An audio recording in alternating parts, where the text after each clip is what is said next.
Hey guys, welcome to today's video. I'm sweating now. I've been walking around carrying an additional 7 kilos strapped to my back. Just getting my exercise in. And well, for today's What If, I wanted to start off with doing an interesting story of what if Gine, the mother of Goku, the wife of Bardock, survived.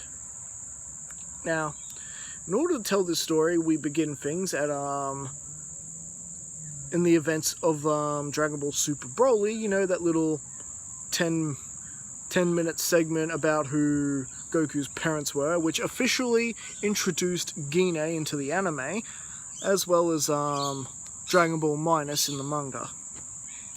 So, Bardock has received the orders from Lord Freeza to return home to Planet Vegeta, and he's already sensing that something is up, just like he does in the anime. And well, he decides he's gonna get his son off world.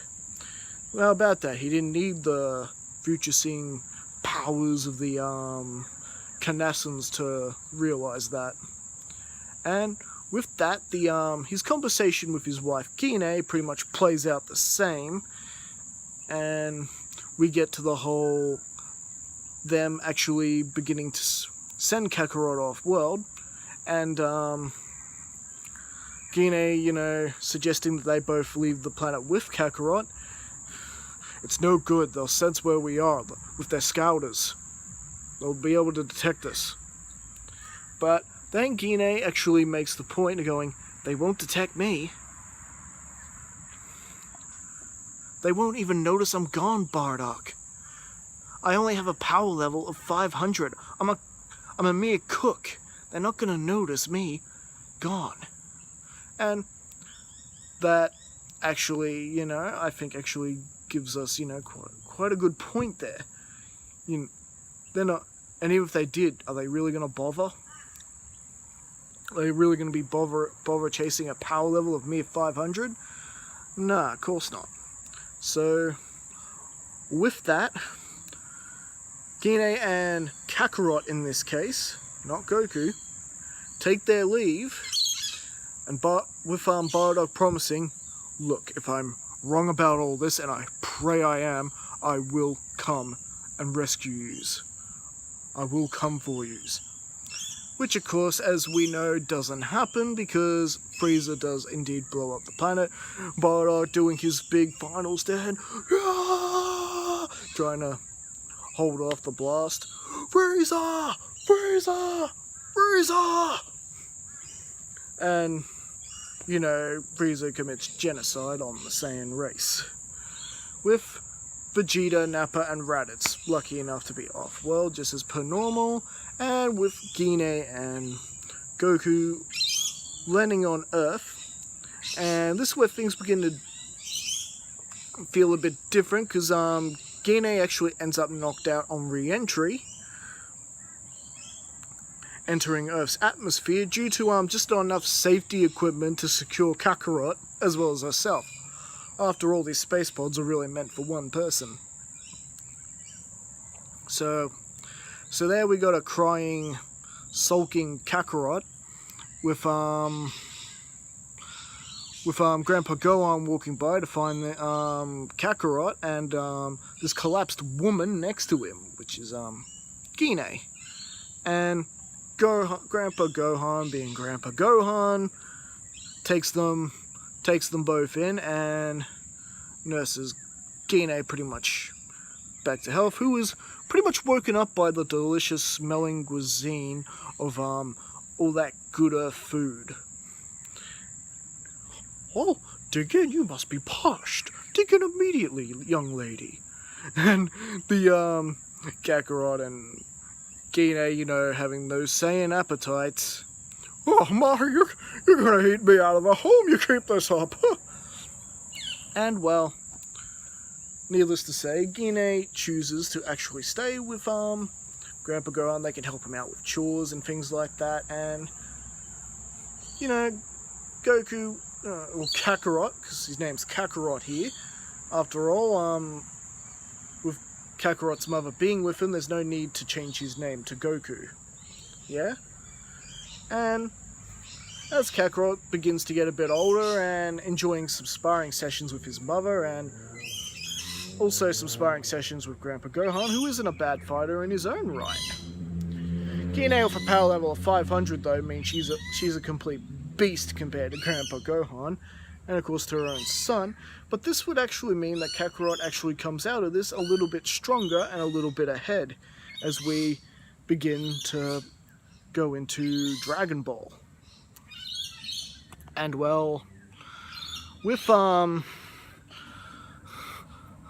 Bulma's eventual arrival, of course, almost running over Kakarot, and she meets Gine and Grandpa Gohan. She tells them all about the Dragon Balls, about the wishes. Oh, I never knew that about the wishes. And Kakarot being intrigued, insisting that he goes with Bulma, and you know, even though Bulma's, you know, just after a big strawberry ice cream, she might be a bit selfish, but ultimately Grandpa Gohan and Gine decide this would actually be good for Kakarot to get out there, maybe make some more friends and things like that. I mean, you can't just hang around with his mother and grandpa all the time. So, no, perfect opportunity for him. And he'd be a really good bodyguard for Bulma. Especially now that he's actually significantly stronger than what he is in the original beginning of Dragon Ball. So, with that, most of the Pilaf saga plays out per normal, except that when they get trapped in that really dense, really hard wall that Pilaf was going to fry them in the following morning. You know, when Kakarot's about to... Where Kakarot usually looks up at the moon and transforms into the Great Ozaru the first time. Well, thanks to the increased power that Goku has at this point of the story, all these sparring sessions with his mother, he's able to actually break down the room and everyone's able to escape. Oh, but don't worry, we still get the Great Ape Ozaru showdown between Goku and Pilaf. It's just, he doesn't spot the moon until after they leave the room. Which is good, because this means Bulma's, you know, not injured or anything, so they can keep running. And when Goku runs out the room, he spots the moon. First time he's ever actually seen it. Goku, of course, has been warned about the moon before, that he's not supposed to look at it, and knows completely the reason why. I mean, there's no mystery here, because Gine filled Grandpa Gohan in about all the Saiyans, and looking up at the moon, they become giant gorillas and want to throw barrels like Donkey Kong. Well, we still get that in this saga anyway. Goku accidentally looking at the moon, transforming into Great Ozaru, and trashing Pilaf's palace like he does originally, and well, we know pretty much how that plays out. And now we begin to head into the events of the World Martial Arts Tournament saga. Having met Master Roshi during his travels, you know, that whole episode where he helps Turtle get back to the ocean, he does indeed meet the Turtle Hermit Master Roshi and has since been given the Flying Nimbus. He's able to fly home really quickly, and he fills in Grandpa Gohan Gine on all his magnificent adventures. You don't say, boy, so those Dragon Ball things really worked? What did you wish for? Tell me. Panties, Goku says in the most adorable way. Grandpa Gohan Gine look a bit shocked. What was that, dear boy? Panties. Oolong wanted panties, so he got panties. Oh, I see. Oh, sounds just like Roshi. Oh, yes, Roshi. I met him as well, the Turtle Hermit. He offered to teach me martial arts. I was thinking of going there now, if you'll let me, Mum. And Gine, you know, not sure what to think. Grandpa going, trust me, Gine, this is fine. Master Roshi was my old teacher.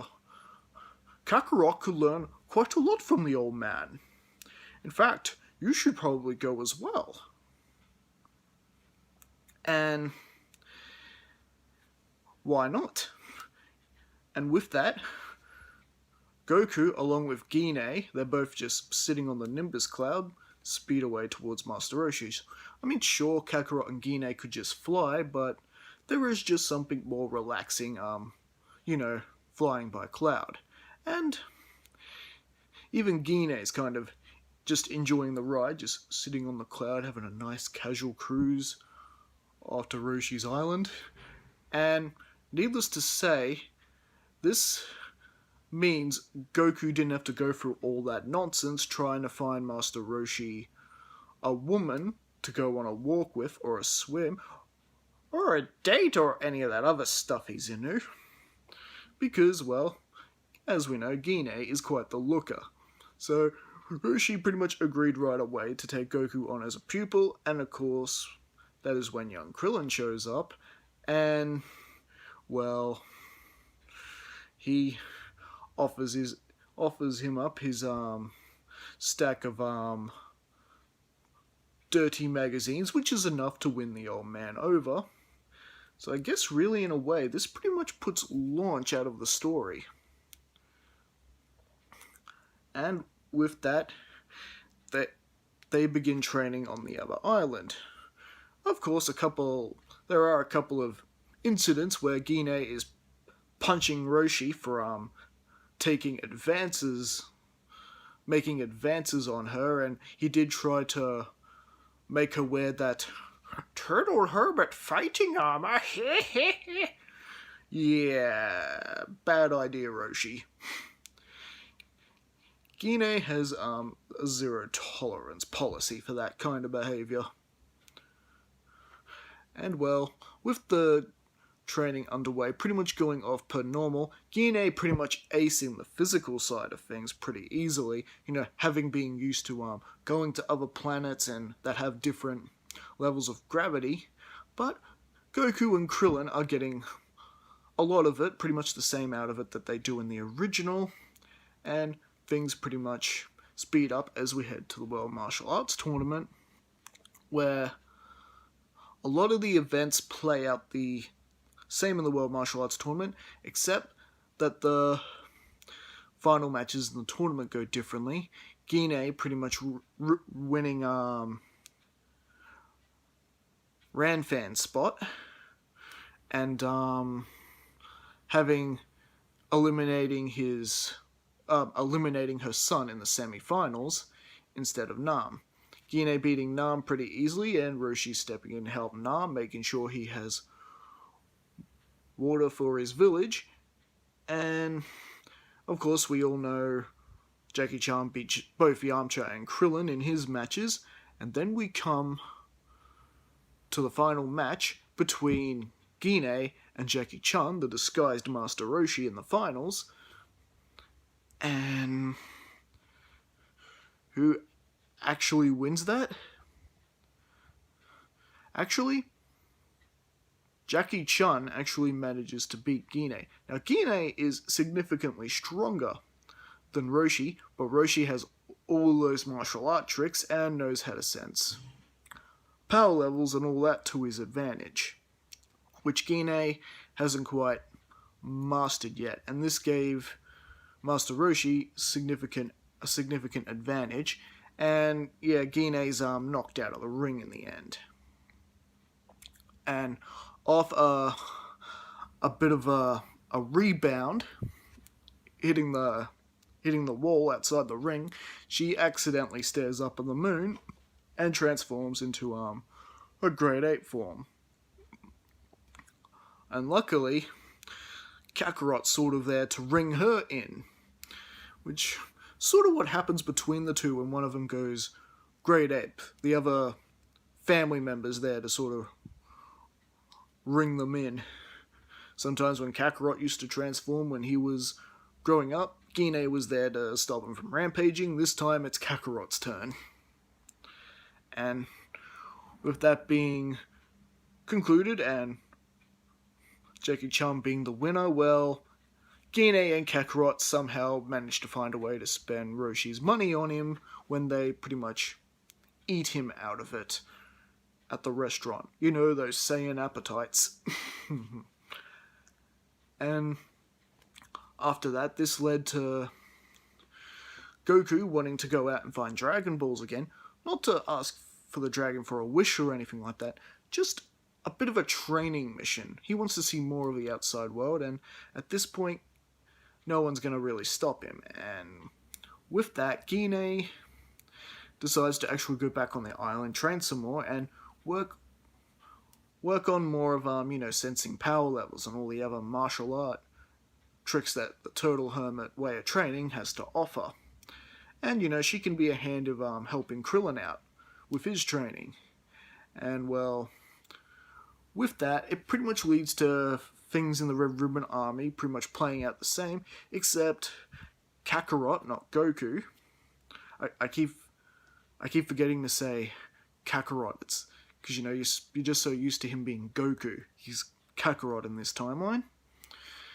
With Kakarot being stronger than his original counterpart, he's pretty much able to mop house of the Red Ribbon Army pretty quick, even managing to defeat Tao in their first fight, instead of nearly being killed by the mercenary and having to face him again the second time around. Does Goku still climb Korin's tower and meet Master Korin and go through his training? Yes, of course he does. Opportunity gets stronger. Sign Kakarot up. And pretty much after laying waste to the remaining Red Ribbon Army, and with getting Gine to help out during the whole Fortune Teller Barber tournament side of things, they were able to attain the 7 Dragon Balls and wish back Goku's friend, who we met on his travels, Upa, wish for Upa's father to come back to life after, mercenary Tao killed him. Kakarot was stronger, but unfortunately, he didn't stop that in time. And, well, with that, the whole 3-year training gap pretty much goes on per normal. Goku traveling the world on his own, doing up all his training exactly like he does in the anime. And meanwhile, Gine has continued her training on Roshi's Island in preparation for the next Tenkaichi Budokai, the next World Martial Arts Tournament.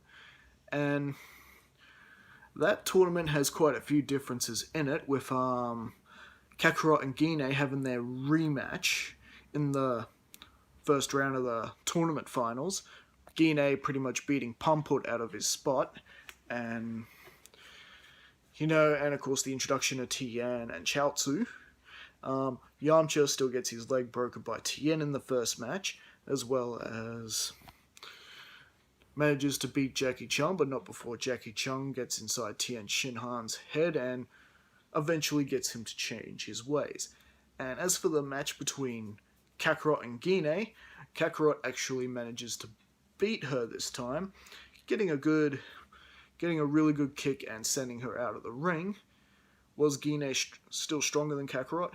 Yes, but Kakarot's managed to pick up a lot during his travels, and managed to catch her off guard with a few new tricks. And when we get to the finals, after Kakarot then beats Krillin in the semi-finals, that match is pretty much just as ferocious as it is in Dragon Ball. The difference winning, Kakarot actually wins the tournament, because Kakarot significantly stronger and just had a more energy to spare this time around. When they both fall into the end of the ring, Kakarot's energy blast to keep him higher and above Tien was a bit more powerful. Therefore, Kakarot missed the oncoming truck, which in the anime sent him down to the ground quicker than Tien. Kakarot was able to avoid that, and that led to a ring out by Tien and Kakarot getting the win. And just like you imagine Tien Kakarot, you know, they shake hands, they're all friends afterwards, and they go for their big victory meal. Goku realizing he left his power pole and the Dragon Ball behind. Yet, yes, Goku still kept the Dragon Ball, the 4-star ball. After all, it did belong to Grandpa Gohan, and was a precious relic to the old man, and doesn't mean the same thing it did in the original show. It just, you know, it's like a family heirloom, more or less. And well, when Krillin goes back to retrieve the Dragon Ball and Power Pole for him, and Goku just can't seem to shake this feeling that something is wrong, that something has happened to Krillin, this feeling of dread that has overcome him to the point that he can't even eat or enjoy the victory meal, which is so unlike him. And with that, he runs back, and the horrifying revelation that Krillin has been killed unfolds before their eyes.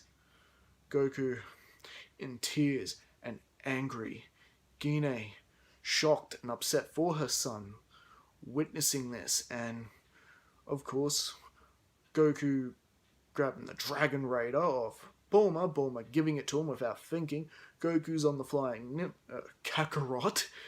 I keep doing it. Kakarot's on the flying Nimbus, going after the assailant, who we know is Tambourine, one of King Piccolo's minions. And Roshi, having discovered the piece of paper marked Devil on it, Roshi, of course, realizing that this is the work of King Piccolo. And King Piccolo begins to fill everyone else in on who King Piccolo is, and the story has just horrified Gine.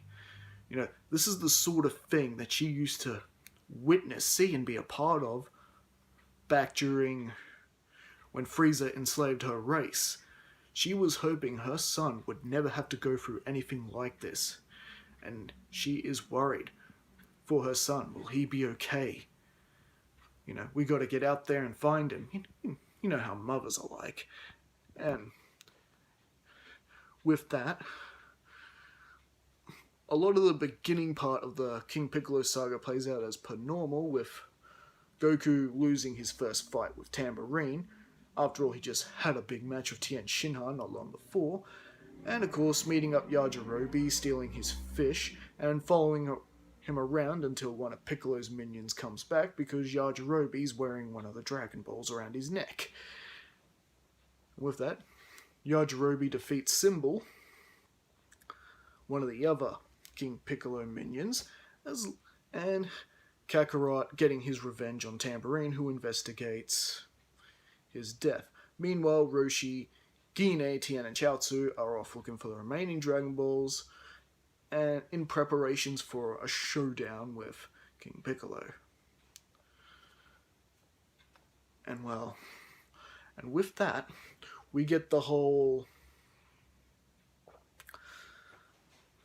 King Piccolo fighting Kakarot, and that fight goes on as per normal, with King Piccolo getting the win and nearly destroying Kakarot, but King Piccolo only leaving him for dead, not making sure the job was actually finished. And he flies off and ends up in his showdown with Roshi and Gine, and Grandpa Gohan is also there to provide a bit of backup. And well, you might actually think that with Gine there, especially being as powerful she is, who's significantly more powerful than King Piccolo, along with Grandpa Gohan and Roshi, that would be enough to stop Piccolo. Not quite. Not quite. He was getting quite a bit of a pounding from Gine earlier on, but King Piccolo putting 2 to 2 because of the Saiyan tail, working out that this lady is obviously the mother of the child he defeated earlier, simply plays a little mind games. So you're the mother of that child I killed. What? There's no way you killed my son. You're lying. Oh, really? Try sensing for him. I'm sure these old geezers taught you that much at least. Go ahead. Prove me wrong. And Gine does try to sense for Kakarot's energy, but can't. And of course, well, Kakarot's not dead, he's just holding on by a thread. And well, while she's distracted, King Piccolo unleashes a powerful ki blast and ends up really badly wounding Gine. She's of no use to anyone in this fight, and pretty much Grandpa Gohan and Roshi are being tossed around like they're nothing. Grandpa Gohan being knocked out, and Roshi ultimately missing with the Martha Bar, the evil containment wave that's meant to seal up King Piccolo, and he ends up dying from wear and the usage. And well, Tien does try his telepathy on Chaozu to stop King Piccolo from making his wish, and well, we know how that ends up. Poor Chaozu. I always feel bad for Chaozu in that scene. And with that, King Piccolo does indeed get his wish, wishing for his eternal youth and becoming young again, and of course destroying the dragon. And well, Piccolo leaving everyone to their fate, has set his sights on conquering King's Castle. Meanwhile, Kakarot has indeed been healed up by Master Korin and his Sensu Beans, and has since received the Ultra Divine Water, and asking Korin what's been going on down there. Yeah, it's a shame. Master Roshi. Looks like Master Roshi bit the dust too. And that beautiful dame of a mother of yours. Yeah, she's not looking too good, kid. This, of course, gets Goku worked up and angry, and after receiving the Ultra Divine Water, rapidly increasing his power, he is ready for the next showdown. Meanwhile, Gine's resting up back at Kame House, and Tienshinhaan is on his way, learning how to use the Martha Bar so he can try again and seal up King Piccolo. With the whole aftermath of that finishing and King Piccolo regaining his youth, destroying the dragon, Tienshinhaan took the wounded Gine and the also wounded Grandpa Gohan back to Kame House, where they're now nursing and licking their wounds, and the battle between Tienshinhaan and King Piccolo has begun, interrupting King Piccolo's plans to destroy West City and, killing Bulma's parents. And that pretty much that plays out as per normal, with Goku on his way right now after taking the Ultra Divine Water and finally being prepared to finish what he started. And well, with that, Gine has regained consciousness, and so has Grandpa Gohan, and her confidence has just taken a really huge dive at this point. I mean, losing to a Namekian, and just thinking about how she never really took Gohan's training seriously, and how she just feels, I have failed. I couldn't protect Roshi or Chaozu, and Tien's gone running off on his own. I failed Kakarot. I failed Krillin. Damn it! This is something she hoped that she would never have to feel again or go through again, since escaping her life with Lord Freeza, or under the influence of Lord Freeza. And, well, only thing that could really be done was Grandpa Gohan doing his best to sort of comfort Gine.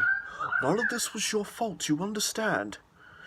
King Piccolo is deceitful, manipulative, and a coward. He would have done anything to have won. Even I tried sensing Kakarot's energy when he said that. You're not the only one he fooled. And well, with that, Bulma, Yamcha, and Launch ultimately decide they're not going to do any. They're not just going to sit there and do nothing. They're going to try and stop King Piccolo as well. And they tell Grandpa Gohan and Gine they're welcome to come along. And of course they do. Gine's still pretty much hurt and hobbling along, but she's taken a seat. And if it comes down to it, she will face King Piccolo again and finish him off for good this time. After all, she may have gotten a pretty good Zenkai boost after that deadly attack. And meanwhile, Tienshinhaan has done battle with Drum and is pretty much on the losing side of defeating King Piccolo, when suddenly, out of nowhere, Tienshinhaan is rescued by Goku coming in on the flying Nimbus. It's you? You're supposed to be dead! Oh well, at least I took care of one of you monkeys. Tien, is it true about Master Roshi? Tien sorta nodding. I see. You take it easy now, Tien. This one is mine.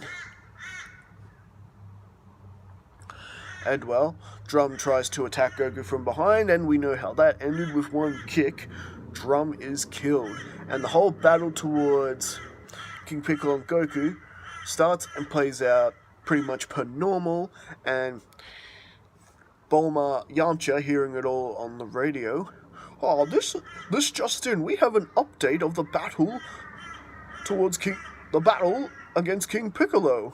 It would seem that Piccolo is engaged with a boy with a tail." And this hits Bulma, Yamcha, and everyone else aboard the plane, especially Gine and Grandpa Gohan, like a wave of positive energy. Did he just say a tail? Could it be? It's Kakarot! My son's alive! I can't believe it!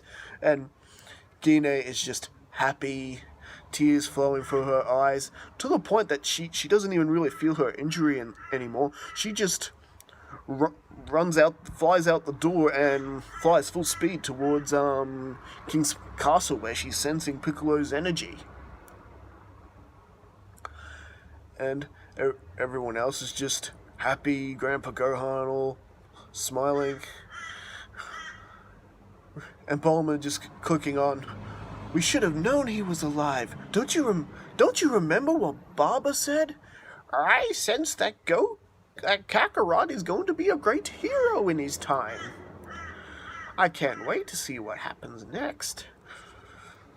Yes, they remember that conversation like that. Yes, you're right. It is Goku. He's gonna save the world. And, well, they're exactly right. Because the battle towards Goku and King Piccolo plays out exactly like it does in the original. With Goku doing his big power blast to the ground, doing a nice rocket punch through King Piccolo, and King Piccolo is defeated. And with the aftermath, we got this sort of hilarious moment. You know how Yajirobe catches Goku in the original timeline? Well, Yajirobe does attempt that again. However, he ends up missing Goku, and Goku's still flying towards the end of the canyon, which will be a fatal drop if he lands the way he's going to. But, oh no, I missed him. I can't watch. And suddenly, Gine swoops in, rescuing her son at the last second. Goku sort of eyes closed, expecting an impact, and he's just sort of opening to an upside down view of his of his mother. Mom? Is that really you? You're alive! You're really alive! Gine, just thinking the same thing about her son.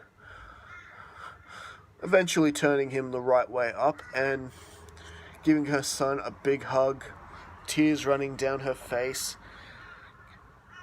Kakarot, I'm so proud of you.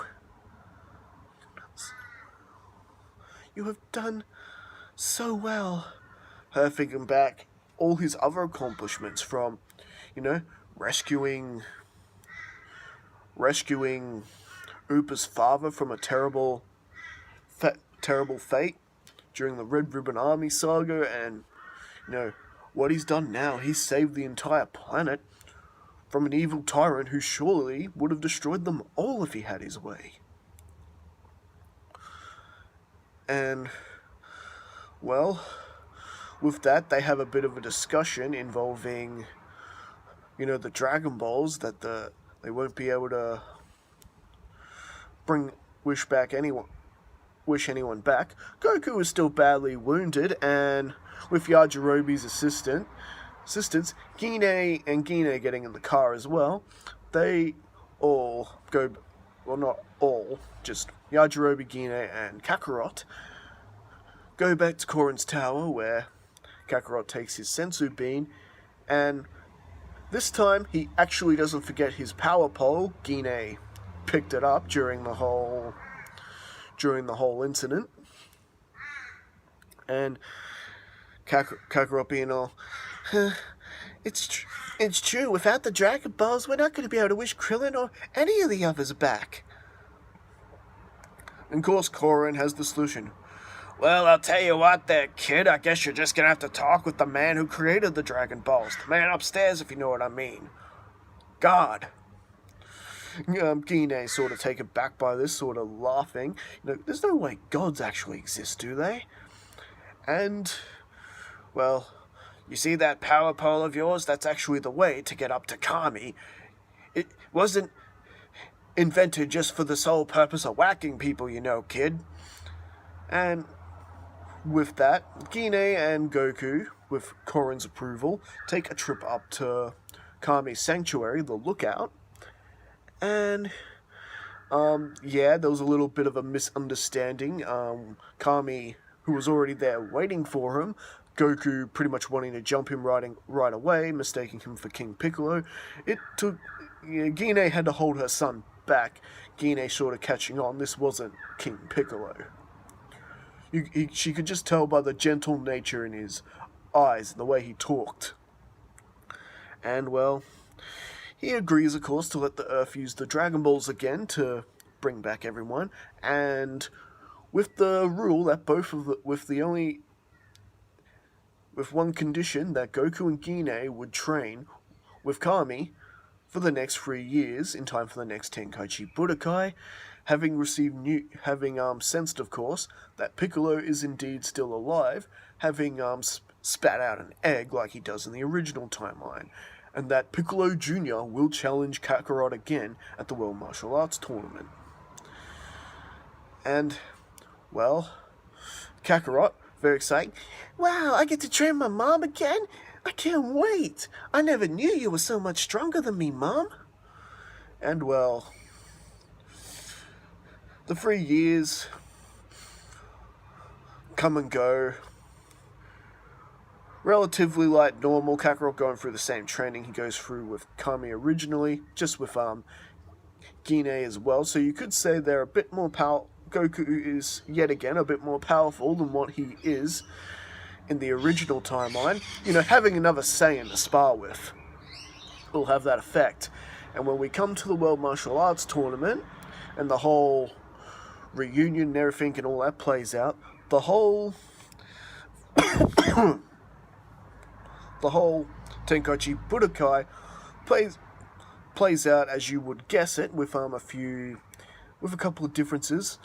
With Gine taking Mercenary Tao's position in the finals, having knocked him senseless in the preliminaries. Cyborg Mercenary Tao had just injured had just injured Chaozu. Unfortunately, with all these Z warriors, some of Gine was put in the same section as Chaozu. So either way, Chaozu would have been eliminated. But General Tao got to him first and injured him, and with Kakarot identifying this cyborg man as Mercenary Tao, Gine had heard stories of Mercenary Tao and how Mercenary Tao nearly killed Goku. Even though Goku won that fight, it was still a very close call. And well, with that, Gine stepped into the ring. It was her turn anyway, and pretty much with one shot knocked Mercenary Tao out of the ring, through the wall out of the room, through the next building, and pretty much past the highway. Don't worry, he's alive, I assure you. He just had that coming. And referee gave Gine the win there, and pretty much led to Gine eliminating Tien in the first round of the finals, and Goku having his match with Chi-Chi and the whole proposal thing playing out. Junior battling with Krillin, with that ending the same way. And we all know how Yamcha and Hero, the disguised Kami, played out, leading to the whole third rematch between mother and son. But this time, Gine was not pulling her punches or holding back in the slightest, for whoever faced Piccolo Junior had to be the best one for the job, had to be the stronger one. And well, with that, Gine actually wins the fight. Gine actually wins, sending Goku out the ring, which was good because this meant that Kakarot would be safe from Piccolo Junior, at least for now. I'm sorry, Kakarot. I know you wanted to fight Junior, but trust me, this is for the best. But Kakarot, of course, is understanding. He just had fun, in that fight. And well, the match between Piccolo and Kami ended the same way, with Piccolo trapping Kami into the jar. And, well, Gine had her little battle with Junior, and well, Junior pretty much not knowing what hit him. Gine being stronger than, well, she's definitely stronger than what Junior is. I wouldn't say quite at the level of say, Raditz, but definitely enough to catch Junior off guard. The fight is still pretty close. However, with, just like in the original, Junior became a giant, and Gine pretty much did the same thing Kakarot would have done, Kamehamehaing her way into his mouth and rescuing Kami, and after that, the battle just went a lot more smoother, and Junior ultimately loses the fight. Gine not ending up in the bad shape that her son ends up in the original anime, because Gine just never brought her guard down against Piccolo. After all, she had learned from her fight with King Piccolo all those years ago. You do not drop your guard around this guy. And, well, Kami was going to walk up and kill Piccolo, and as well as himself, like he was going to in the anime, and Kakarot going, Kami, stop! Stopping him, and ultimately getting a sensu bean, and Gina going, No, Kakarot, I don't need the sensu bean, it's fine. Mom, this isn't for you, it's for him, pointing at, Junior, giving him a sensu bean, showing him mercy like he does in the original, and Kakarot just saying, my reasons for saving you is simple. I never got a chance to battle with you. Tell you what, You go ahead and get stronger, and I will face you again. I promise.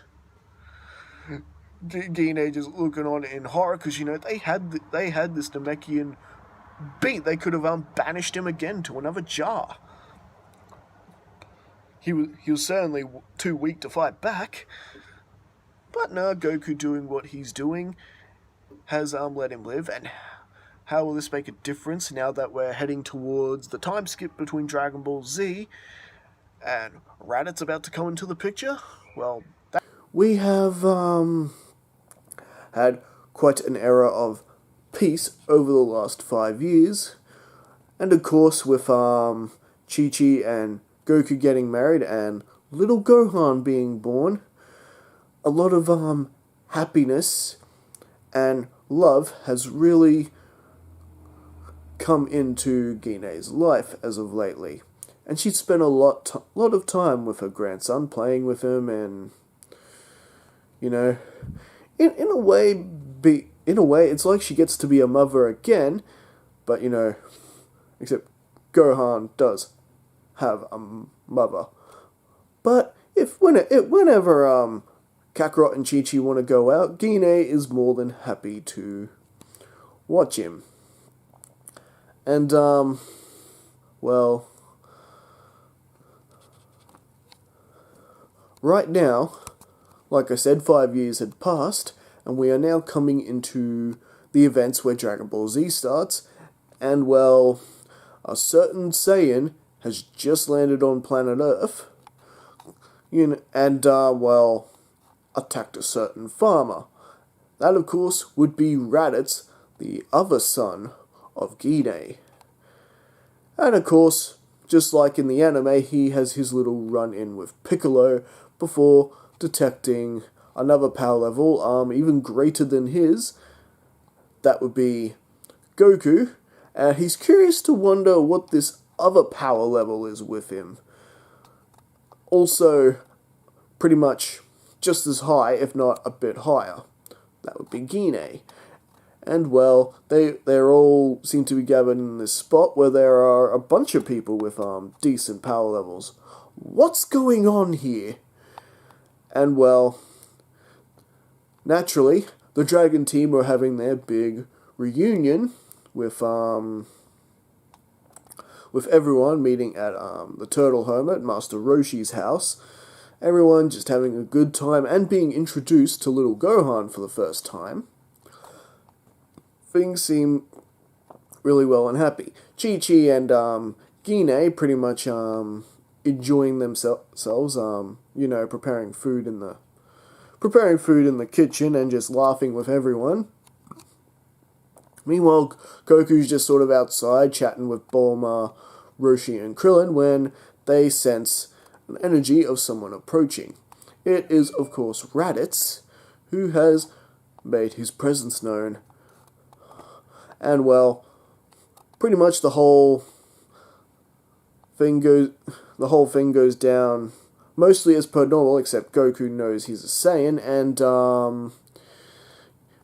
Kakarot has heard stories about Raditz throughout Gine throughout the years, so it wasn't hard for Goku to sort of put two and two together on who this Saiyan was, and Raditz feeling a little bit insulted that this Saiyan is not putting up his guard or,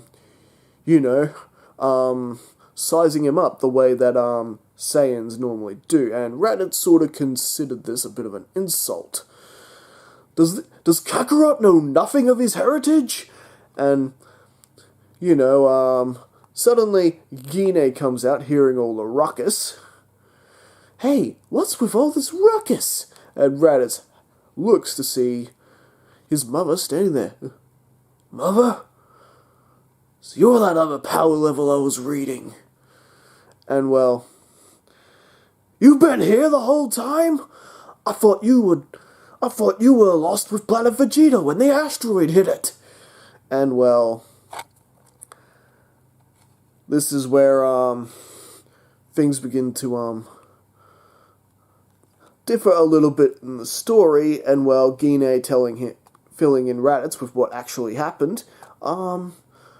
Raditz in a way actually felt even more betrayed because, well, she picked little Kakarot over him and, didn't even consider that maybe he was alive out there somewhere.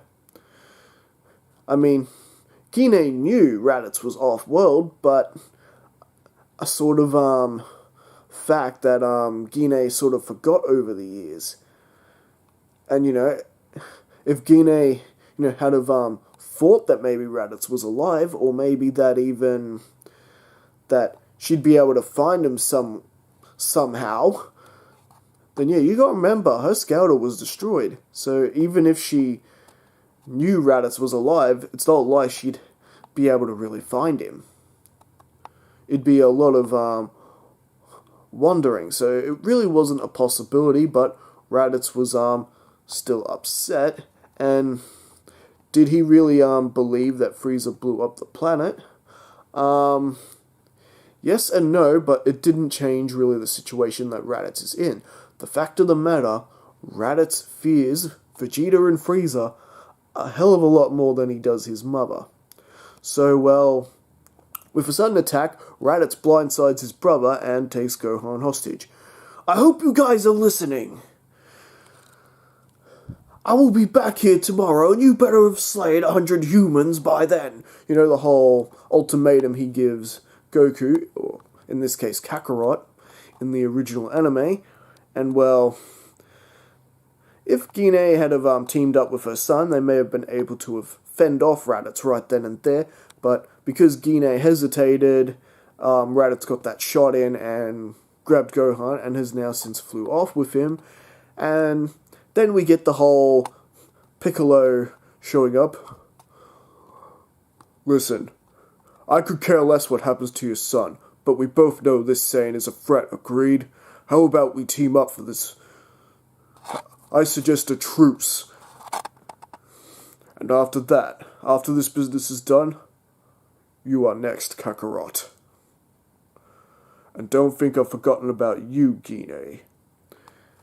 Gine, still just bewildered that she's seen her oldest son again, but also just feeling heartbroken that her sons are about to fight each other. And with that, Kakarot taking the Dragon Raider, getting on his Nimbus Cloud, they're in hot pursuit of Raditz. And pretty much the fight goes down and plays out as per normal. Everyone else following in the spaceship. Did Gine go after him as well? Yes, after she managed to sort of pull herself together at the gravity of the situation. Gine actually flies off after him and completely passes the little Bulma's plane. And, well, when Gine does arrive at the battlefield, we're at the final moments of the battle, where Kakarot has Raditz in the full Nelson, and Piccolo's getting ready to fire the special beam cannon. Gine can sense how powerful that beam is. If Piccolo fires that, it's going to go through both her sons. And at that moment, Gine had to make a terrifying choice. If she doesn't act now, she could lose both her sons. And, well, even though there are, Dragon Balls, what else are you going to do when your kids are threatened like this? And, well, without thinking, without putting her own life into consideration, she puts herself in front of Raditz and Kakarot and takes the full front of Piccolo's attack, buying Raditz that extra second to pull free from Kakarot, and the beam narrowly misses them both, but the special beam cannon has indeed pierced Gine through and through, and Gine is lying there dying. And it was at that moment where Raditz began to sort of change his ways. That sort of, what have I done? Sort of thought going through him. After all, Raditz didn't intend on killing anyone. He wanted to recruit Kakarot into the Frieza Force. Sure, he would have beaten Kakarot in a submission, and yes, even threatened to kill his own nephew, but he wasn't actually going to do it. He only wanted Kakarot to go with him. And, well, Kakarot and Raditz are kneeling before Gine together, just holding her hand, and Raditz is going, "I'm so sorry. I didn't mean for any of this to happen." Raditz also removed his scouter, by the way. So at this point, Raditz and Nappa cannot listen in. And Gine just sort of looking to her oldest boy, saying, "It's alright, Raditz. I know you're scared. I know you're afraid of Frieza and what Vegeta might do to you. It's fine. You know what you've done was wrong. And you know, that means there is hope for you yet. We'll have a talk when I get back."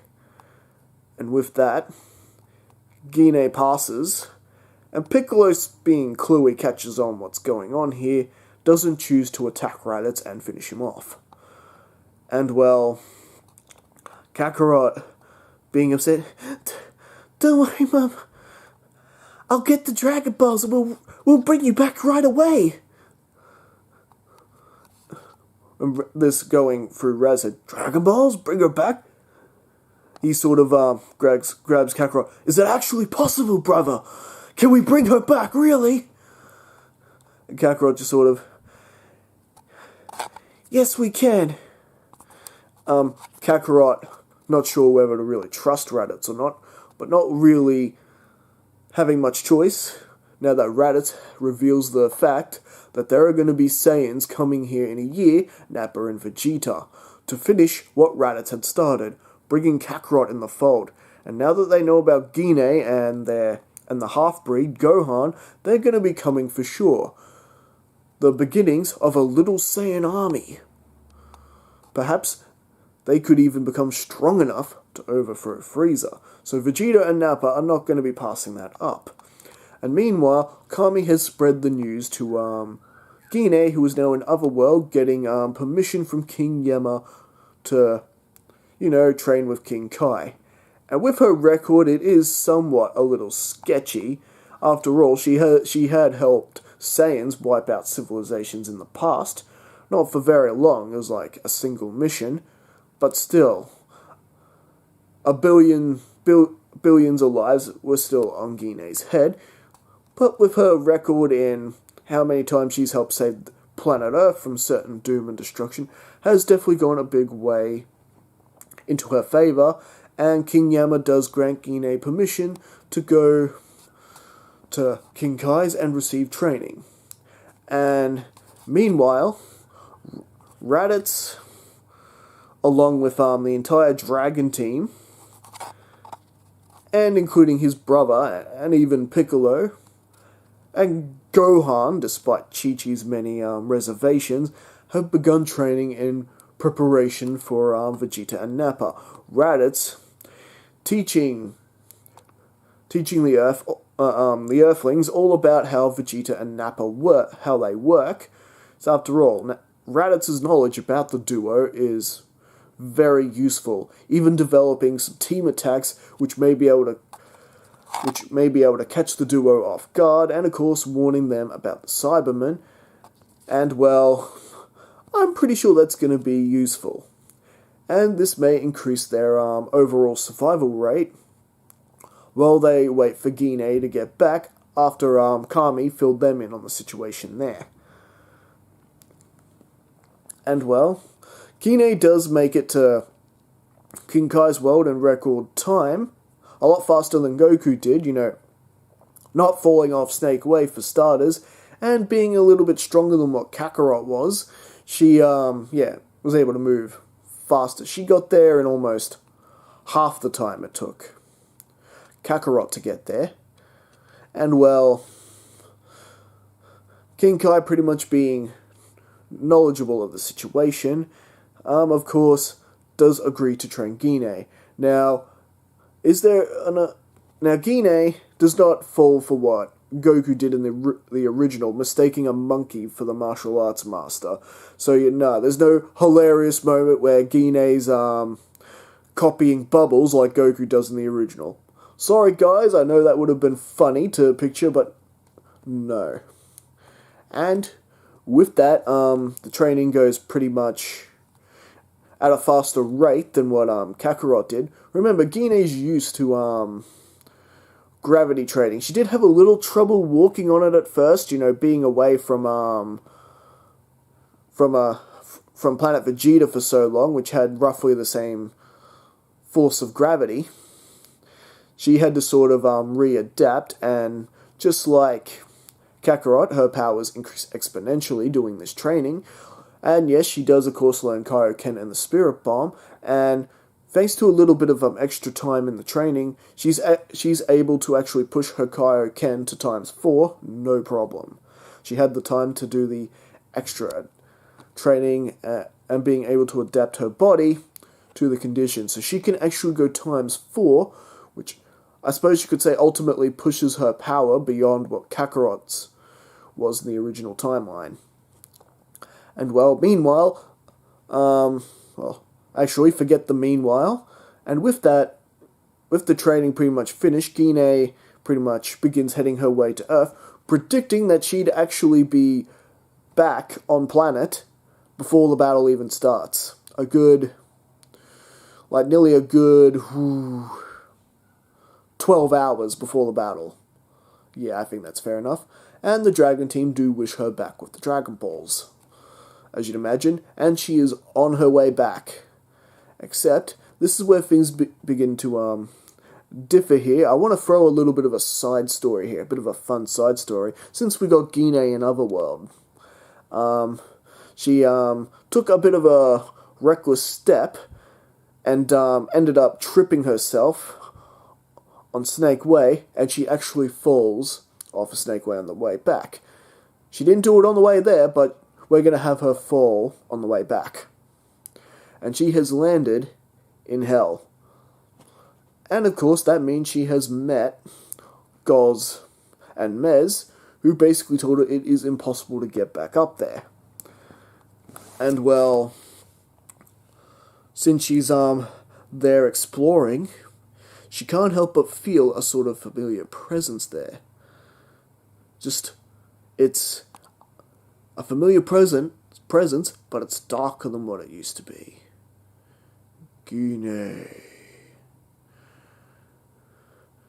Gine, recognizing this voice as the voice of her dead husband, Bardock. And Gine follows where this sort of voice seems to be coming from, and just following this energy. And this leads her to a really dark and dreadful place in this realm of Hell. After all, where Goz and Mez are is a more lighter, easier, it's another plane of Hell. This is basically where you go, where you first get sent down, and then later on you're organized where you're meant to be. Like with Frieza in Dragon Ball Super, how he ends up in that place where he's surrogated by teddy bears. Well, this place where Gine is going to is reserved for the worst of the worst. But D.B. Roy, how is Bardock anywhere near the worst of the worst? Well, mistakes happen. And well, Bardock actually has a higher kill count than Frieza's. Just due to the fact Frieza pretty much only kills when it suits him, killing people who disobey him, and killing people when he's angry, or whenever Frieza would actually wipe out a planet himself, it would mean that the planet was completely useless to him. Or in Planet Vegeta's case, a threat to him. And Bardock has actually technically wiped out more civilizations than Frieza, since he does all the grunt work himself. So it makes sense that he'd actually be put in this really dark and evil place.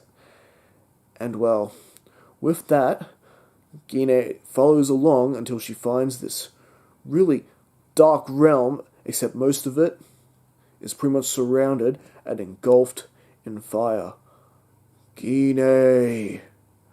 And with that, she sees this almost dark, spirit-looking figure in a silhouette shape of her husband.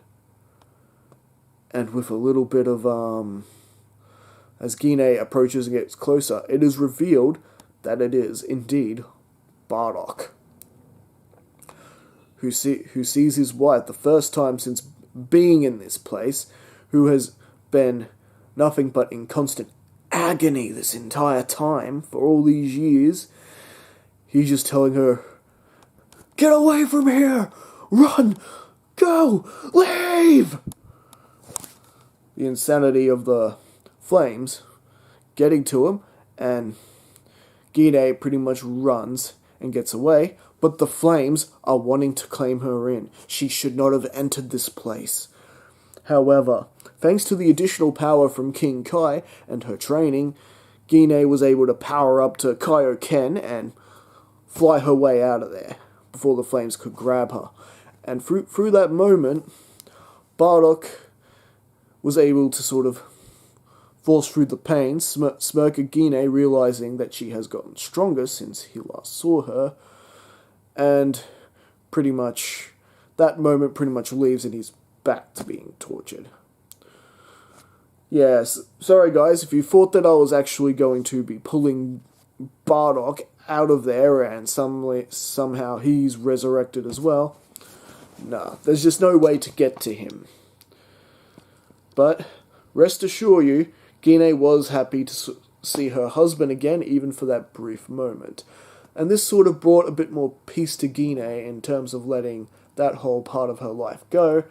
And Bardock likewise, seeing that Gine has managed to grow stronger over the years. And well, with that, she actually stumbles upon the way out of hell without having to do any of that ridiculous fiasco with Goz and Mez, and she's back on Snake Way, making her way back to the planet.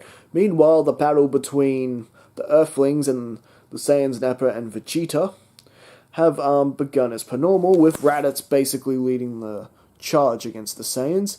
And the huge difference is no one was killed by the Cybermen, because Raditz was able to basically warn Yamcha to duck before the Cybermen could grab hold of him, blow himself up, and Raditz pretty much took out the Cybermen. "Hey Vegeta, it seems Raditz actually is stronger than a Cyberman." And well, the whole battle between Nappa and the Earthlings plays out differently also, with Raditz and the Earthlings using those team tactics that we mentioned earlier on in the part, ultimately bringing Nappa to his knees and pretty much neutralized his ability to fight. And, well, this led to Nappa actually being defeated by the entire group, and Vegeta is pretty much surrounded by the entire Dragon team, when suddenly Gine is brought to the fold as well. And well, no matter what, Vegeta cannot fight all these guys banded together like this. It's, even for Vegeta, this is too much. He does give it the old college try, mind you, Vegeta's pride and all. But ultimately, Vegeta was forced to flee in the end.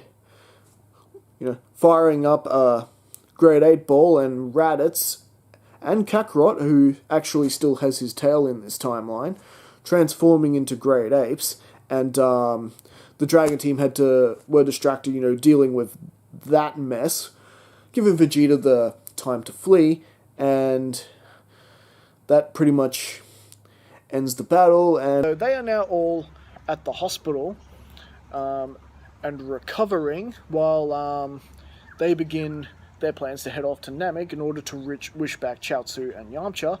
And in the meantime, Gine has filled in Raditz and Kakarot about how she has seen their father again, and that he's suffering in a pit of hell, and has decided that the next chance she gets, she's going to use the Dragon Balls to wish their father back. But dear me right, that can't happen. Bardock's been dead for nearly 2 decades. This just doesn't happen. You can only bring back people within a year of their death.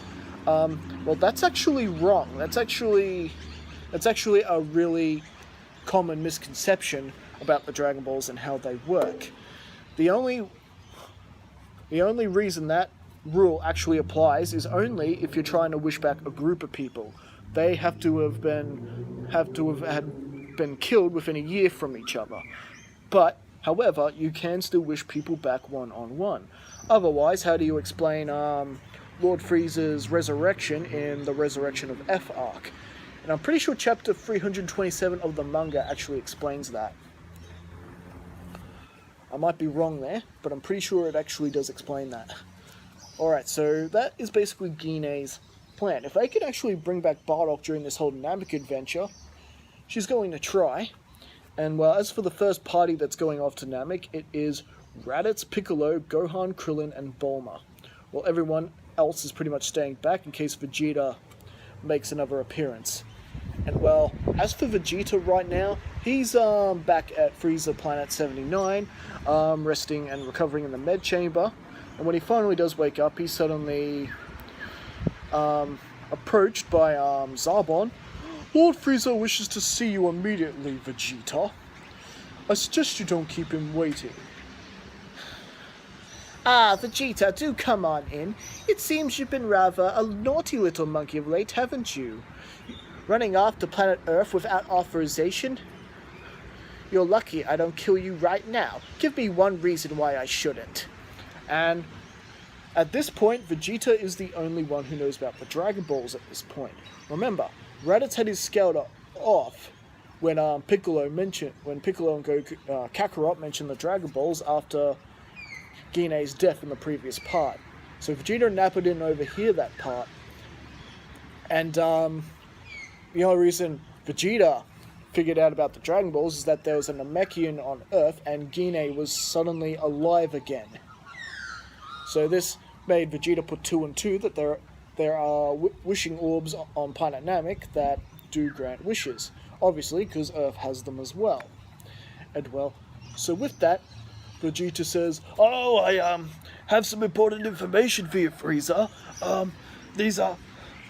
There was a Namek on Earth, and this Saiyan who was dead was brought back. So I do believe these wish orbs of planet Namek actually exist."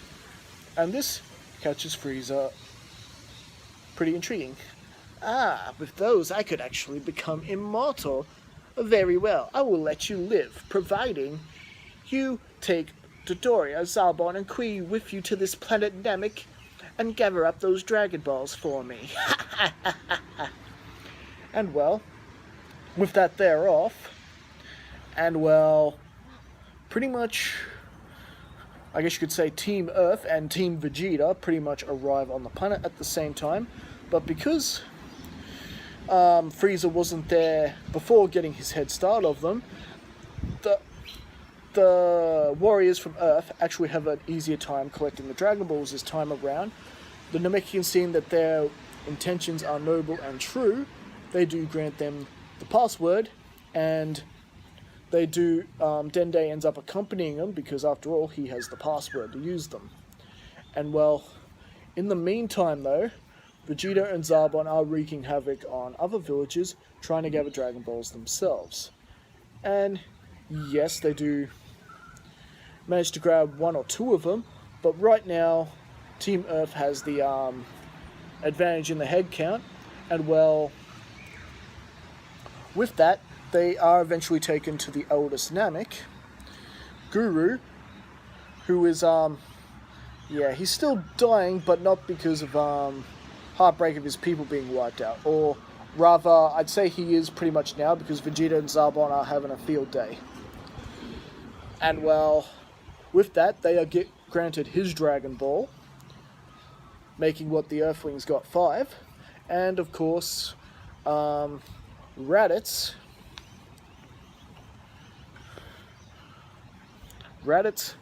Piccolo, Krillin, Gohan have their potentials awakened by Guru.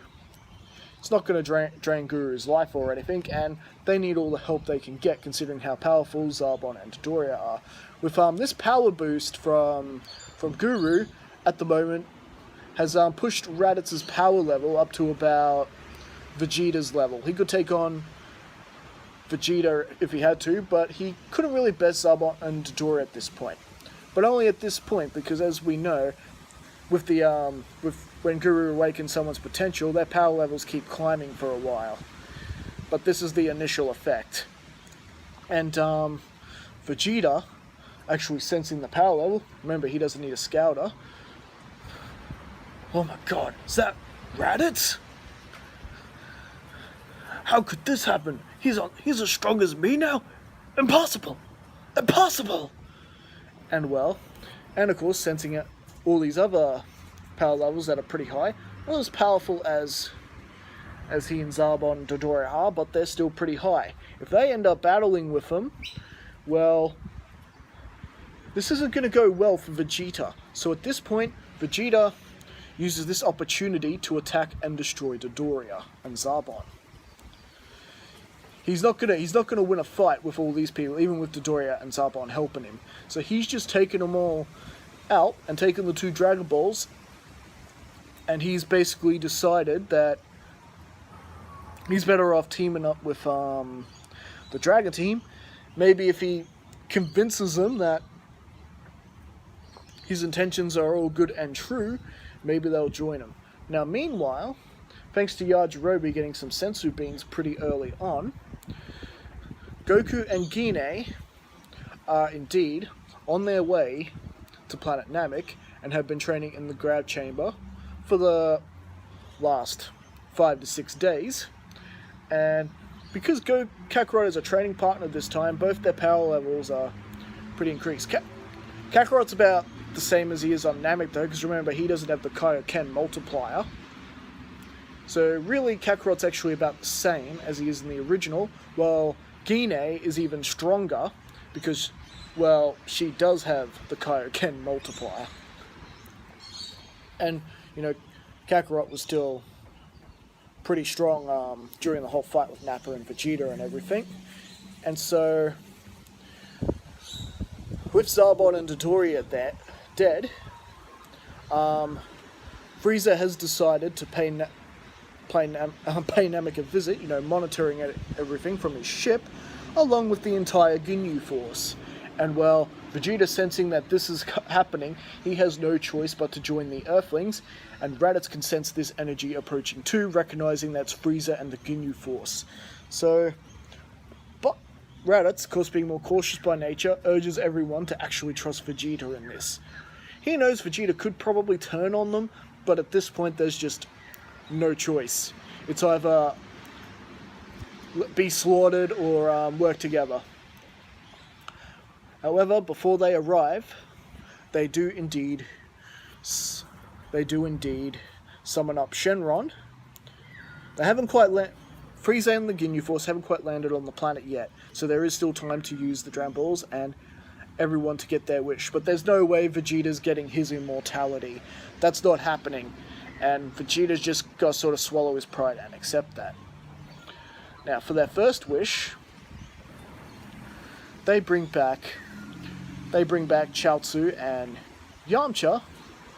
And well, as for their third wish, that pretty much gets interrupted because now Frieza and the Ginyu Force have indeed arrived. And the whole battle towards an all-out battle towards Ginyu Force and Frieza versus the forces of Earth and Vegeta they're in for an all-out battle with the Dragon Team on the losing side of this. And well, luckily before they are all slaughtered, this is when Goku and Gine show up and they pretty much enter the fray as well. Frieza! As I feared, you are here. This is Gine talking, by the way. I'm sorry, do I actually know you? Oh wait, you're that little wench of Bardock's, aren't you? Yes, I've seen you before. You're actually the weakest monkey, as I recall. So a weakling actually managed to survive the destruction of Planet Vegeta. Oh, how quaint. And looks like you have another son. This one I didn't know about. Oh, well, more monkeys for me to play with. And well, to Gine, to Frieza's surprise, Gine and Kakarot have basically made short work of the entire Ginyu force, who are pretty much, laid out dead while Vegeta and Raditz, finish them off being Saiyans. He's like, what? Impossible! You Saiyans aren't supposed to have this much power. What's going on here? And well, Frieza realizing this could go pretty bad for him, not realizing Kakarot and Gine are just getting started, Frieza powers up to his final form, and well, he does end up doing away with Dende, realizing his healing ability, who's pretty much healed everyone during the little Gine and Kakarot scuffle with the Ginyus, and the battle between Kakarot and Gine working together, pretty much taking on final form Frieza, and Frieza is still a lot stronger than they are, powering up to 50%, and well, this is where things begin to get quite a bit hairy for the Dragon Team once again, as Raditz gets in the way of Frieza's death beam shot, and being essentially taken out by Frieza. Don't worry, he's not dead, he's just taken a really bad wound. He's just going to be taking a bit of a sleep. And well, you just pushed the Gine button, pal. Gine horrified by this. My planet? My husband? My entire race wasn't enough for you, Frieza? Leave my family alone! And a transformation occurs over Gine. Gine has transformed into a Super Saiyan. Oh wow, cool, ma! And well, Frieza is in for it now. Gine is just walloping the hell out of Frieza, and Frieza can't really seem to do much at this point. And Vegeta just bewildered by this transformation. Of all people, she's the Super Saiyan? I must learn to do this myself. And well, with that, everyone else pretty much joining in the fray here.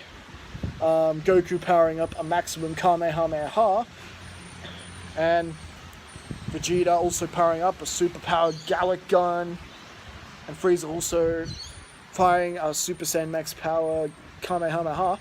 Frieza just can't stop all this, and Frieza is killed.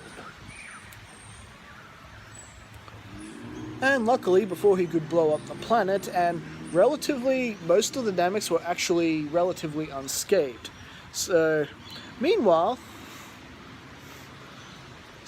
back on Earth, King Kai is actually asked Kami if he could actually restore the Dragon Balls and allow them to reuse them.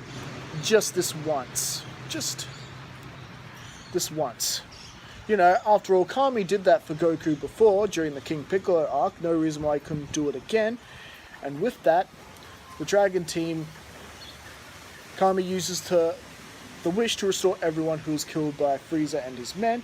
Vegeta, who of course was working for Frieza at the time, all the Namekians they killed and the villages that Vegeta, Zarbon, and Doria wiped out were all restored, and this restores Dende, as well as the rest of the Namekians, who pretty much ask, okay, what do you want your final wish to be? And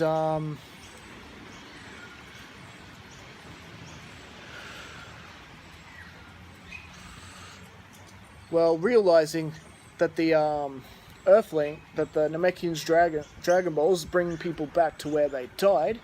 There's no Planet Vegeta. If she brings back Bardock, at least depending on how she words the wish, this will end up, killing Bardock, and well, they can't have that, so it's actually best that they transport everyone back to Earth at this point. But don't worry, we actually do get the wish to bring back Bardock. However, we have to wait for another year to go by. And as for the next Namekian year, they use the DragonBallZ to restore Namek the way it was, and they pretty much go on living. And well, there's no Garlic Junior saga. We're moving along, and the year has gone by since Frieza met them on Earth, and well, this is when the Earthlings can once again use their Dragon Balls, and Gine actually uses her wish to bring back Bardock, who has been completely restored and has been, appeared to Earth. And Bardock is just bewildered by this. He's seeing a bunch of people he doesn't know, but he sees a Kakarot all grown up, Raditz with Gine, little Gohan standing there, Chi-Chi, and Bardock's just happy and bewildered. For one thing, he's out of hell, and he's back with his family. Of course, he's going to have to take a bit of time getting used to how things work on Earth and everything, and I think that's... Ever since then, things have been sort of a little bit a doozy, at least at the start of things. Bardock sort of adjusting to his new life on Earth, his second chance, if you will. After all, spending all that time being tortured in the darkest part of the Hell Realm, yeah, ouch. Now, the question you might be asking, is Bardock stronger now that he's been brought back? Actually, yes, being tortured like that did actually give him quite the Zenkai boost after being brought back to life. He's more or less on par with Raditz and Goku, so he's more on equal power with his children, while Gine is pretty much stronger than the rest of them with her Super Saiyan powers unlocked. And well, it's time for the story to continue. Now, first and foremostly, there's no Garlic Junior saga. We're moving right along, and well, Bardock has sort of gotten used to the idea of living peacefully on Earth. After all, ever since his death at the hands of Frieza, even prior to that, Bardock has really gotten tired of destroying things. He's been doing that all his life, and all the men, women, and children he's killed over the years. And basically, when he decided to save his son, and him and Gine sent Kakarot off-world, well, in his case, sending Kakarot and Gine off-world, it has sort of changed the former, badass of a Saiyan. Well, mind you, he's still pretty awesome and can hold his own in a fight. However, he did somewhat manage to lose to his two children in one-on-one sparring matches, but that's only because Bardock hasn't gotten used to the whole sensing energy without using a scouter and raising power levels at will and things like that. So Bardock does tend to lose sometimes. However, he is starting to adapt to it a lot better, and well, there's still a thing or two that old man can teach his children. And well, and meanwhile, Gine has fallen pregnant once again with a third Saiyan child along the way. I wonder who that could be. And well, we are now heading into the part where Vegeta has more or less come back to Earth after stewing for a little while. Yeah, he's still around too, if I didn't make that clear. He did try to ask Gine to teach him how to be a Super Saiyan, but Gine doesn't really want much of anything to do with Prince Vegeta, so like a child, he sort of stormed off and left the planet for a while, taking his frustration out on would-be Frieza bases. And well, this is where everyone suddenly sensed two high power levels approaching the planet. Damn it!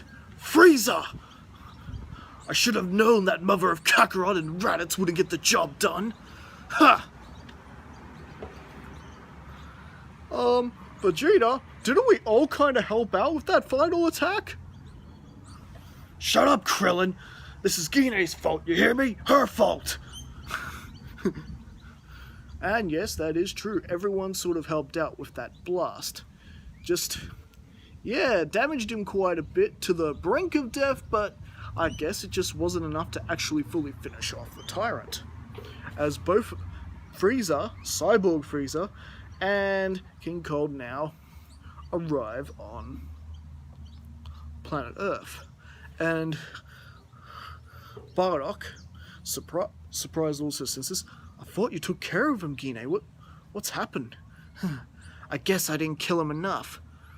But don't worry, I'll fix it this time. And this time she's got a whole family with them.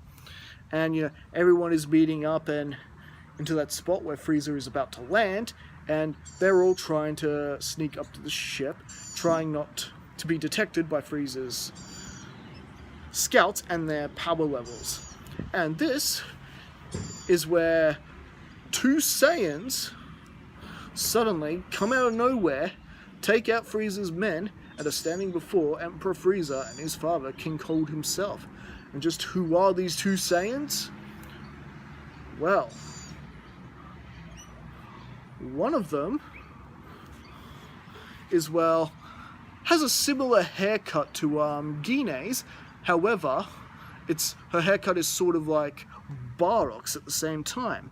And she's wearing yellow and red Saiyan-like armor with a tail. It is future Barney. But who is this other Saiyan who's with her? Another girl.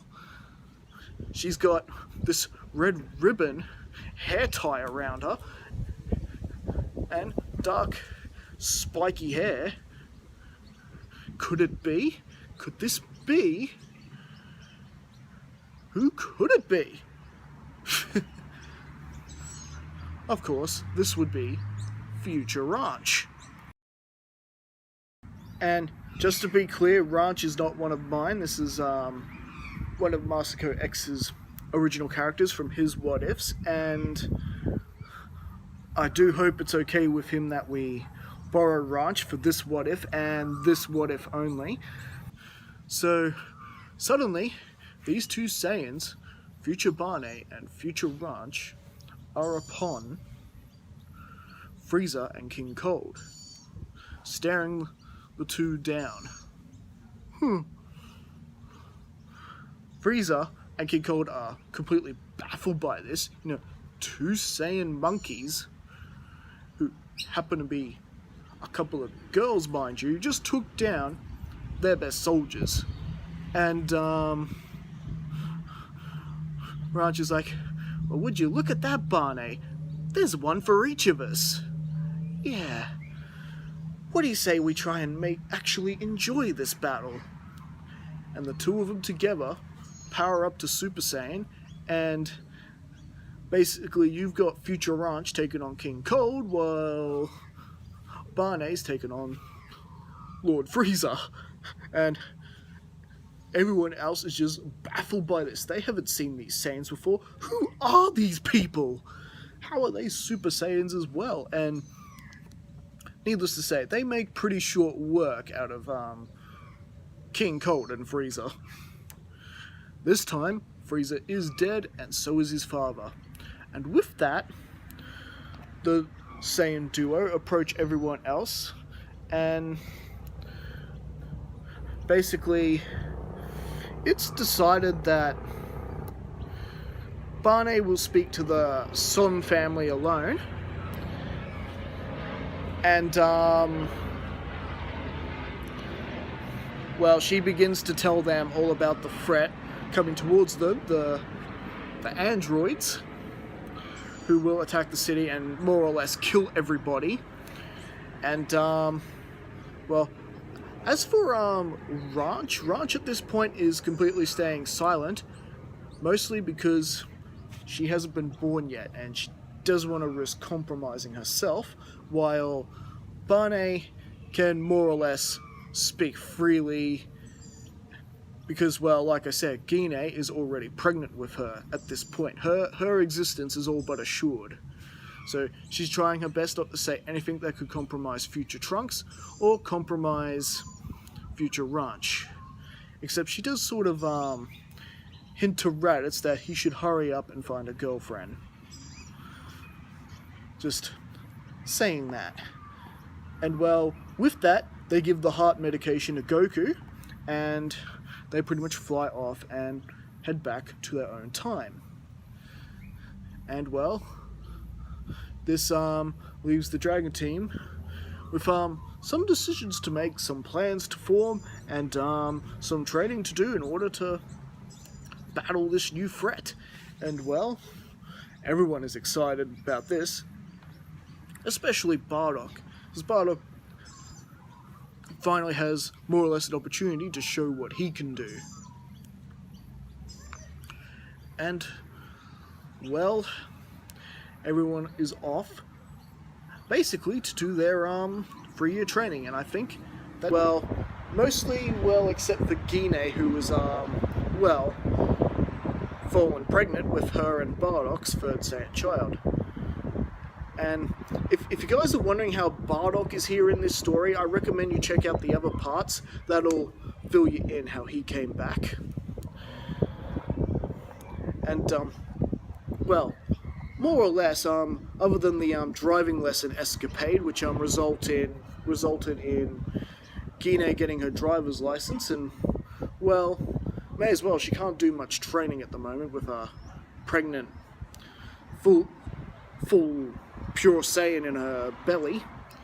So she's more than happy, you know, driving Chi-Chi around and helping with the groceries and all that, feeding all these Saiyans. And well, Launch can drive too, so they sort of take in shifts. And well, meanwhile, the 3 years more or less come and go, and both Barney and Little Ranch are both born and are little toddlers at the moment. And well, if you think they're going off to fight androids at this point, you are gravely mistaken. Pretty much Gine, Launch, and Chi-Chi are pretty much watching the girls. And yes, they are a couple, they are definitely a pair of mischief makers, the two. And well, technically Barney is Ranch's auntie. And of course the cousin of Gohan.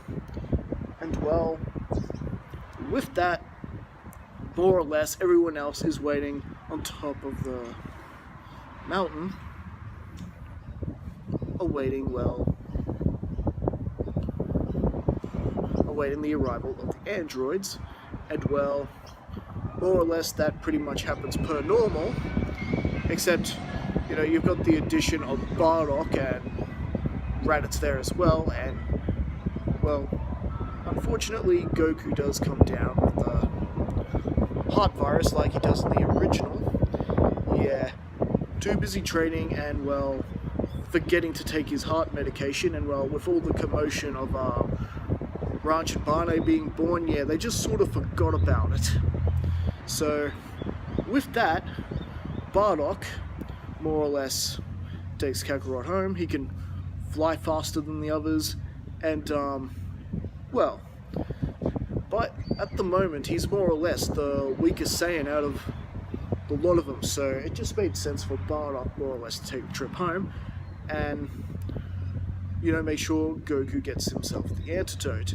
And of course this has Chi-Chi, you know, rushing home and all worried and nervous, and meanwhile you've got the likes of Vegeta and Raditz more or less taking care of business with Android 19 and well, 20 fleeing like he normally does. Kakarot should have known that turning into a Super Saiyan would only increase the effects of the virus. That fool. And well, with Raditz and Vegeta sort of working together, battling with 19 and 20, even though they don't really like each other and can't really stand each other. After all, Raditz was Vegeta's underling for so long. And well, did kind of oppose him during the Saiyan arc. Their teamwork was still flawless after all this time, and this forced Dr. Gero, Android 20, to run off and begin plans to unlock Android 17 and 18. And well, this is where future Raj and Barney reappear. They're looking at the devastation of South City, thinking that they were too late. They haven't made a difference at all. Nothing they did mattered. However, then they could sense, a fair few of the power levels over there, so the battle was still going on. Maybe it isn't too late. Maybe they could still change things. And well, with that, Barney and Raj are flying at full speed to see what's going on. And well, this is where they find the, what's left of Android 19. What's going on here, Barney? This isn't one of the androids. I know. I don't understand. I don't know what's going on here. We knew us coming back may have changed things, but I don't think they would have changed this much. Come on, let's go find the others. At least then, maybe we'll be able to make sense of the whole thing. And well, with that,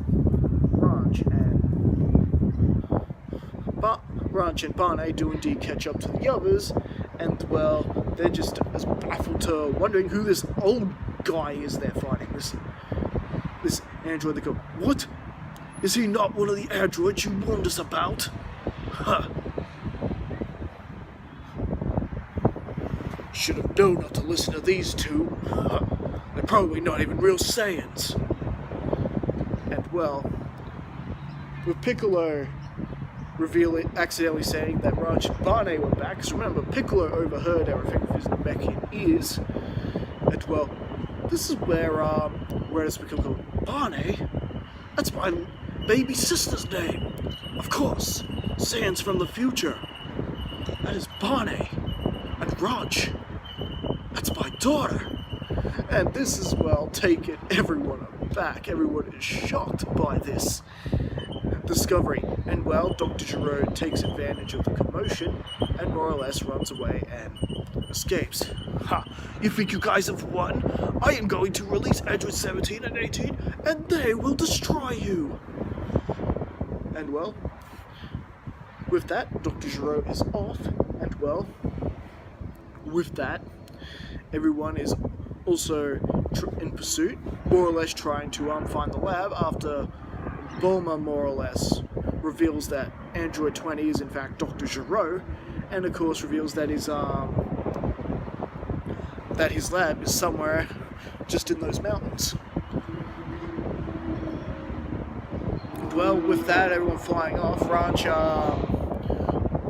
looking to Bulma going, take care of that baby, and flying off. What does she mean by that? Bulma's sort of wondering. And well, with that, Dr. Gero, as per normal, does make it to his lab and does unlock Android 17 and 18. And well, this is where things begin to get hectic for our warriors, because well, just like per normal, Android 17 destroys Dr. Gero right then and there, and well, Android 18 being challenged by now Super Saiyan Vegeta, and well, that pretty much plays out per normal, with everyone else trying to step in and ultimately being beaten by the duo. And of course, this goes without saying, they do open up Android 16 as well, who's dead set on destroying Goku, and 17 and 18 are more or less, why not? Kill Son Goku. Why not? It'll be fun, it'll be an adventure. And they of course steal that pink minivan and drive off and just having a grand old time. Hunting down Son Goku, planning to murder him. Not half obvious that Akira Toriyama was a fan of the Terminator. Time travel, killer cyborgs, yeah. And well, with that, Piccolo flies off, pulling his usual stunt, pretending to be evil, and well, what he's really doing, of course, is going to the lookout, preparing to merge Kami. Meanwhile, Bardock, and with Gine and Chi-Chi all at Goku's bedside, they're just trying to more or less get Goku out of it. But it is becoming obvious that the medication is indeed working. Goku is more or less settling down and stabilizing at least. And well, with that, Krillin and the others arrive and inform Bardock, Gine, and everyone else what's going on. And they decide it's best that they move Goku off to Master Roshi's. And since, well, the androids are heading there, it's probably a good idea that Gine, Chi-Chi, Launch, and the two little ones pack up and get out of there as well. So everyone is on board the plane on their way and hiding Goku off at Master Roshi's, while Vegeta's sort of licking his wounds and his damaged pride that these androids actually managed to get the better of him. He's not liking this one bit, and well, with this harm and that Goku is now hurt, Gine wasn't really intending on getting involved in this battle.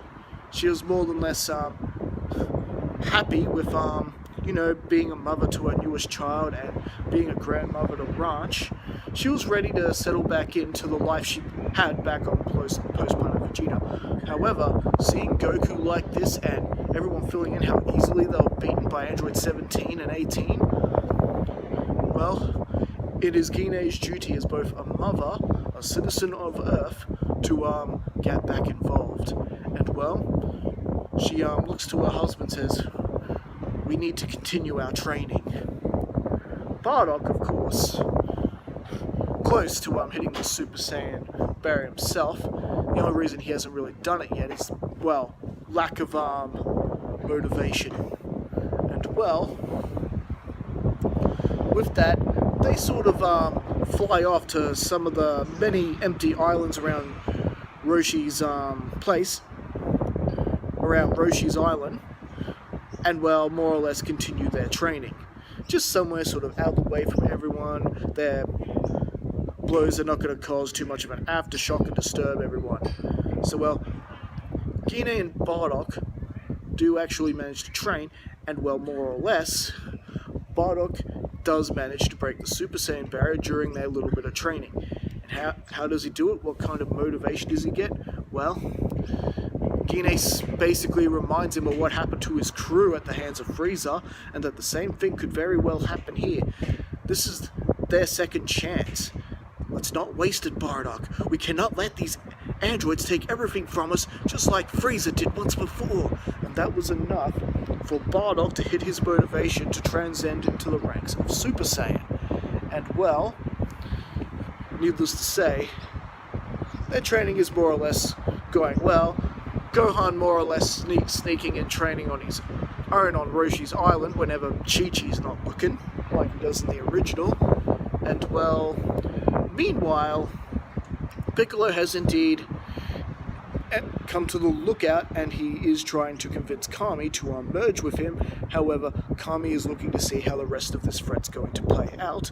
However, him sensing a great evil and all these life forms suddenly vanishing in this area called Ginger Town, well, this is where Kami agrees to finally merge with Piccolo. And meanwhile, well, in between all that, Trunks was able to, not Trunks, sorry, Barney and, I forgot about Barney and Ranch, sorry. Future Ranch, after getting a fax and call from Bulma about the time machine, she more or less goes off, and they do find the, time machine that Cell arrives in. So with that sort of comes together, and Gohan did go with Ranch, so it was kind of an opportunity for Future Ranch to sort of interact with a younger version of her cousin, who she was very close with in her own time, him more or less giving his life for her when the androids attacked. And this was quite good for Ranch, as more or less closure for the character. And well, with that, meanwhile, Kami agreeing to merge with Piccolo, we get KingPiccolo, Piccolo being the dominant body, performing Namekian fusion, and well, he greets the cell creature at Ginger Town, having his little spout with him, and well, with that ends pretty much the same way it does in that arc, with more or less everyone else gathering around, finding out what is with this cell creature. How come they could sense Frieza's energy, as well as Goku's energy, Vegeta's energy, Raj and pretty much her parents appearing there. And when Vegeta showed up, everyone being filtered by Piccolo, who this cell was, that he's an android of Dr. Giro's from the future, who apparently steals the time machine from future Raj and Barney, taking them both out. And yeah, not very good. It's not looking too good for the good guys right now, that's for sure. And well, with that, everyone is going off to look for this cell creature. And well, this is when Goku finally awakes from his slumber, having sensed everything that was going on. And well, more or less appearing before everyone else. Because remember, Goku doesn't have instant transmission. He's got to fly to everyone's location. And he's got to be extra careful, hoping that the androids aren't finding him. And well, they've only just arrived at Mount Palzu. So Goku, more or less dodged the bullet there. But meanwhile, Goku does catch up to the plane where everyone's in, everyone trying to conceal their power levels. In finding Cell, everyone just sort of sees Goku out the window and lets him in. And this is where Goku suggests that Gohan, Bardock, Gine, future Ranch, future Barney, and Vegeta all go up to the Room of Spirit and Time and begin to train so they can get the strength necessary, not only to deal with Cell, but to deal with the androids as well, should it really actually come to that. After all, the androids haven't actually done anything wrong yet. You could almost argue when Android 18 beat Vegeta and 17 beat up the rest of the Dragon Team, that was more or less self-defense. The Dragon Team picked that fight. And well, our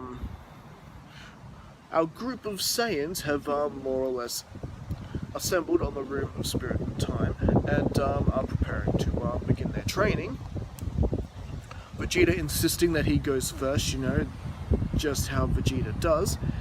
And well, who goes in with him?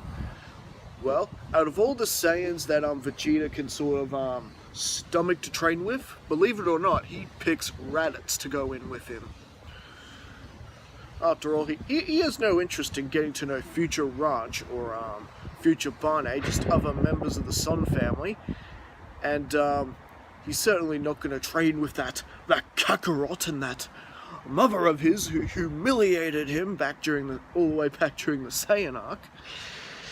Now, out of all of them there, the only one he could really stand to train with is his former colleague and lackey, Raditz.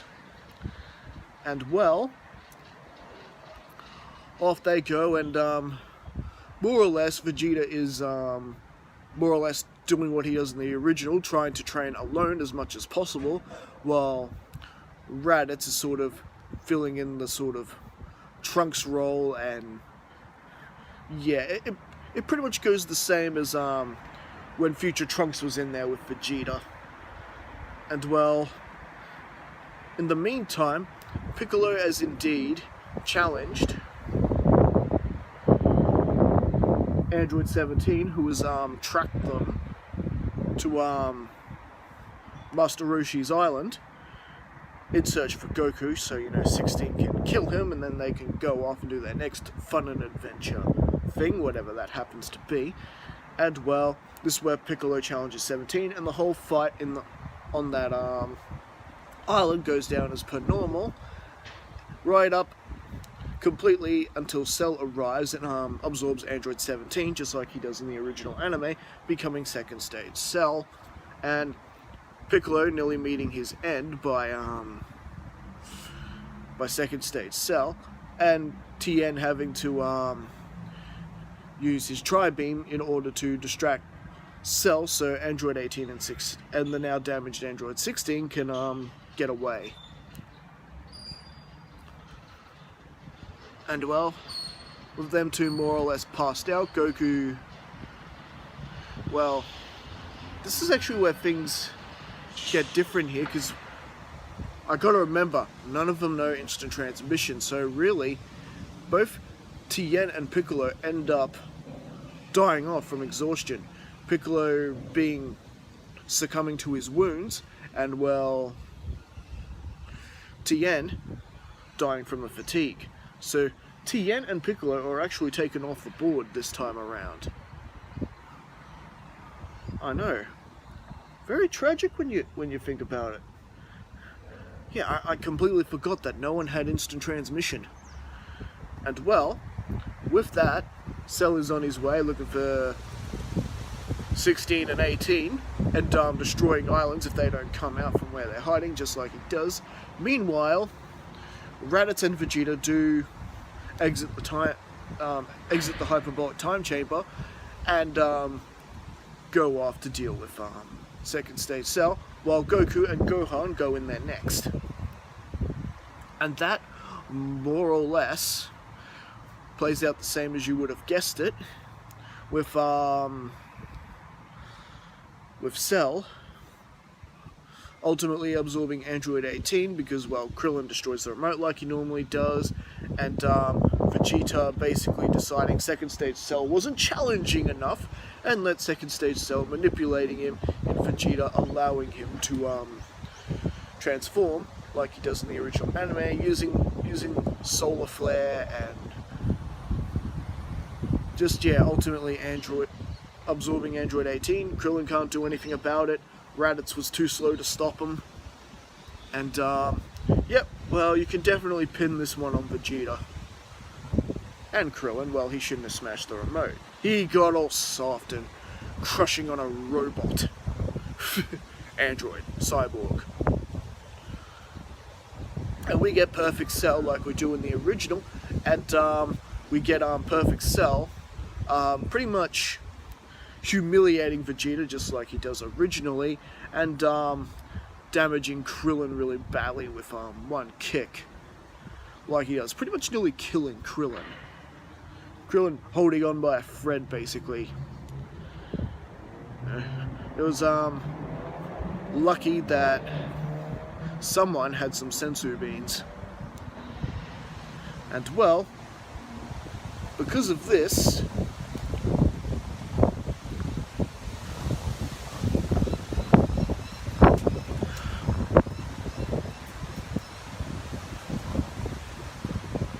and well, sorry, because of this, Raditz ends up challenging Cell and actually doing, a pretty good job. Except Raditz makes the exact same mistake that Future Trunks makes, mistaking himself that he's actually surpassed Vegeta's power level and really bulked up the muscles, but turned out to be just way too slow for Cell. You know what though? I'm not gonna kill you just yet. Your sudden increase of strength has actually intrigued me. So tell me, Raditz, could you actually get stronger? Could you Saiyans get even mightier than what you are now? Well, it's hard to say. I thought this was as far as we could go. But it's hard to say. I see. Well, how about I give you a little reprieve so you're able to get stronger, and I will hold a bit of a martial arts tournament, a bit of an ancient tradition that this planet used to have, up until quite recently. And well, with that, Cell just goes, just make sure you keep an eye on your television set, and I will fill you in about all the details. Ta-ta, make sure you get stronger now. Don't make me regret this decision. With that, Perfect Cell flies away, and Raditz is more or less filling Krillin and Vegeta in, and they are more or less flying back to Lookout, getting ready to fill everyone else in. And this is where Gohan and Goku emerge from the room in Spirit of Time, with their Super Saiyan hairstyles up, and doing the whole keeping themselves in Super Saiyan transformation, so when they power up it's just easier to do and doesn't require that much stamina, because being Super Saiyan has now become natural to them. And Vegeta and Raditz, seeing this is a very ingenious move, Gine and Bardock, who are also there, are also impressed by this as well. And well, with that, it is now Bardock and Gine's turn for the room in Spirit and Time. Vegeta protesting this, going, "I demand another turn in that room, blah blah blah blah," but nope, he's got to wait his turn. This is what they agreed on. Vegeta has to more or less uphold that. After all, what's your rush, Vegeta? It's you got 10 days until the tournament anyway. And well, Bardock and Gine's training session turned out to be quite interesting. And you know, a year alone time with the two, it's definitely one way to get away from it all, even though only 1 day passes in that. In Earthrealm, it's a whole year in there. So it's like a year training vacation for them. And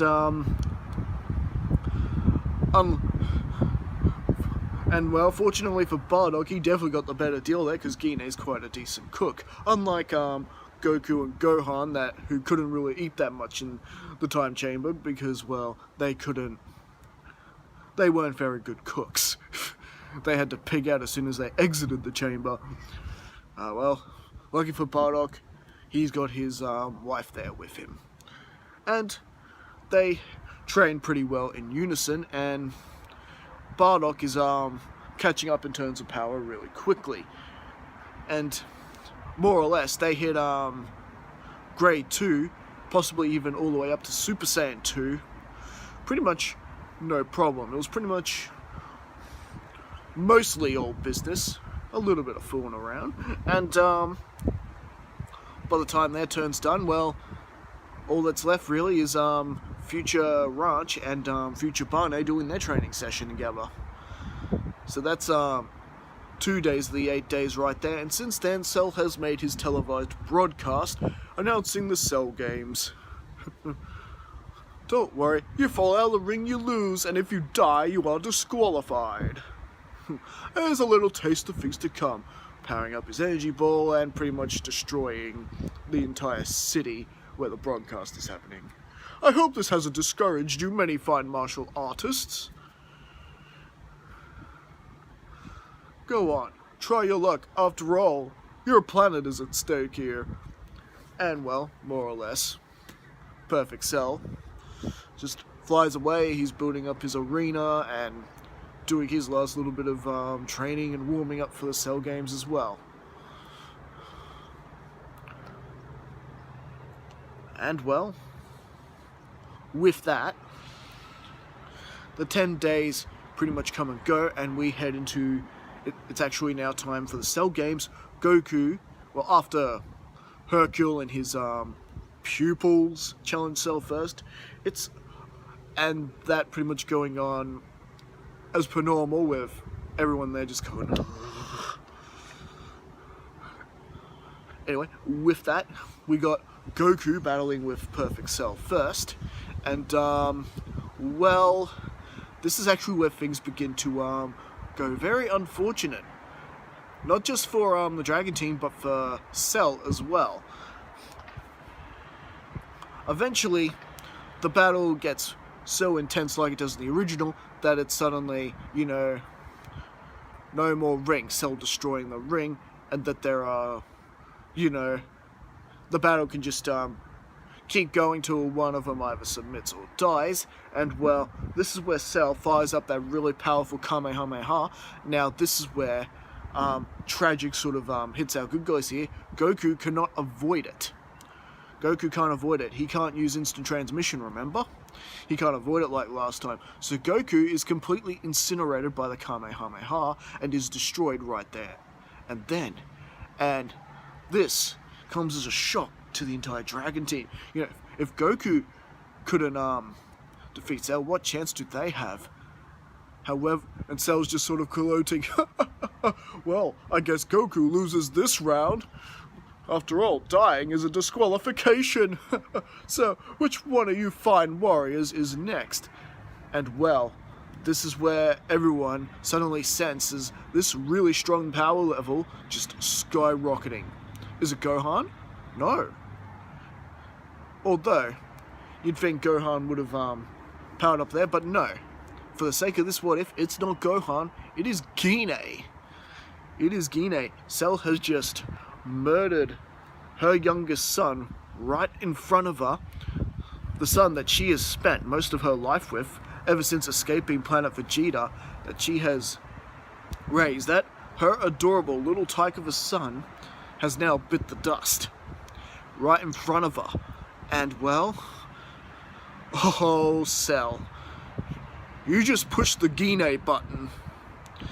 And well, Gine powers up, and Cell's like, you're making the same mistake Raditz made.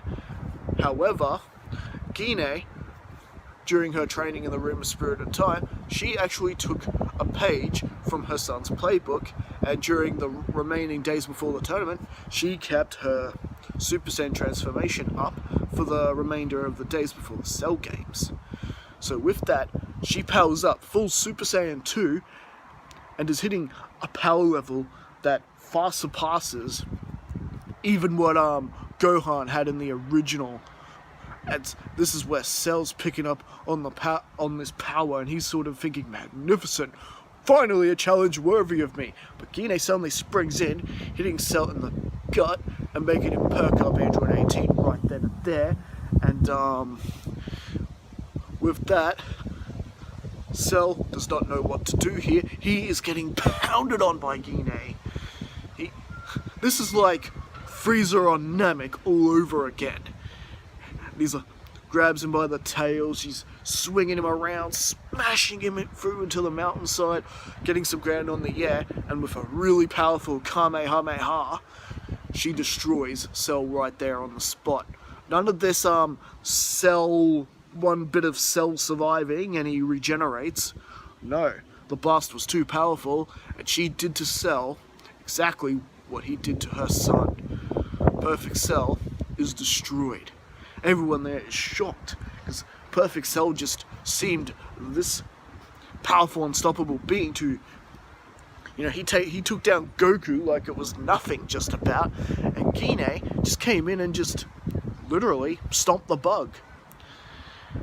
And well, with that, Ranch and Barney are equally as surprised, and well, with that, everyone goes to the lookout, and well, now they have a bit of a problem with Kami and Piccolo fused, and because none of them knows instant transmission, they couldn't get Dende to be the next guardian of the Earth.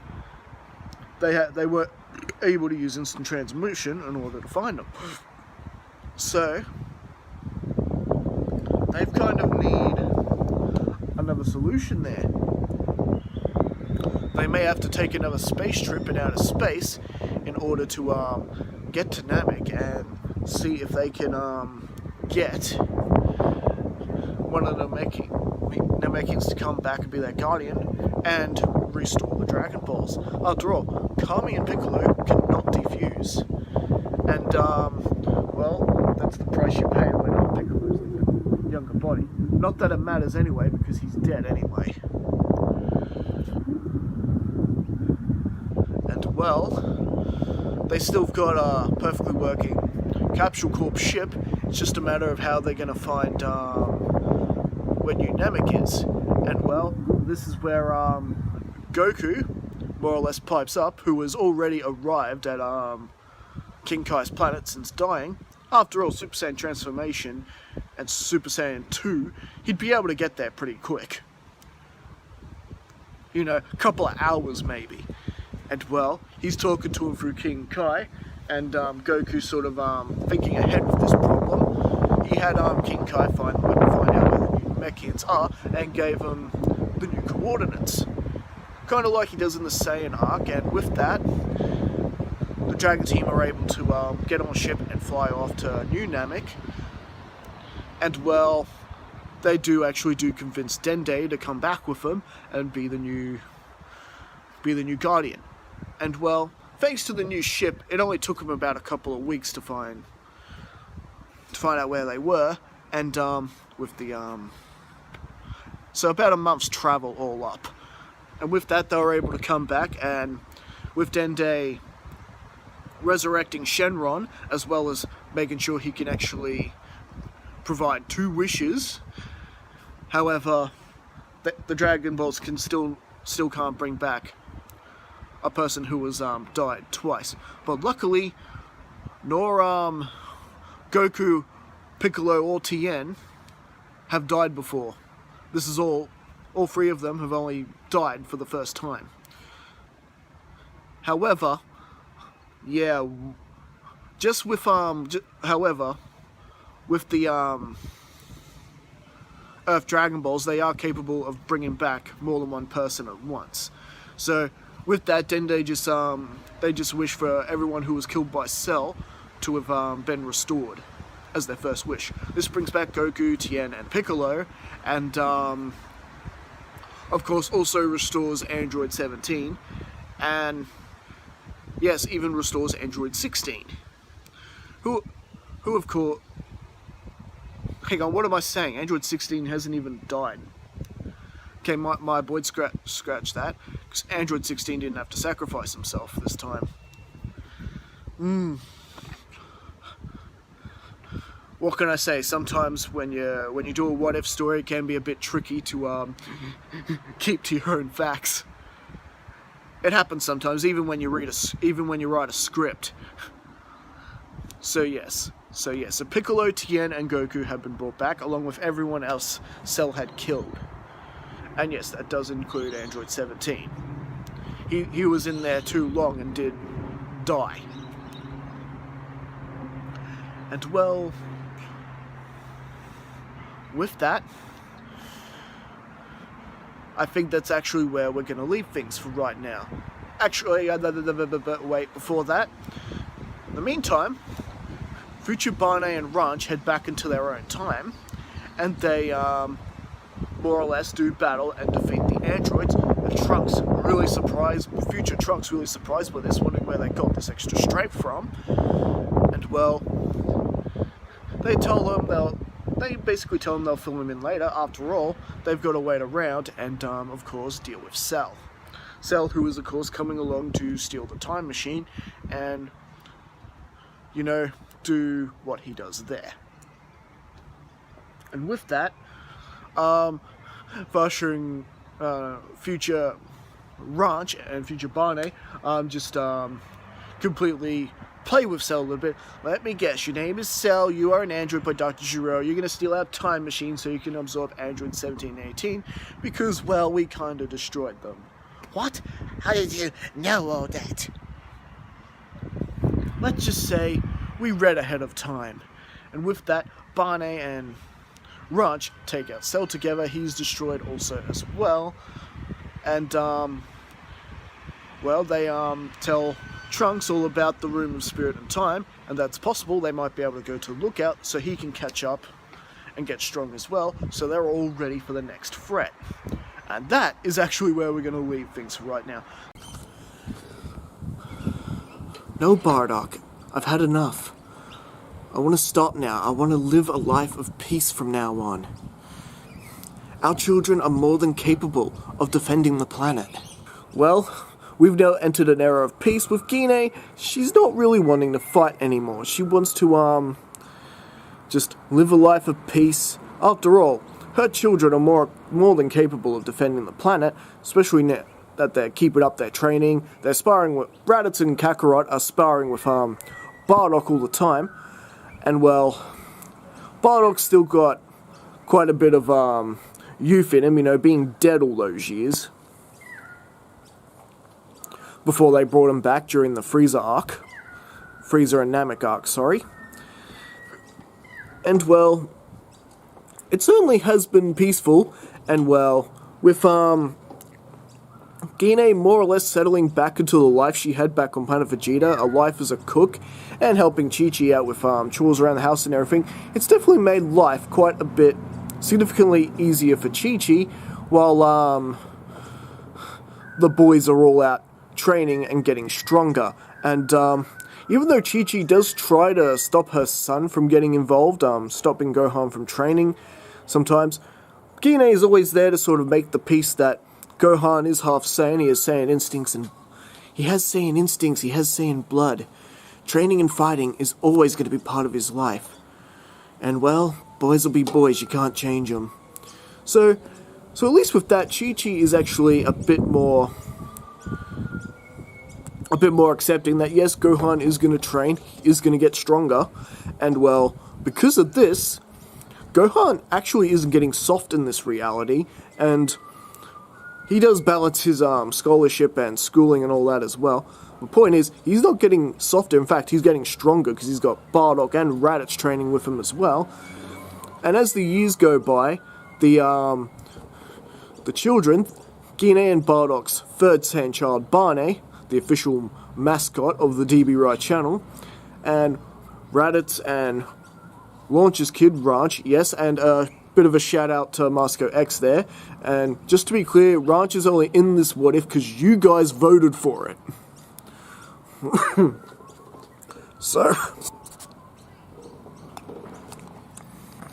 So with Ranch and Barney now coming of age, old enough to now train, they are becoming strong as well, training together, so their power levels are quite even, and well, they're always sparring with their other family members whenever they can, so they're growing stronger in that perspective as well, while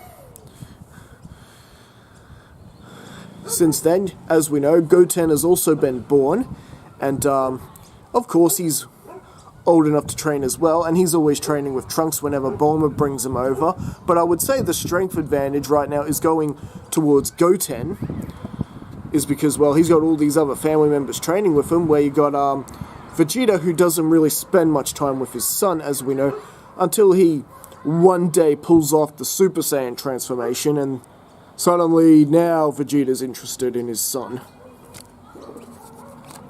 And well, the years go by, Gohan is enrolled into Orange Star High School, and we get the whole Great Saiyan Man thing happening as well, which is quite weird to the rest of the Dragon team, especially his own family. They're like, don't understand it whatsoever. Ha! You are a Saiyan boy! You shouldn't be hiding your greatness! You should be out there, making a difference, and making sure everyone knows it was you doing it. After all, Saiyans were quite the glory hogs back in the days. At least maybe then we could knock Mr. Satan off his pedestal. It's Raditz talking, by the way. And, essentially, has Goku been able to, learn and tap into Super Saiyan 3? Well, actually, no, because I'm pretty sure only Goku was able to pick up Super Saiyan 3 because he was dead, because he had his body being dead had like unlimited potential or something like that. So I don't think he would actually hit Super Saiyan 3, unless my facts are wrong there. Let me know in the comments if my facts are wrong there. However, Kakarot is strong enough without it anyway. And well, we're now heading to the moment where things in the anime for Gohan have pretty much, in the story for Gohan, pretty much play out per normal, except that, you know, he trains as well and gets stronger. He's still Great Saiyan, Videl trying to unmask him, Videl liking him and all that, and their relationship, and teaching her how to fly. And the whole thing for Videl interacting with all the Saiyans and all that, it's just quite welcoming for her. And well, when Kakarot and Bardock were training one day, they didn't hold back in front of Videl. They were in their Super Saiyan forms, so Videl was able to point out right then and there that it was Gohan that defeated Cell, and that also that, of course, Gohan was the Gold Fighter, as well as Great Saiyan Man. What a silly name, the Gold Fighter.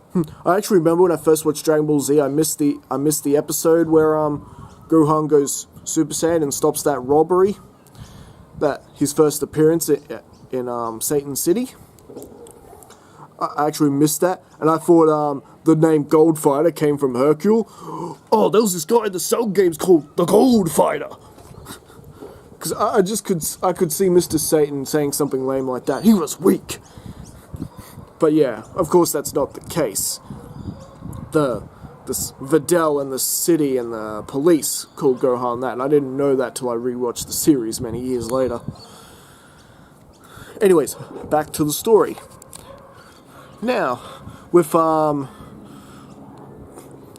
next Tenkaichi Budokai on the way, and all the training is wrapped up and everyone's entering, including Vegeta, who wants to show off his training, finally put the Sun family in their place where they belong. A family of low-class and middle-class Saiyans surpassing him. I cannot let that stand. And he expects Trunks to dominate in the Junior Division. And well, the Junior Division side of the tournament actually plays out quite differently because you've got more Saiyans entering the fray.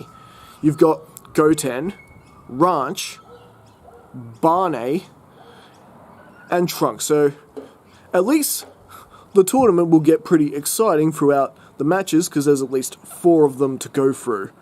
And well, ultimately, Goten ends up losing to Barney in the battle. Sorry about the interruption there. Alright, so with that, Goten, lost to Barney in the tournament. Barney just had quite the head start on Goten, especially having, one-on-one training sessions with her father all the time. And well, as for Trunks versus Ranch ultimately beats Trunks in the tournament, and you ultimately get Ranch versus, I guess, her auntie. It would be auntie, Barney in the final round of the Junior Division. And the battle is that intense, it ends in a draw. They both knock each other out of the ring, and it ultimately ends in a draw. And so the referee had to make it whoever could get back in the ring first would ultimately win the tournament. After all, the World Martial Arts Tournament has to have a winner. And that includes for the Junior Division. And ultimately, it's actually Ranch that is just able to get in there first. And so, now we get into the things with the adult version of the tournament, with Piccolo giving up like he normally does. Gine's not entering the tournament, just so you know. She's actually just a spectator in the crowd. But Bardock, Raditz, everyone else are pretty much entering and have passed with flying colours. And have more or less gotten rid of some of the other lightweights from the tournament, I guess you could say. However, this is when they meet, of course, Supreme Kai and Kibito, and, after the rest of the tournament playing out like it does per normal, with Videl getting injured by Spopovich, and then Gohan ultimately being ambushed by Spopovich and Yamu having his energy stolen, Shid reveals he's the Supreme Kai to the Dragon Team and follows after Spopovich and Yamu like in the original, and they are all filled in about this new threat of Majin Buu. And well, as for things during the whole battle between them and Gohan ultimately catching up, Gine's still staying there in her seat. She doesn't, just not really wanting to get involved and just sit back, watch the tournament. She did think about following them, but she remembers she wants a peaceful existence. So, with that, Krillin and Piccolo are still turned to stone by Deborah, and Spopovich Yamu ultimately destroyed by Barbary, and pretty much you get Vegeta, Kakarot, Raditz, Bardock, Gohan, all following in after the ship. And, well, you got Pee fighting at stage 1, and with a ridiculous game of rock, paper, scissors between the 5 Saiyans. It's actually Bardock gets to fight Pui first, and, well, it ends the same way for Pui as if he were fighting Vegeta. Not very good. And, well, after that, Goku had his turn against Yakon like he does in the original. That pretty much ends exactly the same way. Goku having energy to spare after Barbody's monster steals a good portion of his energy, blowing him up. And, well, it's actually Raditz who battles with Deborah in this timeline. And, well, Deborah is not having much luck battling with him.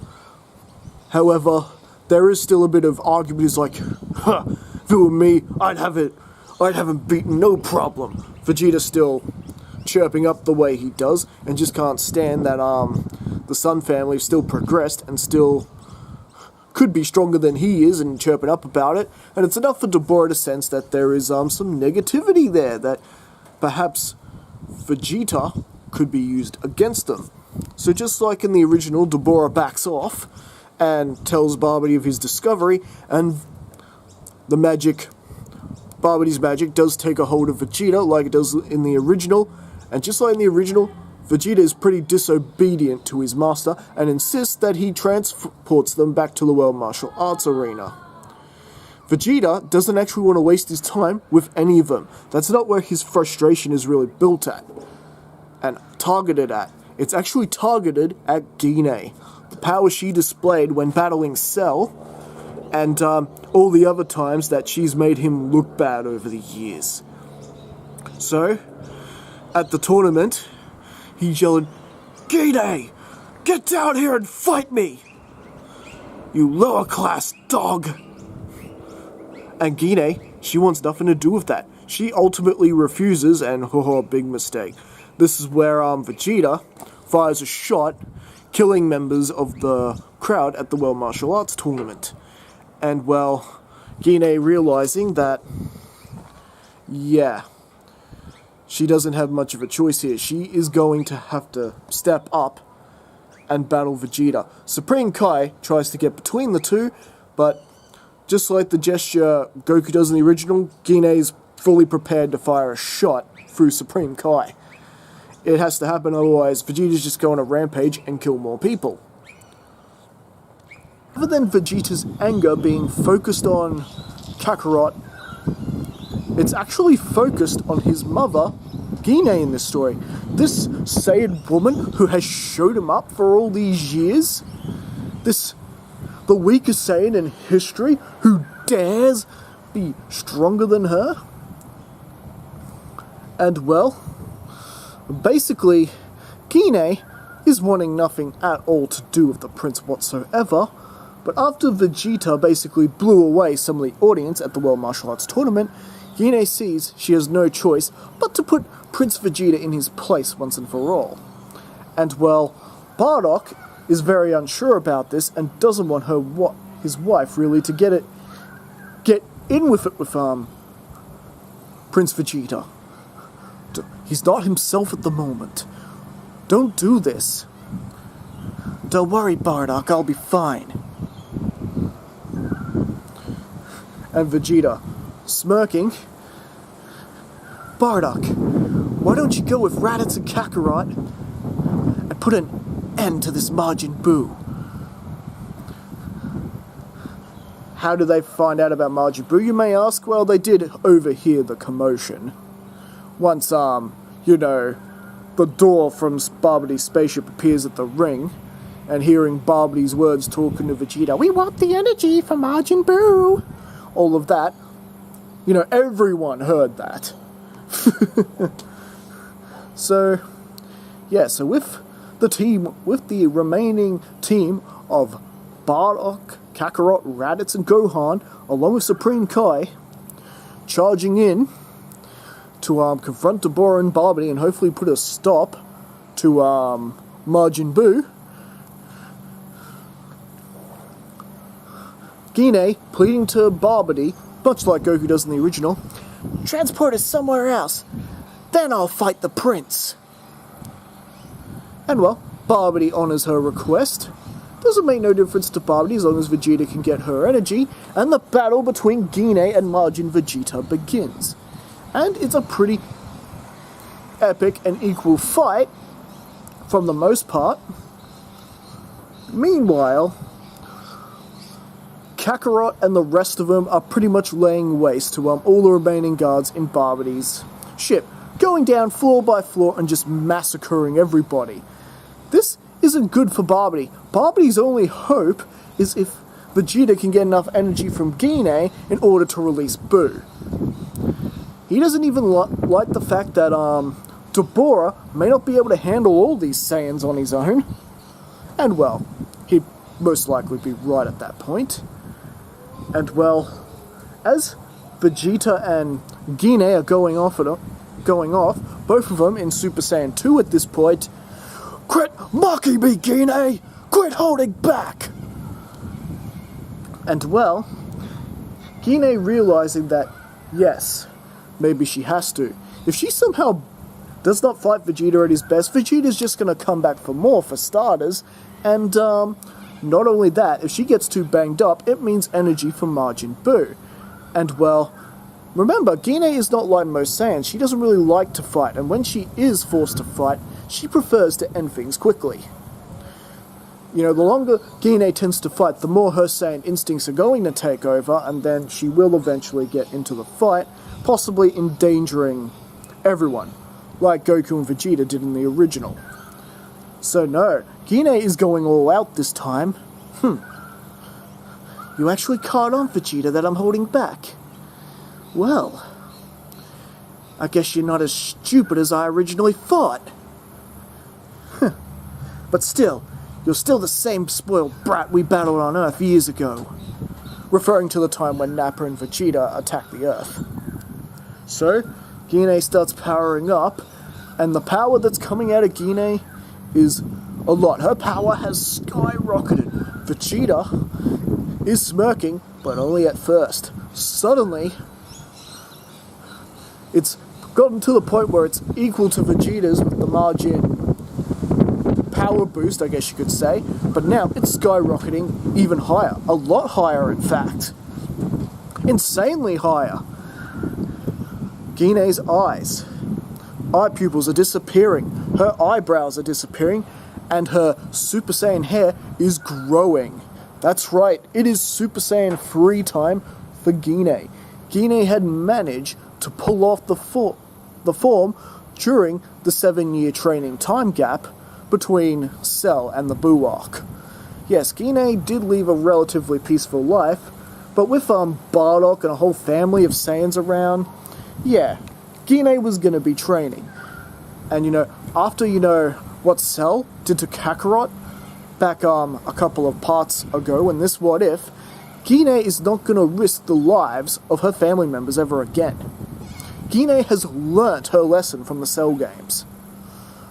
And well, in her Super Saiyan 3 form, she pretty much whelps on Vegeta something fierce, essentially knocking him out in just a couple of blows.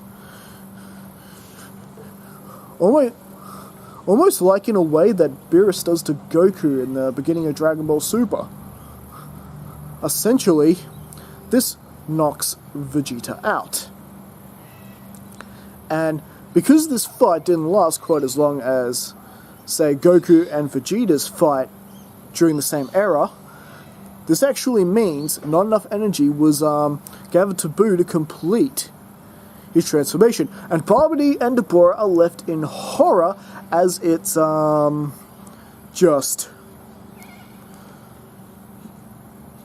just stopped. And now, Bardock, Raditz, Gohan, and Kakarot have surrounded the pair, and it's not good for him. The four are essentially easily able to take out Dabura no problem. Essentially, releasing Krillin and Piccolo from being stone statues, and then with one brutal chop from Bardock, Bardock is also destroyed. The crisis with Majin Buu is basically averted. And, well, with Supreme Kai there, just surprised of how powerful the Saiyans in his universe are, that they were able to handle this no problem, he is definitely grateful, because, well, this could have been a lot worse. In fact, we've seen that, those of us who have watched DragonBallZ. And, well, with Supreme Kai's gratitude, he basically puts his hand on Majin Buu's orb, and with two words, Kakai! The ball is basically whisked away to the world of the Kais. After all, what better place really to keep an eye on the ball of Majin Buu's ball? And well, with Bardock gone, there is no one else who can release him from that ball. So, basically, yeah, this pretty much cuts out the entire Buu arc. So I'm sorry guys if you're expecting a big epic battle and finale with Gine and Bardock fusing or something like that. But don't worry, I will save that for another time. And yeah, with that, the Dragon Balls are summoned and everyone Vegeta killed, or basically all the good guys who have died since the beginning of this arc, are basically resurrected, along with Kibito, who has of course been transported back to the world of the Kais as well. And well, with the spell pretty much worn off from Vegeta, and Vegeta realizing he's still got a long way to go. Damn it! What have I been doing all these years? Yeah. The rivalry between, this sort of rivalry he's got with Goku's mother hasn't really settled things, and if anything, beating him like that has made him sort of more resentful. But at the same time, it is motivating him to make himself even stronger. So, I guess pretty much like in the original, he's basically keeping to himself and training to himself. And well, Videl is just happy that Gohan's still alive and that they're able to stop this threat from becoming too serious. And Hercule sort of scratching his head to how Videl knows these people, and ultimately Hercule is basically more or less introduced properly, and more or less does form a bit of a understanding with the Dragon team. And well, basically Mr. Satan, of course, agrees to take the glory of stopping Majin Buu. The second Dragon Ball's basically just made to for people to just basically forget the whole incident even occurred. So Mr. Satan basically tells them that he stopped the threat from even happening, prevented it from even happening by some timey-wimey stuff, just like he basically does in the beginning of Dragon Ball Super. Anyway, basically that whole lie basically worked. And well, basically things with the Dragon team have basically returned to peace. Vegeta still more or less mellows out like he does, but he's ultimately doesn't really want to face Gine or any of the Son family at the moment. Just the mere fact that he had to rely on Bardock's power to give him that boost, even though it proved to be in vain, he needed help? Yeah. Vegeta doesn't feel like he can really face the Son family right now. So he's basically just spent most of his time training, trying to get himself better, you know, the usual.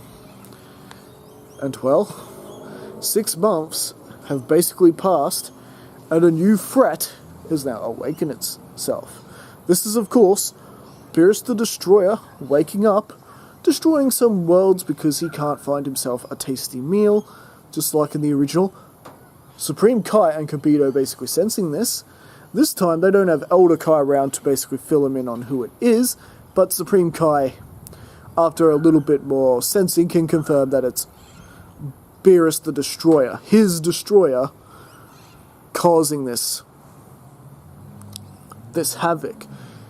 And that he's basically realized that it's unbecoming of a destroyer to just destroy planets like that on a whim.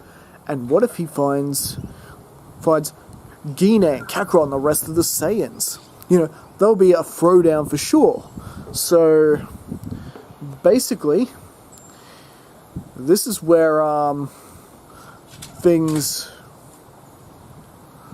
sort of begin to... Basically, yeah, not like there's that much they can really do about it. And basically, you've got Gine and Kakarot having a mother and son sparring session on King Kai's world. And well, that's going on and Beerus is destroying worlds. And Beerus seeing a vision of the warrior who will face him, who looks slightly different from his premonition this time. Looks more like a girl Saiyan than some strong, bulky-looking man. I remember the name of this warrior who's supposed to challenge me. It's the Super Saiyan God. Left off from the story is that pretty much Earth has been at peace. No sign of any bad guys doing anything for at least the last 6 months or so. It's even quiet enough that Bardock, Gine, and Barney, their youngest child, could all get into a spaceship and go on a short 2-month space vacation, which, funny enough, they actually ended up on Yardrat, and Gine was able to learn instant transmission, which was pretty handy. It only made made them able to experience even more things as they went on their space vacation. No long space flight, just instant transmission everywhere. Why not? And after dropping them off, Gine decided she wanted to pop in on an old friend. This would be King Kai. She's not there to train or anything like that, or wreck his planet, like Goku keeps doing. No, she's actually there just to have a friendly visit, maybe have some lunch with her old master, and we'll see what goes from there. Now, meanwhile, Lord Beerus the Destroyer has since woken up from his 30-year nap, and is currently destroying, sometimes one half of a planet and full planets, depending on whether or not these guys could feed him some good food or not. And as he's destroying one planet, he remembers a premonition he had before taking his 30-year nap, that one day some Super Saiyan God or something would challenge him. And the flames took a shape of a Saiyan woman that looks suspiciously like Gine. And, after Beast remembering this Super Saiyan God, Whis, we're going home. Tell me, Whis, did Lord Freeza manage to blow up the entire Saiyan Planet Vegeta, like I said? Yes, he did manage to do that. Well, remind me to rid the cosmos of him next time we see him. That won't be necessary, my lord. Someone has already done that for you. What? You mean there's someone in this universe actually stronger than Frieza? Yes, a Saiyan, I believe. A Saiyan from Earth named Gine. Now, when you said Frieza blew up Planet Vegeta, I assumed that meant the entire Saiyan race.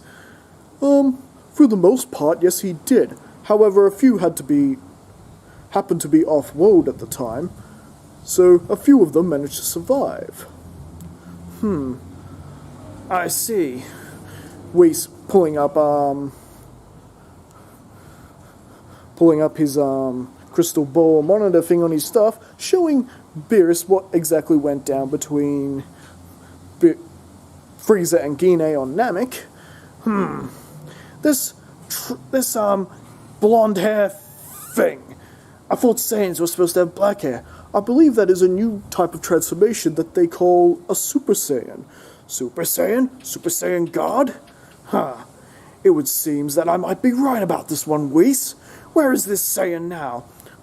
Would seem she's on, King Kai's world. A Saiyan on the Kai's world. That is suspicious. Well, we better check this out.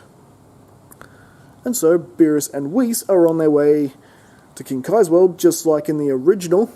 And after Elder Kai and Supreme Kai, basically... Well, not Elder Kai hasn't been woken up. But Supreme Kai does manage to warn King Kai that Beerus is indeed approaching. What? Beerus? Why would he be coming here? And well, King Kai pretty much does much like what he does in the original of Dragon Ball Super, trying to hide Gine from Beerus, and Beerus and Whis do show up, and... So, what brings you here? Oh, nothing. I just have a little business with that Saiyan you're harboring. Oh, right, where are my manners? Gine, come on out here. Now, unlike Goku in the original, Gine has good manners, and is actually very respectful to his lordship. And because of this, and because Gine actually understanding the situation with what King Kai explained to her before Beerus' arrival, she doesn't challenge Beerus to a sparring match like Goku does. It's just a respectful talk. He tells them the truth that she's never heard of this Super Saiyan God thing, and that Beerus intends to just maybe ask Prince Vegeta about it. Wait, your lordship, you're not planning on blowing up the Earth or anything? As long as nothing happens there that annoys me. And they're basically off, so... He's like, we're in big trouble here, Gine. I better contact Vegeta immediately and tell him what's going on. And well, because King Kai realizing if anyone's likely to screw this up, it's Vegeta. Gine sort of nodding. I would have to agree. In that case, I better get down there and tell everyone else what's going on.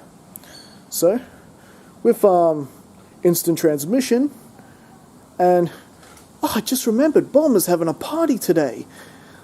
They're all going to be there. Oh good, this saves them some time at least. So Gine uses her instant transmission to basically inform everyone with what's going on, that Beerus the Destroyer is coming, and that basically everyone's going to have to be on their best behavior. So everyone basically understands the situation. You know, Piccolo especially, since he was once the guardian of the Earth. Dende, same as always, and yeah, he's basically recommending that everyone basically dress up as busboys. Which is kind of a humorous sight, you know, your Goku, Gohan dress up as busboys, your Goten and Trunks as well, and yeah.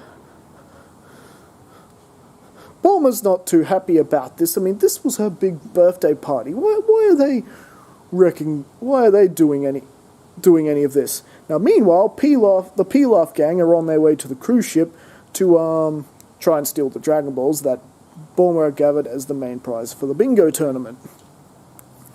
So, yeah.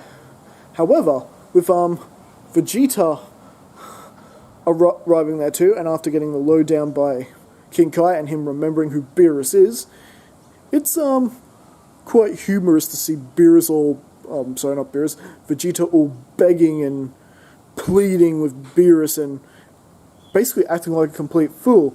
Gine just sort of standing there like this, holding her head. Vegeta, what are we gonna do with you?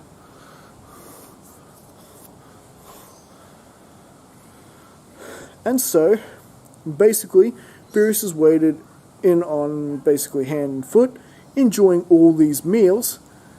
So, you're probably wondering without Buu, what exactly is going to set Beerus off to get to our big battle we're going to get. We're going to at least have a big battle between Beerus and Gine. I mean, it is on the thumbnail. Well, yes, of course. Come on.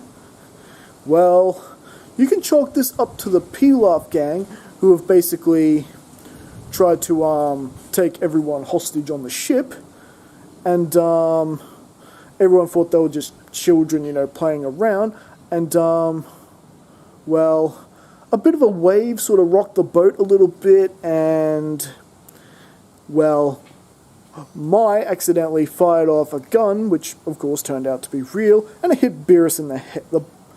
The bullet hit Beerus in the head.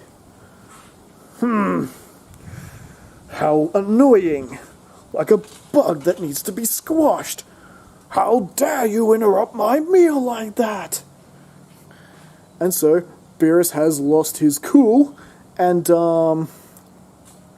basically, everyone's got to step in and try and calm Beerus down, which ends up in a whole party brawl, which pretty much goes much like it does in the original. Even Gine getting into the action and initially being beaten, and well, yeah, it's not until, much like in the original, when Bulma going, "You have ruined my birthday party! This was meant to be my special day, and you just come along and ruin it!" She slaps Beerus like she does in the original, and ultimately, Beerus backhands her, which sets off Vegeta. "How dare you do that to my Bulma!" And for a brief moment, with surprisingly Gine managing to power up to a Super Saiyan freeform, she and Vegeta together are battling with Beerus, and Beerus is actually having to put a little effort into subduing the two. And it's quite interesting how Vegeta and Gine were able to fight in sync. And, well, Bardock, Goku, Raditz, Little Barney tried to get involved too, but ultimately they were beaten.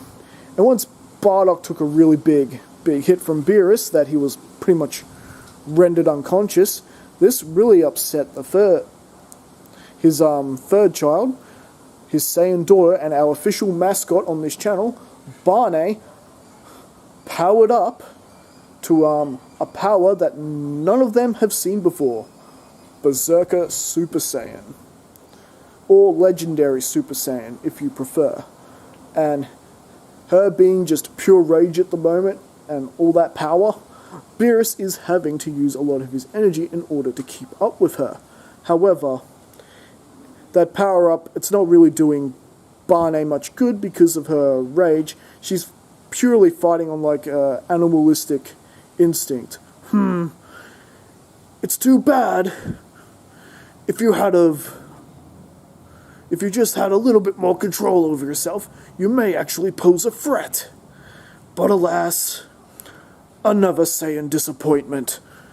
He strikes Barney, and she's basically out cold.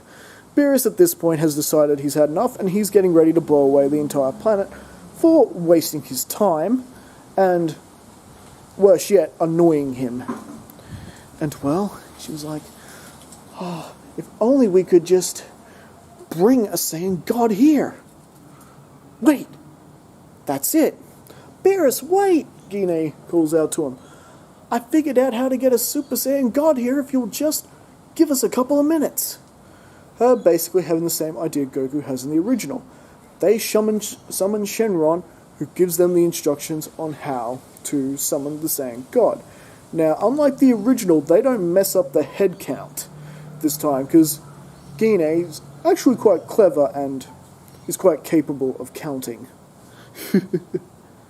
So with that, Gine being the volunteer Saiyan to take the power up, they perform the Saiyan God ritual, and because there were more Saiyans on this planet, Videl's pregnancy is kept a secret. And Gine is powered up into her Super Saiyan God form, and well, she begins to battle with Beerus, and the battle between Beerus and Gine is actually a little bit more closer than Goku's battle with him in the original timeline. Just due to the fact that Gine is a bit more powerful in this reality and has never really, lost her step or anything like that.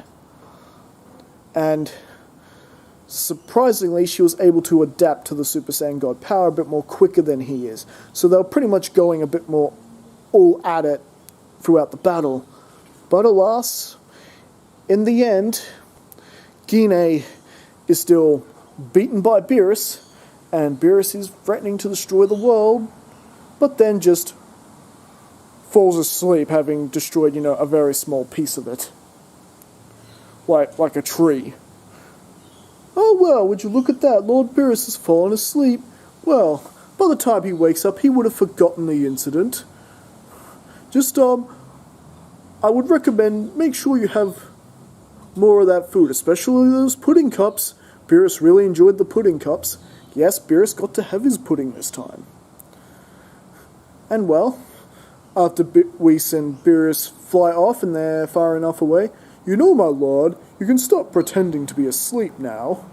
Huh? Oh, I wasn't pretending, I was really asleep. Sure, my lord. Tell me, you weren't really going to blow up the planet? Not with all that gourmet food lying around. That would have been a waste. It seems you know me a little bit too well, Whis. Luckily, Gine actually gave you what you were wanting. It seems you actually had to use nearly 75% of your power. Yes, the trip certainly was not a big waste of time. So, I guess this does justify keeping the Earth around a little bit longer. However, I am counting on you to make sure she keeps growing in power, so she could really challenge me. Am I understood? Of course, my lord. I suspected the same thing. And well, Beerus and Whis return to their homeworld. Beerus goes back to his nap, and I think for now, with that crisis averted and Bulma getting to enjoy some remnants of her party and making the Pilaf gang scrub the entire ship top to bottom, then ultimately, taking them in because Bulma does that. Right where we left off, after Gine's epic battle with Lord Beerus, Gine having the Super Saiyan God power-up, which, of course, differentiates from the original, where her son Goku had it originally. After all, this is what if Gine, the mother of Goku, survived and how she would affect the overall story. And since then, she's basically once again resettled back into her life, cooking for a family, basically just being a family gal. Now, mind you, something has happened in between Whis' constant visits to Capsule Corp, sneaking in food while Lord Beerus is back asleep, and that is the peaceful passing of Grandpa Gohan. Grandpa Gohan, who peacefully just passed away in his sleep one night, and naturally, Gine and Kakarot were really grieving the loss. After all, Grandpa Gohan was like a grandfather figure to Kakarot, and almost like an adopted father figure to Gine. So, naturally, they are really feeling quite a big loss. And it's made Gine think that, she just wants to live her life in peace and with her family, just like she always wanted, much like how Grandpa Gohan lived his life. And, but this sort of gets under Bardock's nerves a little bit. After all, she's been given the opportunity to train with the being that trained Beerus the Destroyer. And she's just turning it down. She's by far the strongest Saiyan there. And, which Bardock is having difficulty accepting right now as it is, considering that back when they lived together on Planet Vegeta, you know, Gine was the weakest Saiyan in history, yet now she's by far the strongest. And she is not even keen to do this training with this otherworldly deity-like being. Bardock is quite annoyed by this, but after Kakarot talked to Gine and convinced her, you know, it's just training, there's no threat to the planet or anything, you can just relax and just go at it your own way. And it'll be like old times when we used to train together. And that did sound nice to Gine, training with her young son all those years back in the earlier arcs of this What If. Back when the adventures of Dragon Ball were just starting. Those were good times, sparring with her son and everything. So, why not? Gine decides she will train this time. However, she's wanting this to be the last time. And Bardock is keen to get some training in as well, wanting to go along, but Whis says, no, only Gine, Kakarot, and Prince Vegeta at this point. I don't think I could handle training the whole lot of you together. And, well, but you can imagine Bardock is definitely feeling a bit angry and bitter that he's being left out. And so is Raditz, his oldest boy. After all, there was a time where Bardock and Raditz were the two strongest in their family, and now they're equally the weakest of their family. You know, even Barney, when she goes Berserker Super Saiyan, has power beyond Raditz and Bardock. And as for Raditz's daughter Ranch, and yes, the one and the same Ranch from the Masker X What If, so you guys wanted this a few parts back. Even Ranch is more or less on the verge of surpassing the two of them. Now, anyway, continuing on with our story. So Bardock basically decides he and Raditz are going to take a little bit of a space trip, while Gine and Kakarot are off having the time of their lives getting stronger. This opportunity will not be wasted. Bardock has this sort of interesting training idea where they might just be able to close a bit of that power gap between him and his youngest son and his wife. And Raditz is not sure whether or not to go along with this after all. He's got quite the demanding wife in Launch. But as soon as Launch sneezes, he just goes, "You know what, Raditz? Just go on ahead. You show Kakarot and your mother just how strong you can be, hey? After all, I do not want a weak husband. And I'm sure Ranch doesn't want a weak father. That's right." So, with that, Raditz basically agrees that, yep, Bardock and Raditz will be going into space for a little while. And, well, they basically make Bulma hand over the capsule-free ship. And, you know, she doesn't know what these two are up to, but it's best to, you know, stay on the good side of two Saiyans. And so, with that, they blast off into the cosmos, and meanwhile, Vegeta, Kakarot, and Gine are going through the same training regimen that Vegeta and Kakarot go through in the original arc. Essentially, wearing those ridiculous training, carrying those really heavy weights around, and running laps around Beerus' planet before parts of it could disappear and they fall to their doom. Or fall into nothingness, you know, whatever the explanation was there. And, yeah, and ultimately Whis waking up and sending them to that dimension, you know, wanting faster results. Of course, this leads to the Saiyans eating his secret stash of pizzas, of earthly pizzas, which Beerus is not too happy about this. And, well, in the meantime, though, back on Earth, Sorbet and his men have risked a journey to Earth to use the Dragon Balls in order to resurrect Frieza, much like they do in the original, and it's successful thanks to the Pilaf gang's assistance. And yep, Frieza is brought back and is has been recovered inside the recovery tank. Their healing capsules, or whatever they call, yeah, healing chambers. Thank you.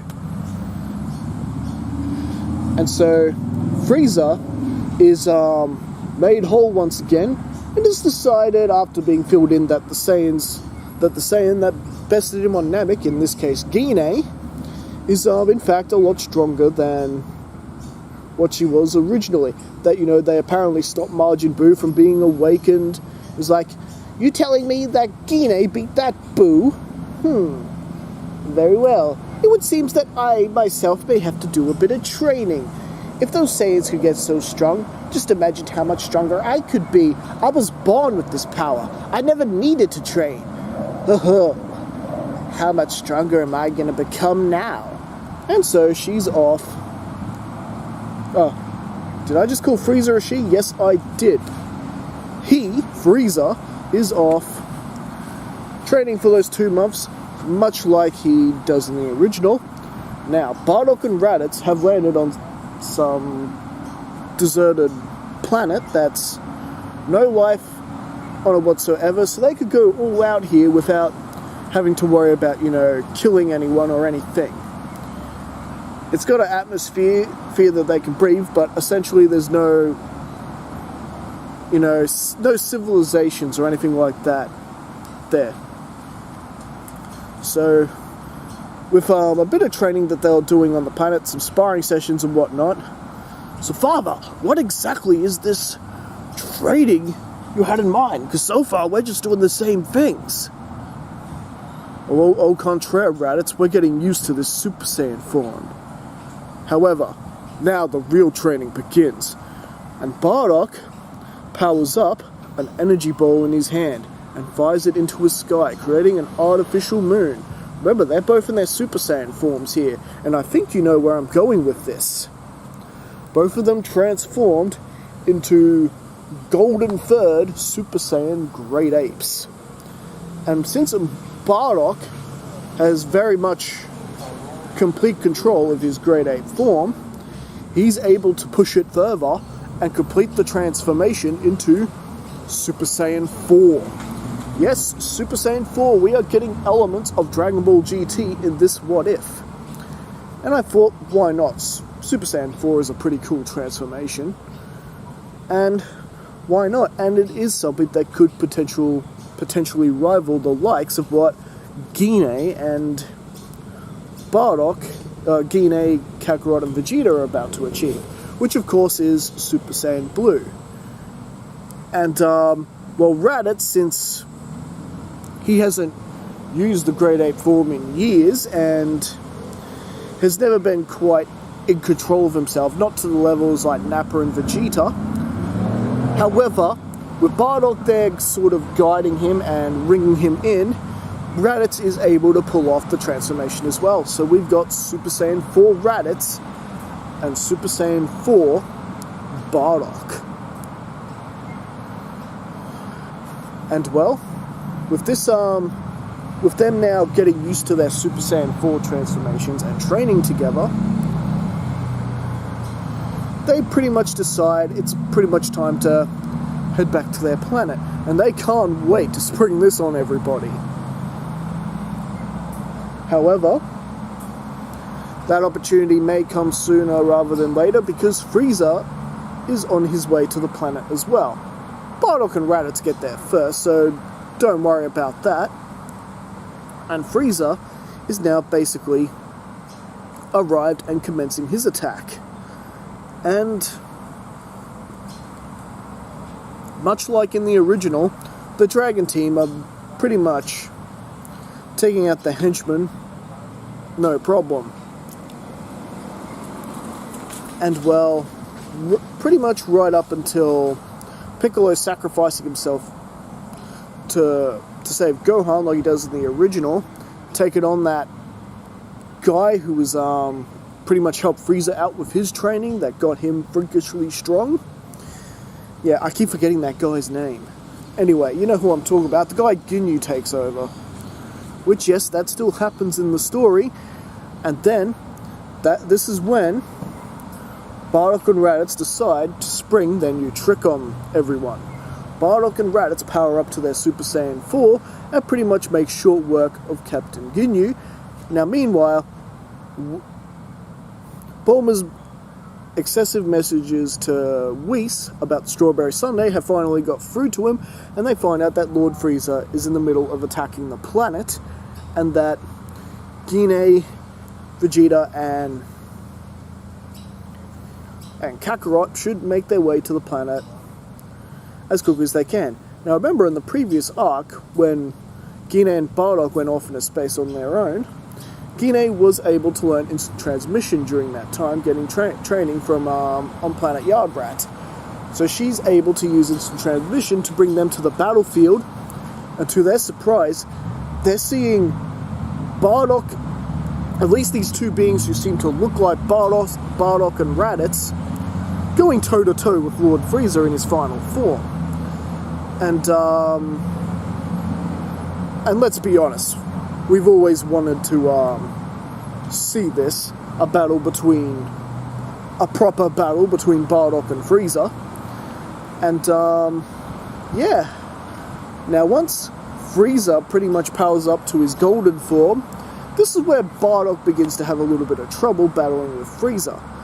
After all, he had been Super Saiyan 4 before and had to deal with Captain Ginyu first. And, well, Bardock, Gine, Kakarot, and Vegeta are thinking about getting involved here, but Bardock is just angrily shouting at Gine, "Don't you dare interfere with this battle! Frieza is mine! After what he did to my friends!" Referring to, his old his Planet Elite Force, Varsha, Borgo, Shugesh, and Fasha. So yes, this is more or less a personal battle. And Raditz, looking just as serious. "Yes, don't you get involved. We will handle this." And well, with Raditz and Bardock working together, yes, it turns out Frieza cannot handle two Super Saiyan 4s. And ultimately, just like in the original, his golden form begins to overwhelm him. His body is not used to the strain that that much energy is putting out. So ultimately, this ends with Frieza's golden form being deactivated, and well, Gine notices a certain little sorbet lurking around the corners, trying to get a sniper shot in on her son and Bardock. Gine's not having any of this, and Gine basically takes out Sorbet right then and there. Bardock and Raditz being confused with what's happened, but notices a dead Sorbet sort of lying there, and basically realise what Gine had just done. So okay, never mind, back to the battle. And so, with that, father and son together power up one final attack and vaporize Lord Freeza. Frieza doesn't get the chance to blow up planet Earth like he does in the original. So no temporal time skip. So yeah, no glory hog Goku to power up to Super Saiyan Blue and take out Frieza with a Kamehameha this time. No, Bardock and Raditz have earned that victory. It would be a pretty dick move if we say had Gine charge in at the last second, finishing off Frieza with a Kamehameha. Ultimately, at the end of this battle and everyone gets their big victory meal, Gine can't help but feel impressed that Raditz and Bardock were able to essentially almost completely bridge the gap between their power, and that they were able to do it on their own. They didn't need Whis' help. They found a way to reach a level that they could achieve on their own.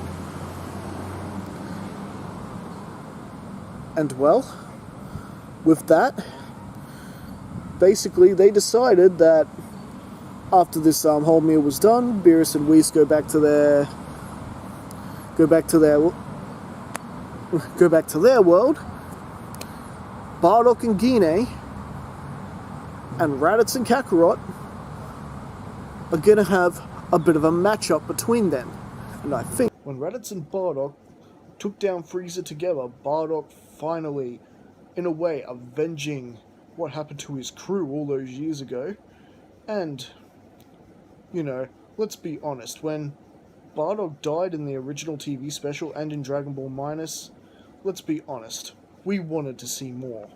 We wanted to see an all-out fight with Bardock and Frieza, but we never got it. Never got it. Well, thanks to Bardock being resurrected by DragonBallZ in this timeline, we actually did get it. And boy, vengeance was sweet. However, it was now time for Bardock and Raditz to prove that they still matter in this timeline. That they can still keep up with Gine and Kakarot. Kakarot and Gine, who were considered the two weakest Saiyans pretty much in history, to now have been surpassed by them. But oh no, the middle-class wannabe elite Bardock and his eldest boy Raditz are about to prove they still have what it takes to fight in the big leagues. In this exhibition match, basically happening towards, you know, towards where all those islands are, where Roshi lives. So, essentially where Goku and Vegeta are sort of sparring in the Dragon Ball Super Broly movie, which I'm pretty sure is roughly the same area. I might be wrong. If there's any information on that, feel free to link it to me. I would like to know if that area actually is the Southern Islands area. Alright, so with that, the match has been set, and pretty much everyone has basically turned up, watching from a nearby island to see this showdown. Yamcha, Tien, everyone is there. They're treating it like a big day out. But for Bardock and Raditz, this is completely serious. It is Super Saiyan 4 Bardock and Super Saiyan 4 Raditz versus the team of Super Saiyan Blue Gine and Super Saiyan Blue Kakarot. And Gine and Kakarot do not know what to make of this, do not know what Raditz and Bardock are trying to prove here, why this is suddenly happening, why is this, you know, why is this fight sort of breaking out.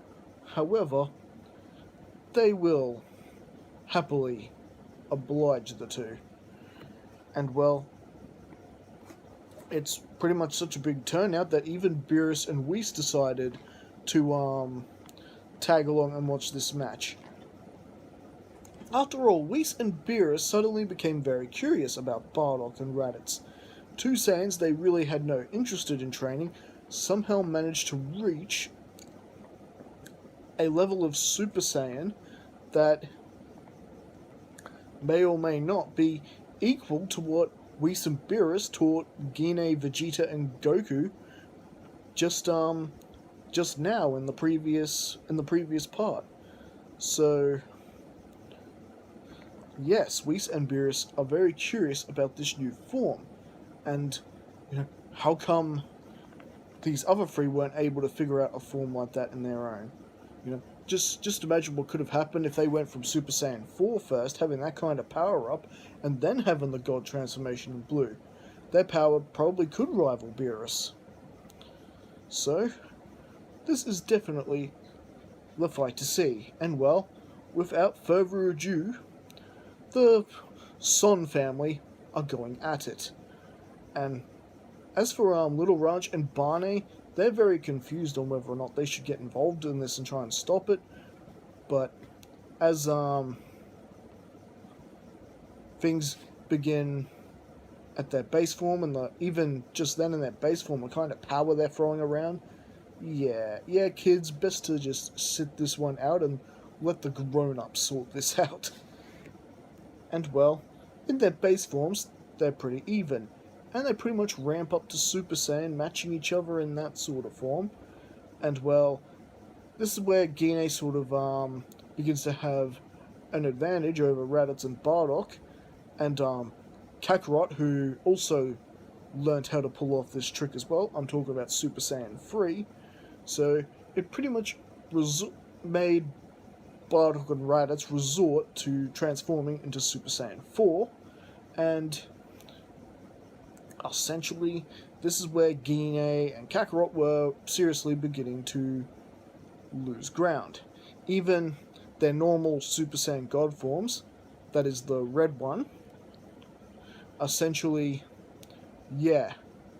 didn't prove really to match Super Saiyan 4.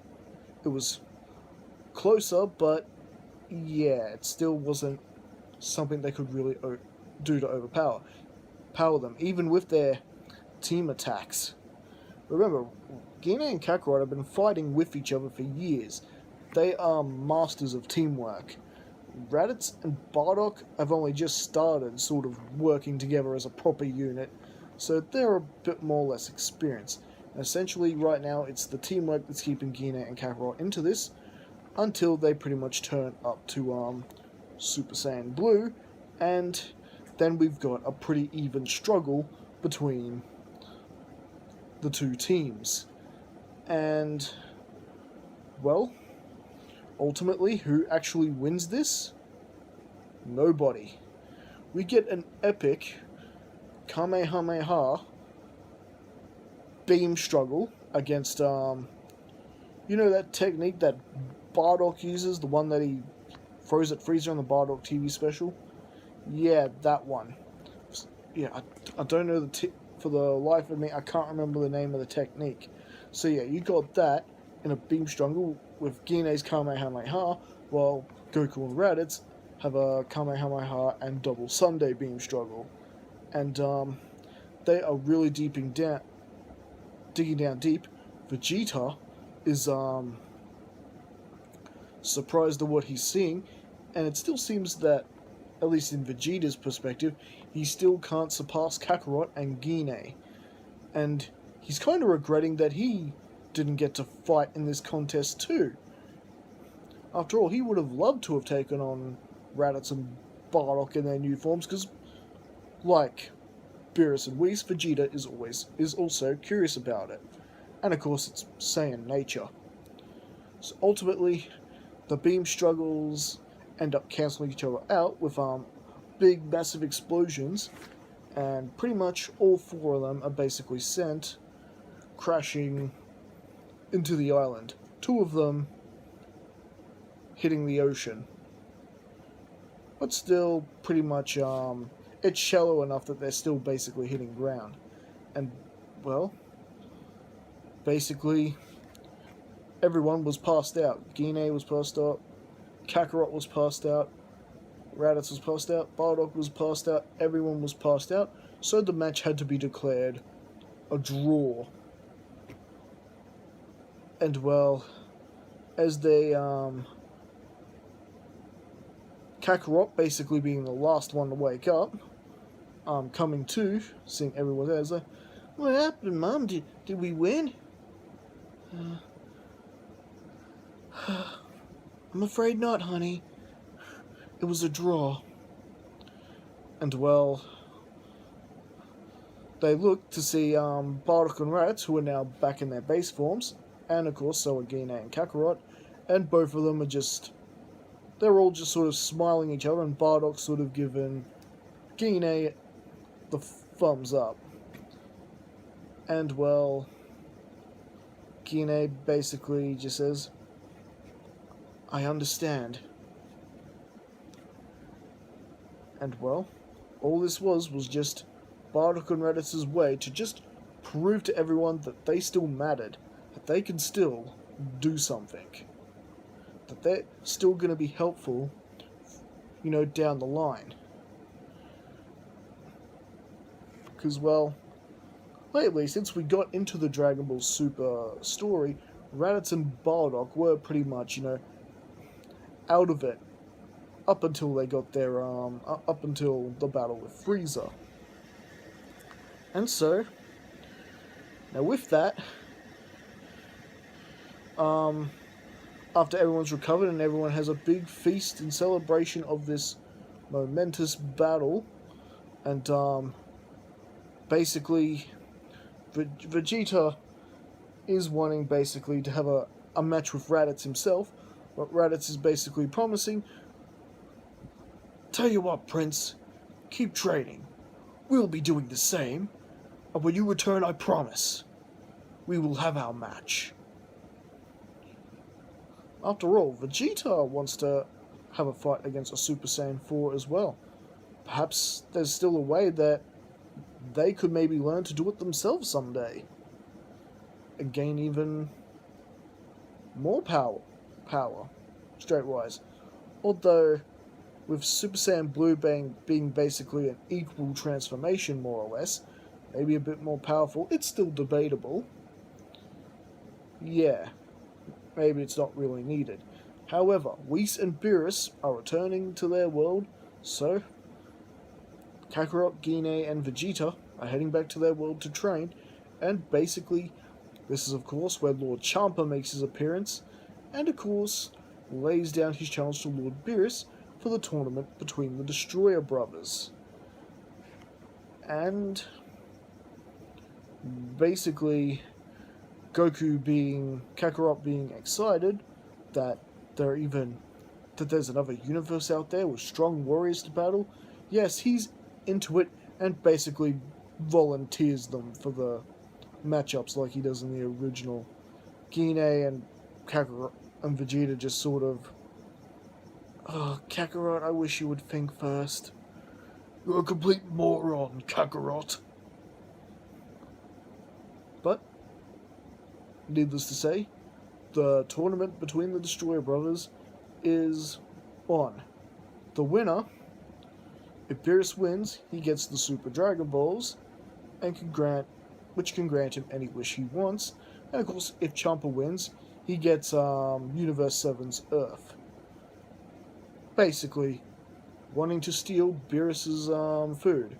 Hey, what's that they say about cat loves food? Yeah, yeah, yeah. So, with that, it was up to them to be thinking about their team.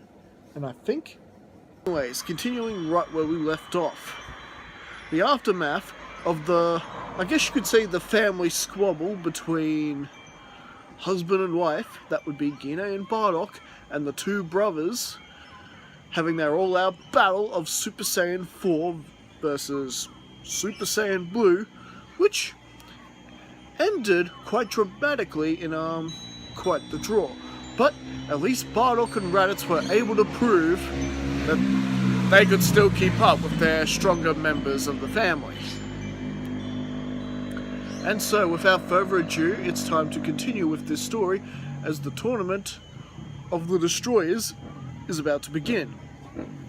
Yes, just like in the original, Champa has been sneaking to Universe 7, collecting the Super Dragon Balls that were currently in Universe 7's possession, and goes to tell them all about this tournament challenge idea, the winner getting, you know, if Champa wins, Universe 6 gets Universe 7's Earth, and if Beerus wins, he gets all the Super Dragon Balls that Champa had collected, and the wish. So, with Goku kind of getting a little bit too enthusiastic for his own good, basically agreeing to these terms, and then immediately getting his ear pulled by Gine. After all, you just basically put the planet in unnecessary risk, after all.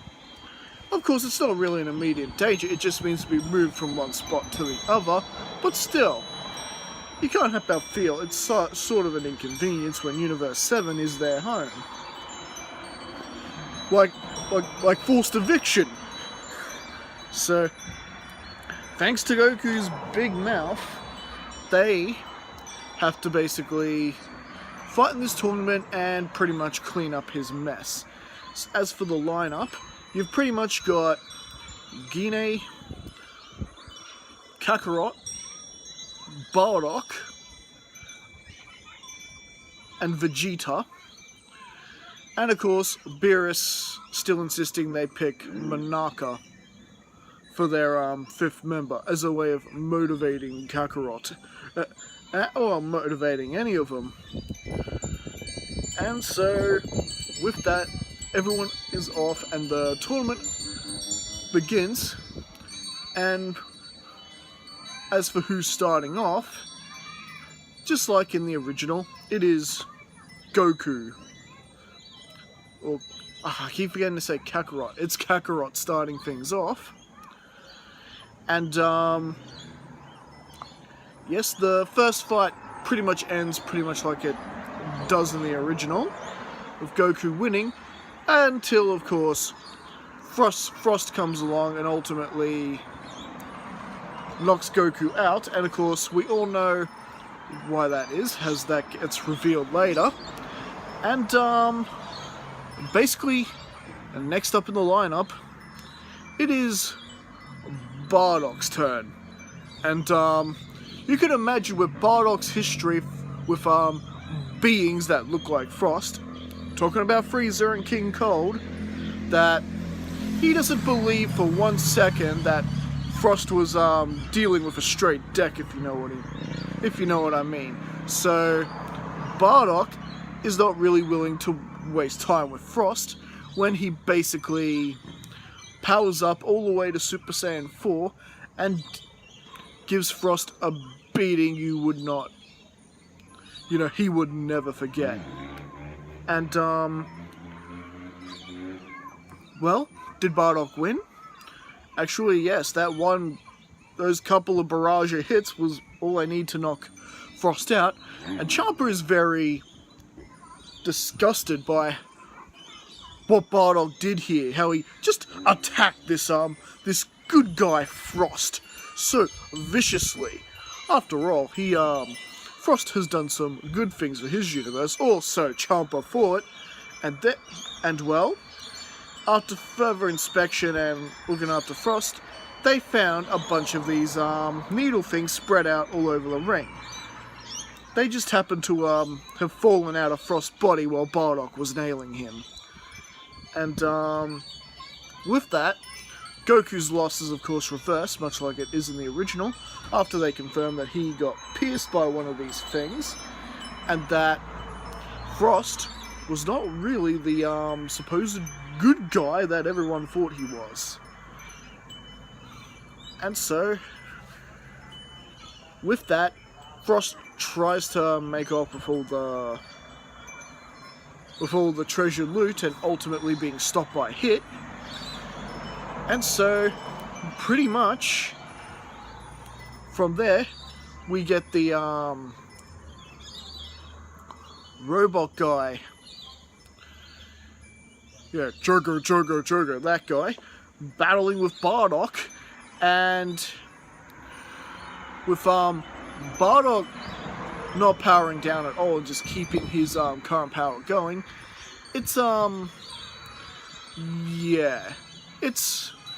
he's definitely finding it hard to knock out the steamer robot, and ultimately it was Bardock calling him a name that basically made him give up and leave the ring, which is kind of humorous when he wasn't trying to insult him at all. It was just like, come on, is that all you got, you bucket of bolts? And yeah, it was enough to send him packing. So then we got Bardock battling with Cabba, and so in a way it would actually be Bardock who would become this Cabba's mentor instead of Vegeta this time around.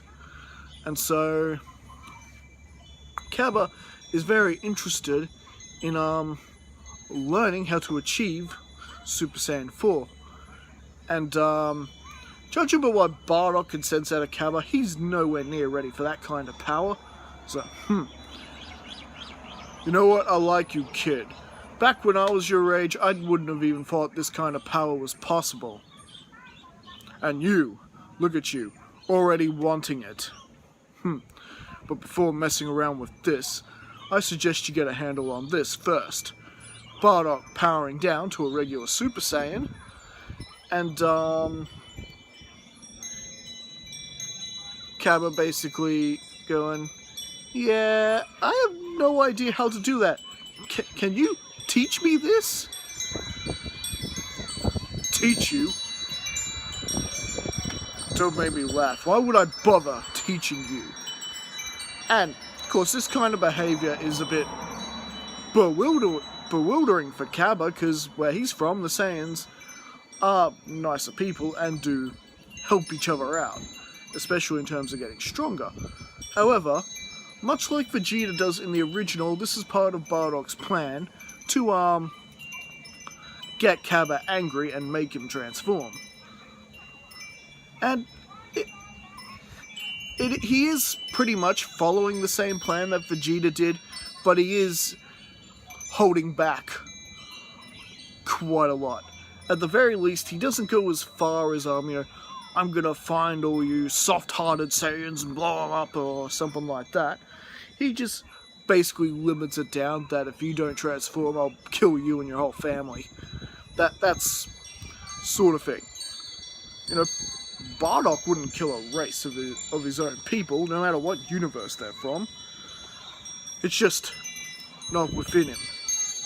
And then, just like he does with Vegeta, Cabba does achieve his Super Saiyan transformation, and Gine, who's sort of looking a bit grumpy at her husband, for having to use such methods to get him there. Oh yes, your father and I are going to be having words after this. Which of course means for the children, take cover. As in now. And well, so after Cabba is defeated, we pretty much get to the final round with Hit, and everyone else is sort of wondering if anyone else is really going to get a turn here, but rest assured you, Hit basically eliminates Bardock right away, putting an end to his run, and then basically you get Vegeta in there, and he has about the same luck he has in the original. Perhaps lasted, a couple of seconds longer than the original. Not quite enough for him to really figure out how Hit works. However, Gine and Kakarot are starting to pick it up pretty quick. As it was now, Kakarot's turn to step in, and basically you get the whole fight happening with them like it does with the original, and ultimately Goku goes Super Saiyan Blue and Kaioken. Do you be right, when did Kakarot learn Kaioken exactly? He never learned that from King Kai, didn't he? Well, no.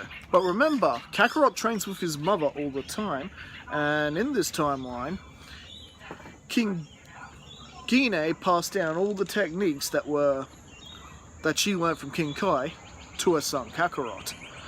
They've had plenty of opportunities to do that, the 3-year time gap before the androids attack, the 7 years before the Buu arc. Any one of those moments, Gine could have taught her whole family Kaioken. And, basically, she pretty much did. And so, with that and Hit and Kakarot's battle pretty much turning out the same, and with Beerus and Champa arguing like children like they do, Kakarot steps out the ring deciding he's had enough of this foolishness.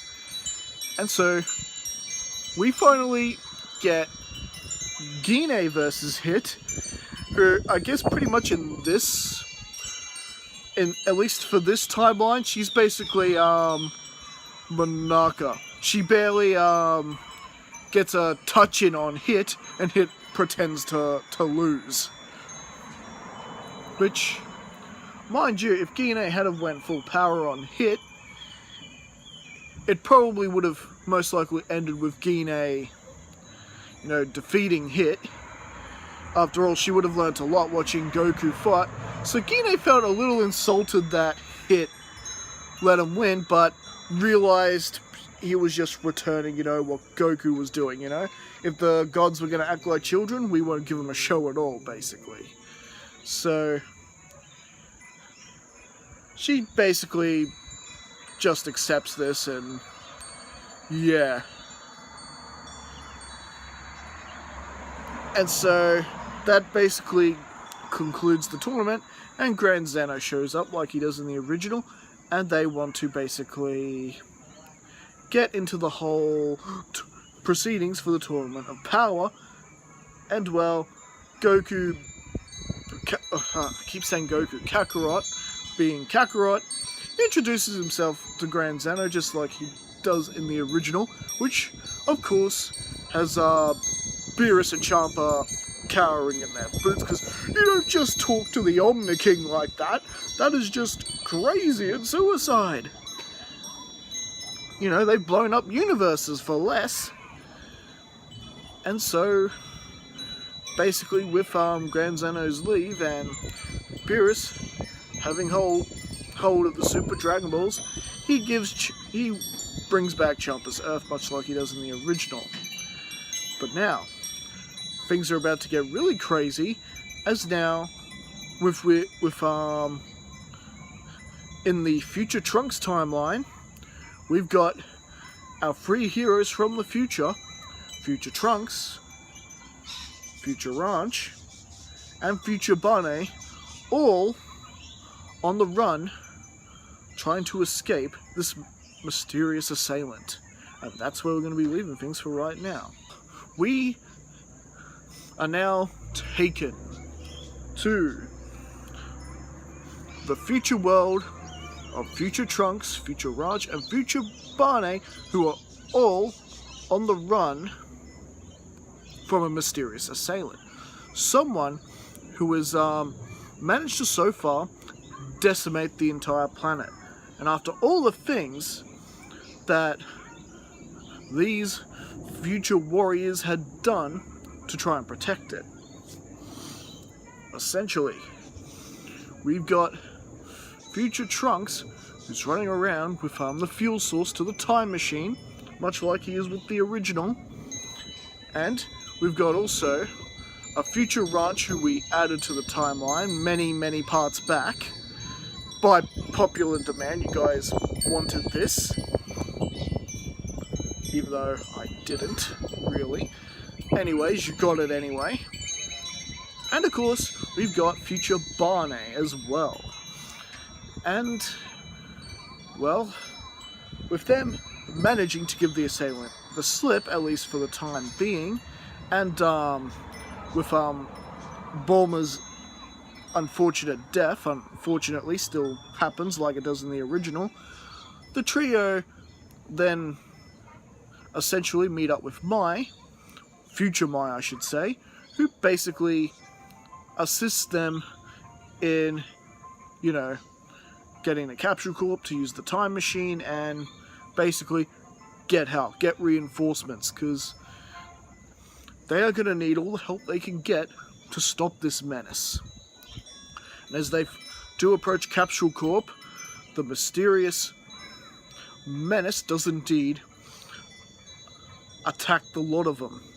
And, well, as Barney and Future Ranch are more or less knocked for a loop, leaving Trunks to basically battle with this evil, maniacal thing on his own. As the smoke clears, the face of this creature is revealed. Not of a Goku Black like in the original. Oh no, we are dealing with Gine Black. I know, Just let that soak in for a minute. An evil version of Gine. Come on, you gotta admit that's cool. Especially how kind and sweethearted Gine is and caring. Now we've got a completely opposite, maniacal Gine running around, killing people left and right. Oh yes. And with 3 future warriors, they do manage to keep Gine Black busy from time to time, and manage to prevent her from causing as much damage as the original Goku Black does. You know, with him having to deal with one formidable fighter in future Trunks in the original. 3 Super Saiyan 2s, 2 Super Saiyan 2s and 1 Berserker Super Saiyan definitely kept Gine Black on her toes. However, they haven't really damaged her enough that she's really gotten much more powerful like her original counterpart. But that's not to say that's not to come. Anyways, with future Trunks and Mai pretty much staying back, it is future Barney and Raj that managed to squeeze into the time machine and pretty much escape. So the good thing is, you still got Trunks able to keep Gine Black at bay until they return with some much needed backup. And well, much like in the original, because remember, Raj and Barney got pretty banged up earlier, they pretty much arrived all...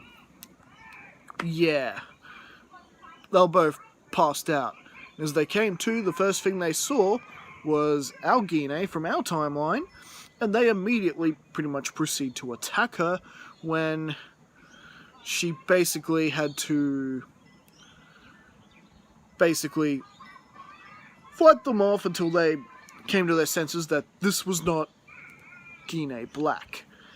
And so with that, they fill them in that there's someone running around who looks just like Gine that's terrorizing their future world and basically attacking and killing everybody. Bardock especially shocked by this. You know, your mother would never do anything like that. She gave up that kind of life years ago. I don't understand. Could it be a past version, maybe? Or, I don't know. And of course, no one knows the mystery concerning this. And of course, Beerus and Whis are a bit upset that their mortals have been apparently time traveling and that there are apparent rules against this. And Beerus is threatening to more or less destroy the 2 girls right then and there. And yeah, they're pretty much brought to a halt. And as for present day Gine and present day Barney and present day Raj, they are surprised at this, that there are future versions of themselves. At first, much like Kid Trunks, they thought this was maybe another bunch of children that their family members have maybe had. You know, you wouldn't know. And well, it's got some pretty interesting dialogue with present her interacting with their present selves interacting with their future selves, which is pretty interesting.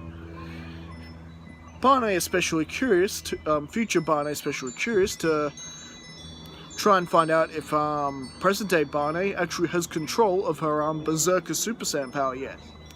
She does not. So far, she's only transformed at random bursts when people have made her angry and that sort of thing, or in situations that have been very, very dire and extreme. So you've got future Barney trying to teach the present one how to transform into it by herself and start teaching her the steps into controlling it, which is surprisingly going well. I think the whole paradigm of you know, your future self's done it before, so somehow it'd be easier for you to do it as well because she is you, that sort of theory, yeah, coming into play there. And Bane's finally able to transform into a Berserker Super Saiyan a bit more willingly. Mind you, if she puts too much power into it, she can go a bit out of control.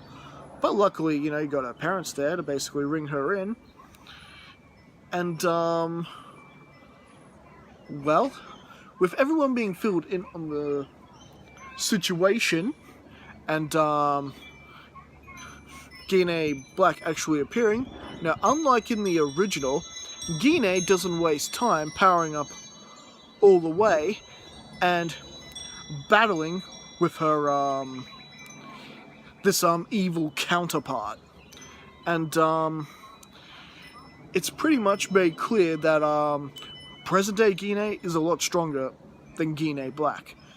Just, you know, Super Saiyan Blue, right out of the gate, she's not holding back. You will not threaten the future my children have tried so hard to protect and defend. Or if I should phrase that as our children. Because, you know, Raditz's child is there as well. And Vegeta's child is probably still, in his timeline, wondering what has just happened. And basically, the only thing that saves Gine Black from not being wiped out by present-day Gine is the fact that the rift in time just pulls Gine Black back into her time. Which isn't good, because taking a beating like that has just made Gine Black that just much more powerful. She's pretty much able to tap into Super Saiyan Rose right then and there. And, well, is the time machine actually destroyed? Actually, no. Gine Black didn't actually get the chance to destroy the time machine like her original counterpart does in the original. She was too banged up and beaten up by present-day Gine to even really do anything. Time Rip just pulled her away, that was it. So, at least they could go back, you know, immediately and try and deal with this threat, yeah? And, well, no time like the present, Beerus, not happy about this whatsoever, but after realizing noticing the time ring on Gine Black, and the sort of familiar energy they were beginning to sense, they realized, yes, they have to intervene and put a stop to this. And, you know, God forbid if Grand Zeno finds out about this, it's gonna be really bad. So, basically, Beerus has a plan there, and they're basically gonna confront the person they suspect is the one behind this. And, well, Gine decides to go with them. Which basically leads to the whole Zamasu thing playing out similarly, except that it's a sparring match with Gine instead of Goku, hence the creation of Gine Black. And with the other thing is that unlike Goku, Gine wasn't really looking for a sparring match, but Beerus basically insisted on one. They needed to be sure that this energy matched this Gine Black character. And since Gine's a lot more respectful, it didn't tick off Zamasu as much. So it's kind of really hard to say if this guy was the guy or not. But when Zamasu did manage to get a bit of a strike on Gine, it didn't damage her or hurt her much or anything, but at that moment it was like Gine could sense this guy's true intentions. Gine can tell, call it, you know, women's intuition, whatever you want to call it, she knows this guy is the one behind this. It was just too familiar with the full-on match she was having with Gine Black, you know, just earlier on. And so, with that, and after what Gine told Beerus and Whis after battling with with Zamasu herself, they decide to actually stick around. They don't bother going back at this point to tell them, oh, this happened and that happened. They actually choose to just stick around and see what happens. Just observe, so to speak. And when the time does arrive that Zamasu is indeed going to kill the old man, take his and steal the time ring, well, this is when Beerus indeed steps in and uses the Hakai on him and pretty much destroys him from all of existence, much like he does in the original. And so, with that finally out of the way, Beerus is so sure that he's eliminated the threat right there and erased him from all points in history, including the little pocket universe where the Future Trunks timeline exists. He goes back and tells everybody, and they're basically feasting after, Ranch got to have a bit of a sparring session with her father, who was in his Super Saiyan 4 form. And well, she really was keen to learn on how to do this herself, so basically Raditz filled her in on how to basically do that. And meanwhile, after Beerus telling them that, you know what, problem is solved, I'm Beerus, I'm awesome, I'm the destroyer, he's not going to be bothering anyone anymore, they decide to go back along with Kakarot and Gine. Kakarot, Gine, Barney and Ranch decide to take a trip back to see if everything was settled. And well, as you can imagine, it was not. Gine, Kakarot and Vegeta, along with Bulma of course, return. Everyone just cramming into that time machine and managing to get themselves back to the Future Trunks timeline to find that it's still in ruin, that Beerus, getting rid of Zamasu, hadn't actually changed a thing. And well, we were about to get our explanation why, as Gine versus Gine Black, round 2 was about to begin. And for some crazy reason, Gine Black had risen her power level quite significantly since their last encounter. Remember, in the previous part, Gine almost had Gine Black defeated, destroyed, about to deliver the final blow. The only thing that saved her in this reality was the fact that we had that time rift pull her back in to the Future Trunks timeline. Much like in the original, but with Gine Black that banged up, she couldn't even destroy Trunks' time machine. So continuing with that, pretty much you can pretty much tell that Kakarot, Vegeta, and Gine are pretty much in the losing side of this battle, and then it is revealed that Zamasu is indeed behind all this, because the Zamasu from the future timeline, the timeline they're currently in, has made his appearance, and that Gine is wanting answers. Beerus used the Hakai on you. That should have wiped you out from all existence. How is it you survived? And then, of course, they notice the time ring on both their fingers. That's the beautiful thing about this time ring. This is Gine Black talking, by the way.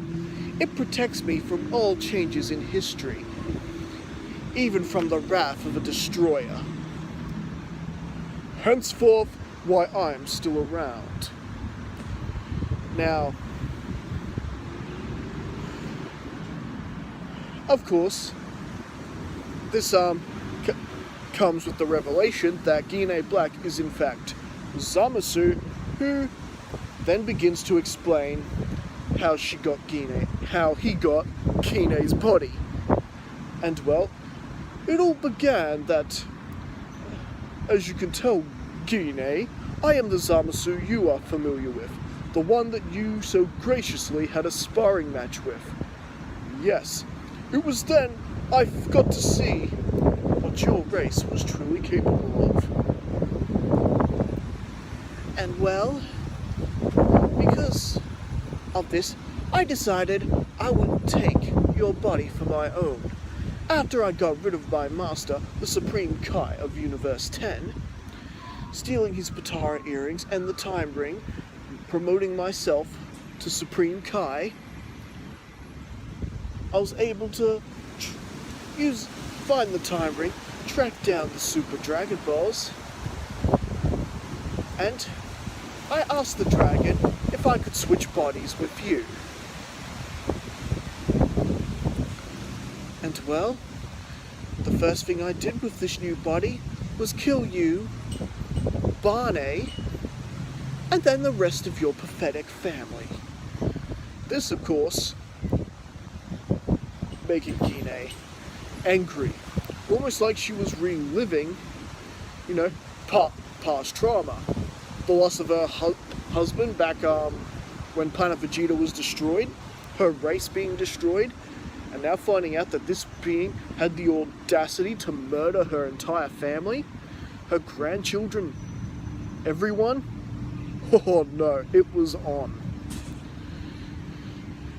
Gine dug deep and powered up as high as she could, even going as far as to combine Kaioken with Super Saiyan Blue, and pretty much going full on at it with Gine Black.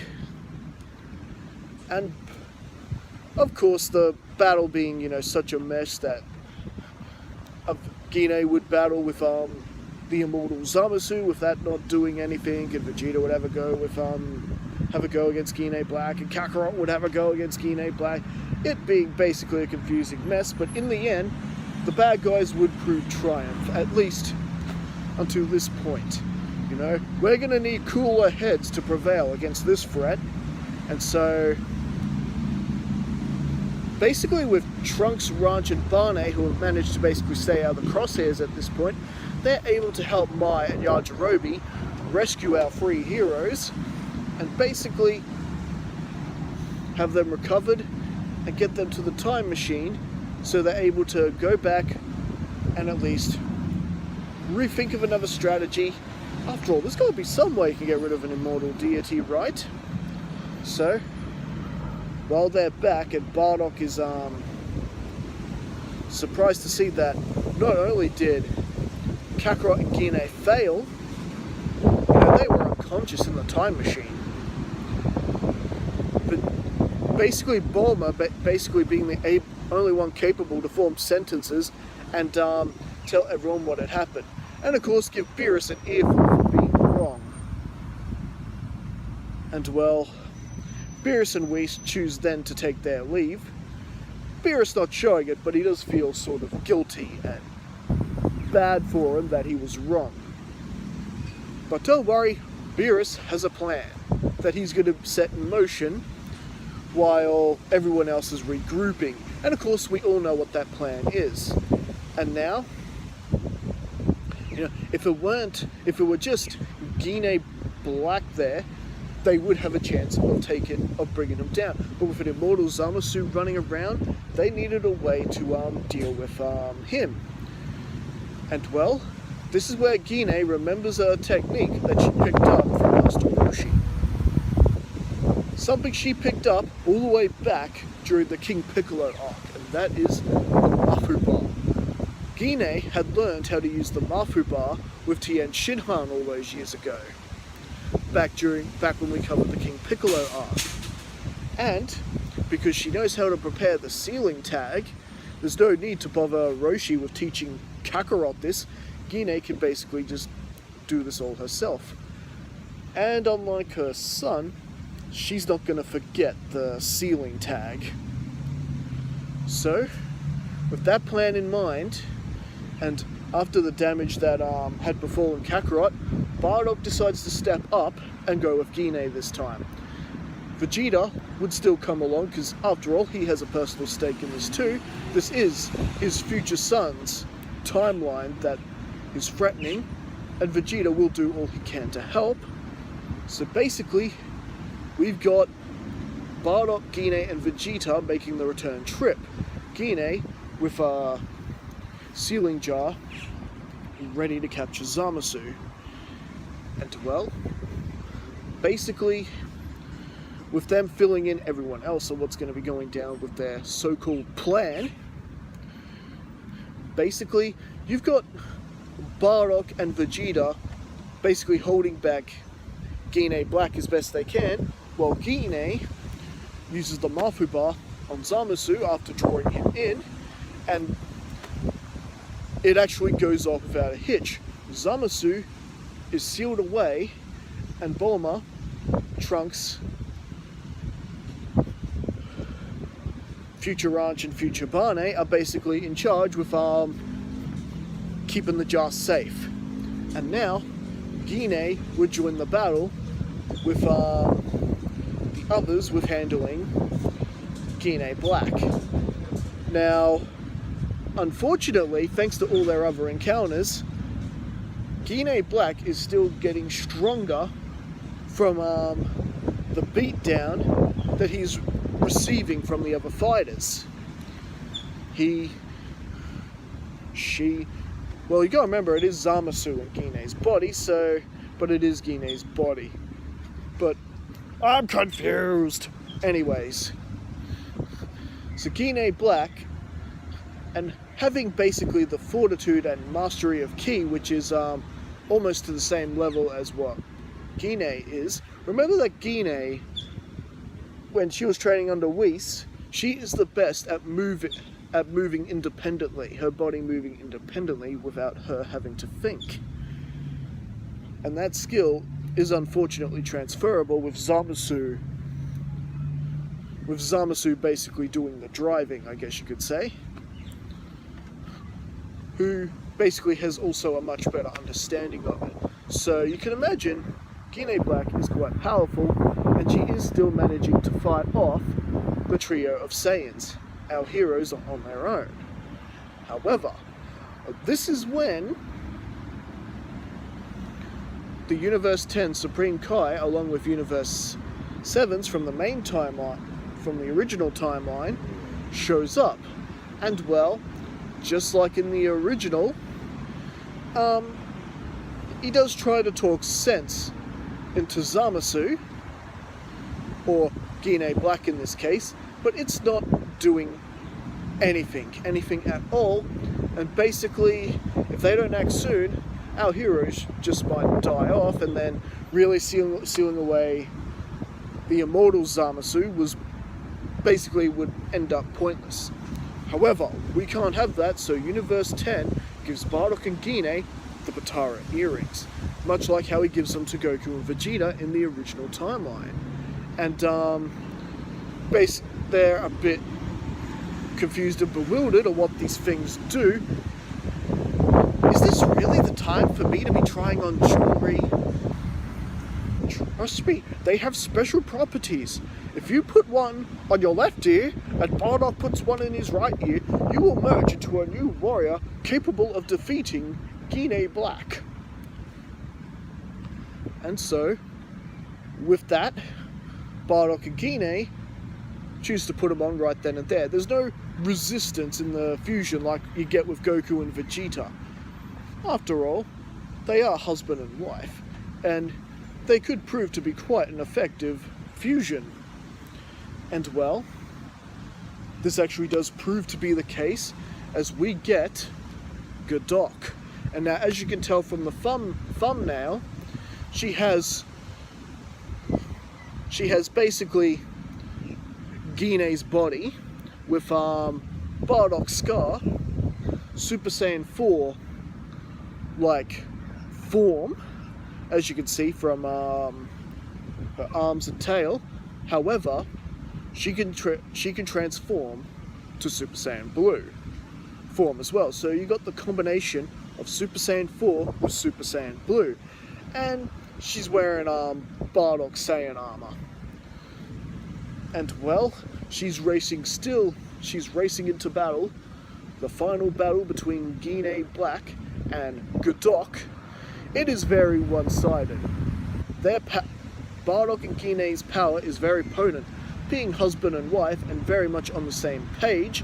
You've got Gine's mastery of ki control and independent movement, along with Bardock's instincts for combat. It is quite a savage and brutal force to be reckoned with. Gine Black can't do anything about this. And well,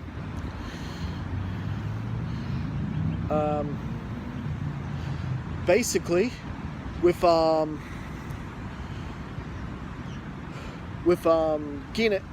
Black unable to do anything about this and is just about on his last legs, Bardock powers up a final attack, which is basically a combination of a Kamehameha and the technique that we've seen Bardock use in a couple of occasions. His singular powerful shot that he throws at Frieza in the, post the destruction of Planet Vegeta arc from the TV special. Yeah, so basically it just looks like a one-handed Kamehameha like Gohan uses on Cell. But with it being Phoenix Kamehameha, and basically Gine Black is basically taken out right then and there. And so I guess the big difference about this is, with Immortal Zamasu now sealed up, is meaning they're not going to become some sort of crazy entity that Grand Zeno has to destroy. So this means that everything Future Trunks, and in this case Future Barney, Future Ranch and Future Trunks did in order to keep this pocket universe and timeline safe for all these years, it's not going to be in vain this time. It's not just going to be erased by Grand Zeno like in the original. And of course Kakarot isn't there to push the button anyway. And so they can begin rebuilding again, living in peace, and well, basically they can all go back to living in peace. And well, basically with that we get I'm trying to think now. Of course the Batara fusion wears off and Gine and Bardock are returned to their respective forms and bodies, and so they all go back to their time. However, Bulma decides to bring the Dragon Balls from their timeline to the future timeline and uses Shenron, one of the wishes from Shenron, to basically use the wish to restore everything to the way it was before Zamasu and Black conquered it. So everything that happened within that past year was basically done and erased. And needless to say, that is a lot of mortals that were basically resurrected. Now, thanks to the increased speed of basically Gine and Bardock, who went with Bulma to do the wish, they're able to catch the Dragon Balls before they separate. After all, you can't get them lost in this timeline. That would be a serious infracture of history. So basically the duo were easily able to catch all 7 Dragon Balls without them splitting apart. And so with their timeline being restored, our heroes return to the main timeline, and basically there is a big feast to celebrate, and Whis and Beerus, of course, had to come back to get a big feast. And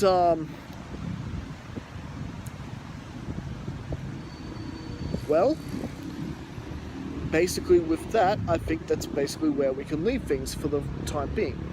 So what do you guys think? Did you enjoy this story? Did you enjoy the fusion? battle, having Bardock introduced and putting an end to Gine Black.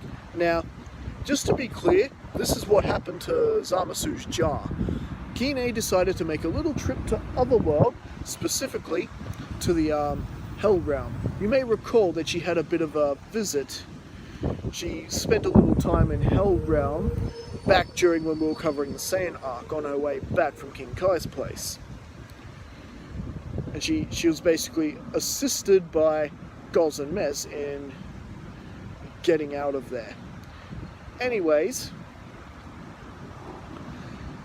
she takes Zamasu's jar to a very familiar realm that we basically covered in the What If. The realm where Bardock originally covered in the What If. Now, if you read my comic book version, which I'm currently working on, that didn't happen to Bardock in the comic book version. I died that down. However, knowledge of that realm still exists, and you'll find out why as you read the comic version of this What If. Now, this realm is basically just a pitch black realm, except that there's just this permanent raging inferno in there. And once you're caught in this fire, there is no escape. So, Gine throws the jar inside and just flies away. Even if Zamasu were to somehow free himself, he would be trapped forever in this fire with no way out. So, and again, so anyways, let me know what you guys think of the story. There's not really any need for her to really continue fighting and defending the planet. She could go back to the peaceful existence that she had all those years ago, you know, from when she was raising Kakarot right up before the KingPiccolo arc. She lived in relative peace. She didn't have to so much as shake a fist at anyone. Well, except for Kakarot and sparring matches from way back then. She wants to go back to that. No more fighting monsters. No more death. And, well, Kakarot's a bit upset by this because, well, Gine had been training with him, you know, most of his life. And Raditz is a bit upset as well because, you know, he's basically just disinheriting her Saiyan heritage. And the only one who can sort of understand this is Bardock, because after all, Bardock had been married to her all those years and does understand his wife, quite frankly, better than their children ever could. And basically just tells her that she doesn't have to do anything she doesn't want to. And so, with that, Bardock and Gine decide to take another space vacation. You know, this time they don't take a ship, because Gine's got instant transmission. They could go to any planet as long as it has an energy source that she can lock onto and use instant transmission. And, well, they're gone seeing civilizations for about a week before they end up on this planet known as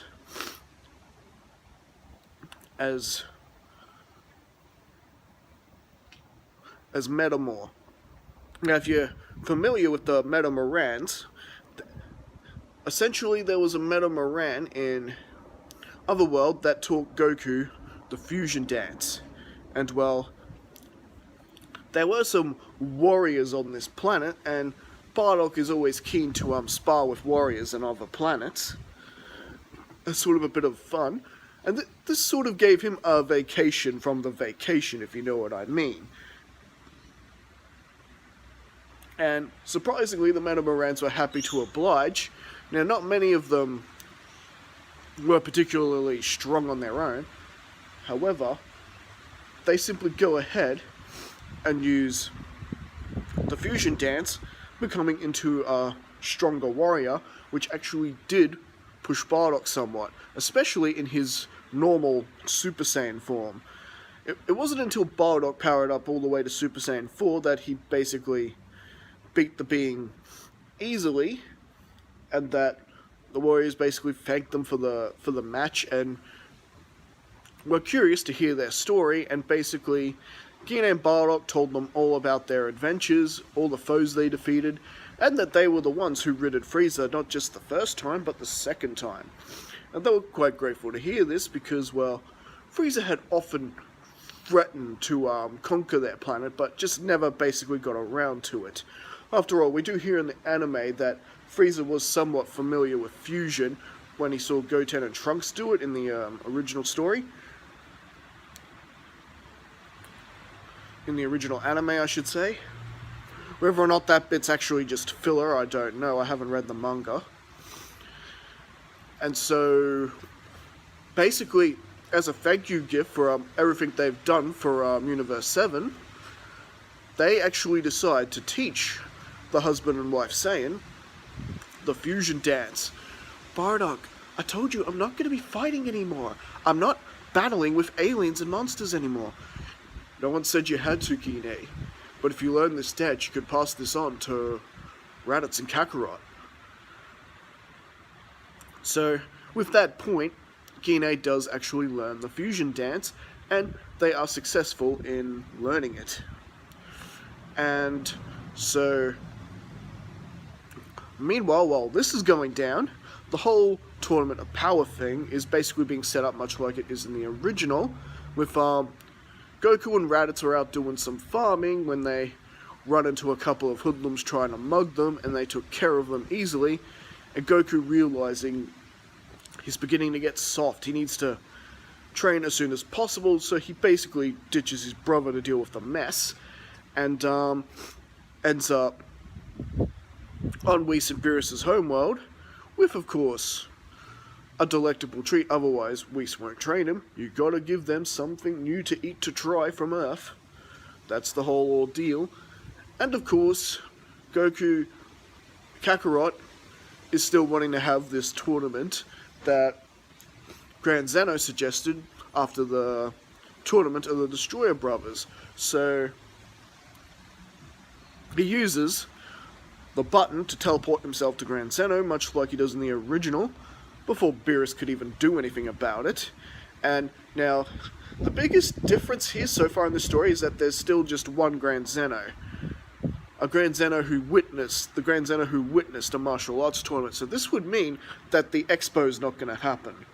There's no need for the Expo because Grand Zeno's already seen a martial arts tournament. They could get straight into the tournament. Which, not necessarily a bad thing.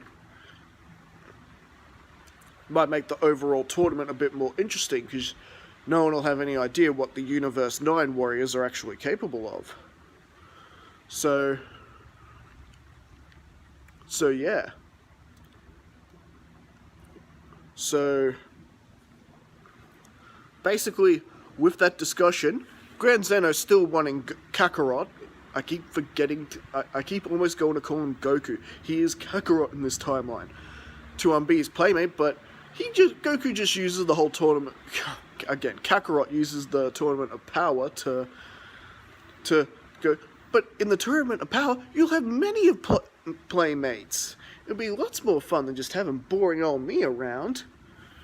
Okay, if you're sure it'd be that much better. Okay. And well, Grand Minister informs Goku that they will inform Supreme Kai once all the rules have been laid out for the tournament. So, just like that, but Kakarot, along with Whis and Beerus, then teleport over to Supreme Kai in anticipation to hear the Grand Zeno's rulings for the tournament, which are the same as the original. The winning universe, the last universe standing, will be allowed to continue existing, while the losers get their universes wiped out from all existence, including their own lives. So, there's never been more higher stakes than this. And Beerus is not happy about this one little bit. And basically, he's left it up to Kakarot to basically find the 10 warriors they're going to need for tournament. Of course, Kakarot suggests Manaka, but of course Beerus nibs that in the butt. Manaka's gonna serious head cold and he can't fight in the tournament, okay? Stick to the warriors you know. And well, so with that, Goku is off to find these 10 warriors because the tournament is going to start in less than 2 days. The clock is already ticking, and the first one on his list is basically recruit his son Gohan, who tells him of the whole situation, and basically Gohan is actually deciding that perhaps it's probably the best idea to tell everyone that the world is at stake, and he tells Kakarot that, Gine and Bardock aren't even back yet. So, the next person they go to recruit is Raditz, because he's got the scouter. They're gonna need to get in touch with Bardock and Gine and bring them back here. So, with that, with discussion of Raditz and Raditz knowing exactly what's at stake here, he's on the scouter immediately, and luckily for them, they do get an answer. And basically Gine and Bardock are on their way. Bardock, I said I wasn't gonna do any of this anymore. And well, after a bit of a talking to with Bardock, and just really trying to make Gine understanding the stakes here, this isn't just planet Earth at stake anymore, it's the entire universe. All of existence is on the line here. And, if she retires right now, it could mean the end of it. Gine is their strongest Saiyan to play in this crisis, so can really Gine afford to refuse? And with the various techniques that she's a master of, could prove to be very useful. And well, but I don't want to be responsible for wiping out other universes, Bardock. Being responsible for the deaths of all those people. Don't worry about it. The winner gets the Super Dragon Balls. They can grant any wish, remember? We'll use them to restore the other universes. You see, by beating them, we'll be doing them a kindness. We can't say that other universes will have the same compassion. And that actually does get through to Gine, who agrees to join the team. And so, it had to rain now. And so, basically with that, we've already got a team of, let's see, let's go on. A team of 5. Next is to recruit Vegeta, who, just like in the original, is waiting for Bulla to be born, so Whis does his magic and makes her instantly born. There you go, Vegeta. There is no reason you can't fight in the tournament now, correct? Correct. And Vegeta does understand the stakes this time. So that gives them 6.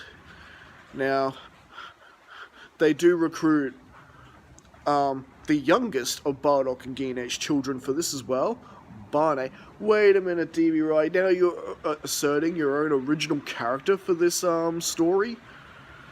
The mascot of your channel? Yeah, why not? We haven't really used her in anything yet. And this is the perfect opportunity, since you'll have other girls her age to play with. Talking about Cauliflower and Kale. So, why not? Let's stir it up. Let's stir things up a bit. And let's see, that makes 7. And the last 3 spots go to Android 18, 17, and Krillin. Krillin, DB Right? Why not Piccolo, Roshi, or even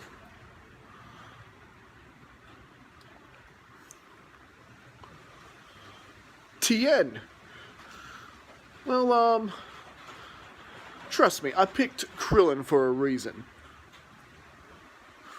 So with that, the team is assembled, everyone understands what's at stake. However, Android 17 and 18, 17 still wants his cruise to take his family around the world.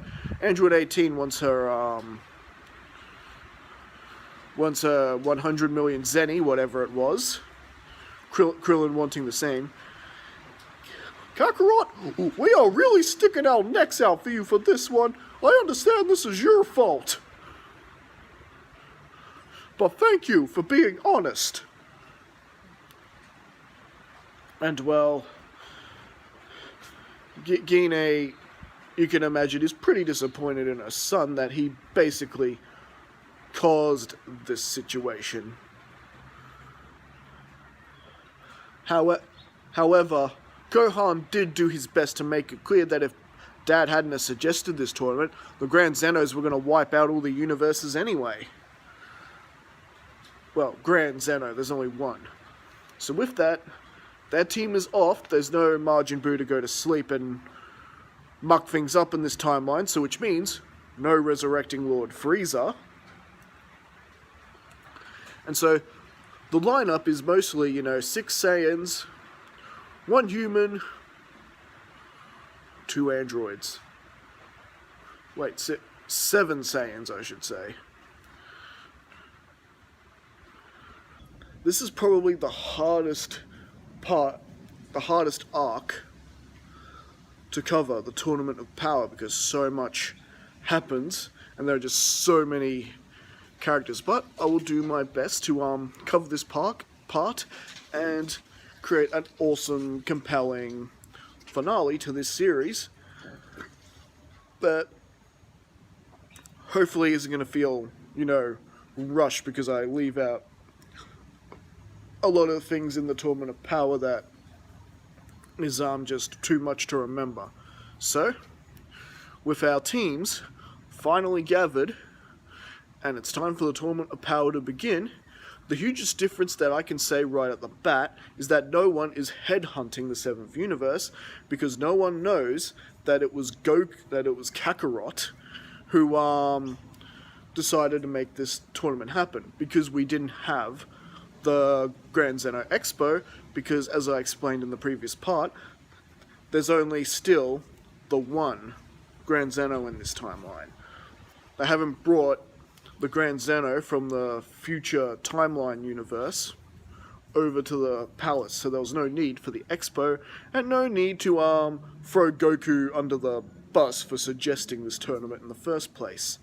So, as far as they know, they just got to beat each other and survive, but at least, maybe with the exception of Universe 6, no one's really thinking of headhunting Universe 7, at least not at this point. And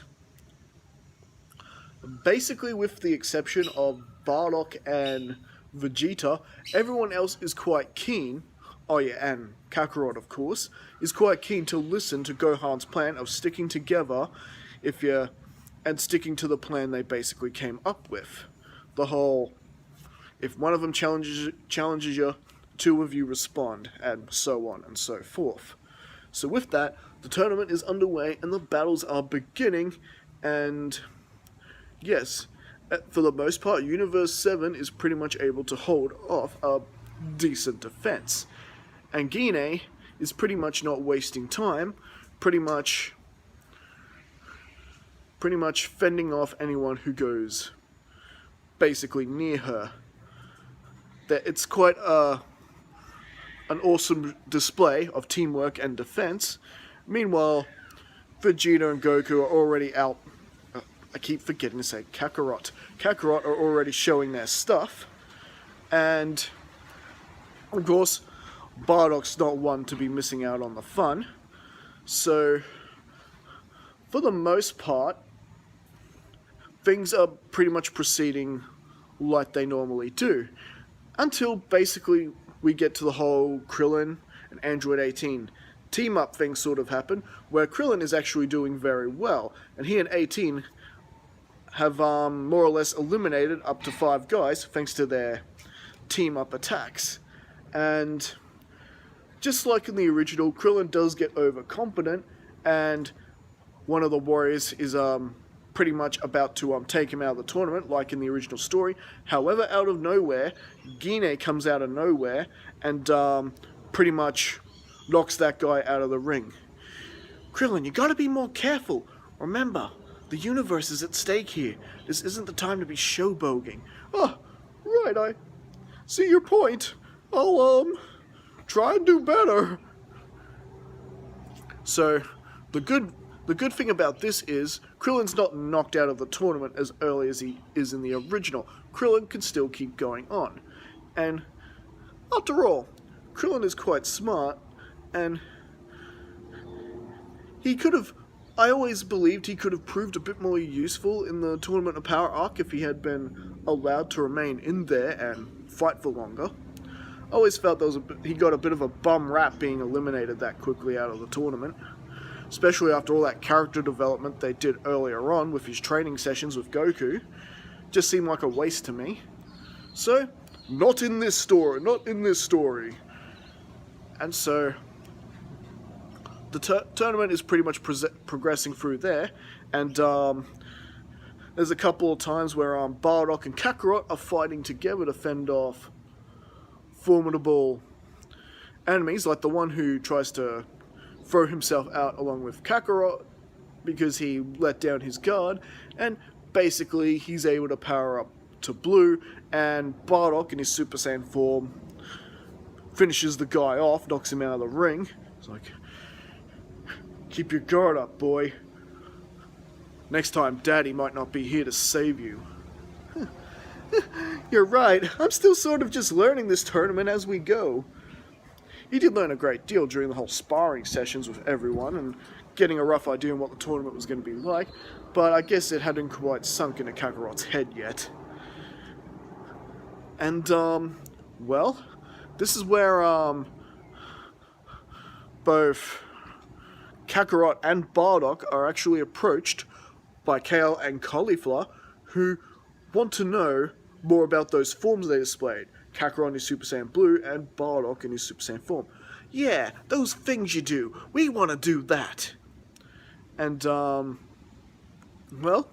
Goku and Bardock are more than happy to sort of oblige the two and, have a bit of a match with them.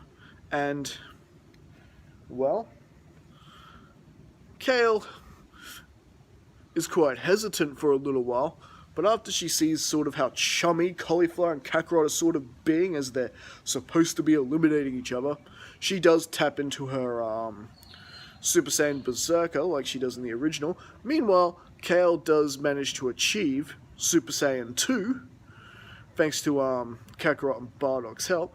However, Bardock basically makes it clear to Caulifla, but because she doesn't have a tail, she won't be able to achieve the Super Saiyan 4 form.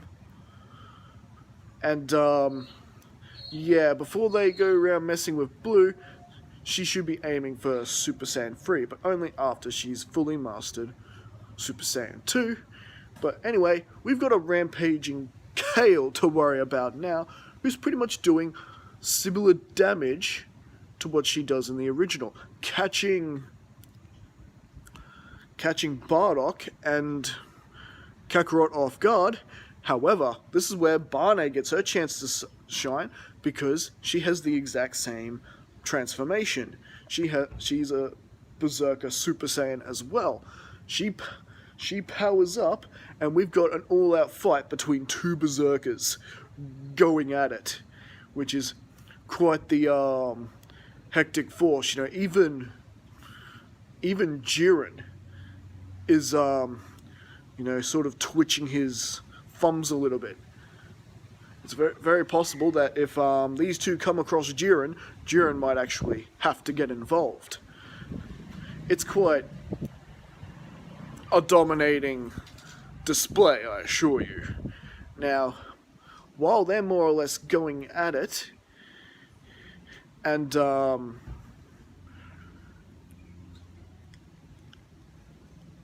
yeah, with them eventually overusing the power that they basically begin to feel the exhaustion and pain, you know, that we see happen to Kel when she overuses the form. Same thing happens to Barney, because her control over the form is pretty shocking as well at this point. But at the same time, Kel and Caulifla can't help but be impressed with Barney, who's more or less passed out at this point, and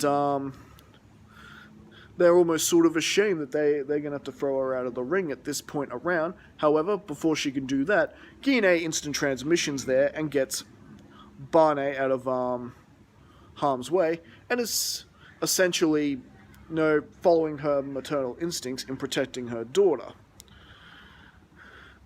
It's like, wow, looks like Universe 7 has got many talented Saiyans. What do you say we keep going, Kale? We'll learn all that we can from them, and then we'll eliminate them. And meanwhile, Cabba's just doing his thing. Now, as for Gine right now, in the midst of protecting her daughter and having to fight off these other warriors who are coming at her, Gine is basically resorting to using the Mafu Bar. Yep, she's basically doing the same thing Roshi did at this point. Skulking around, learning how people fight, that sort of thing, and strategically taking them down with the Mafu Bar. And because she is a lot more powerful than Roshi, a lot more energy, stamina, and younger, the Mafu Bar doesn't have anywhere near the fatal effect she has. She can just keep on using it. And thanks to her antics, she's mostly eliminated most of the Ninth Universe. And with a final one-on-one fight with the last member of Universe 9, the eldest out of the three Wolf brothers. I can't... The trio of danger, that's them. See, I mean, so many characters, you gotta know their names. Anyways, Gine is able to figure out how to beat him quite easily. And unlike Goku, she doesn't just back herself into a corner in order to beat him. It's pretty much nails him with more power than he can handle, that he's so tall that with one hit, he just stumbles out the ring hilariously. Better watch your step, eh? And with that, Universe 9 is completely obliterated from all of existence, much like they were in the original. They're still the first ones out. And of course, Universe 10 follows after that, after Gohan defeats that one guy who was also fighting for his family. Gohan feeling guilty, but Bardock just quickly taps him on the shoulder. Don't forget the plan. When this is over, we are bringing back all these universes. And that does reassure Gohan that basically they're basically beating everyone to save everyone. As hilarious as that sounds.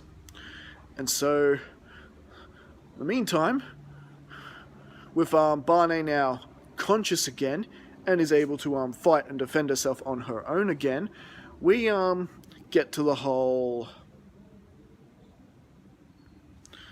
Jiren and Kakarot finally having their brief battle with each other, with Jiren getting the orders to eliminate Kakarot now, after seeing what basically Kakarot is capable of earlier.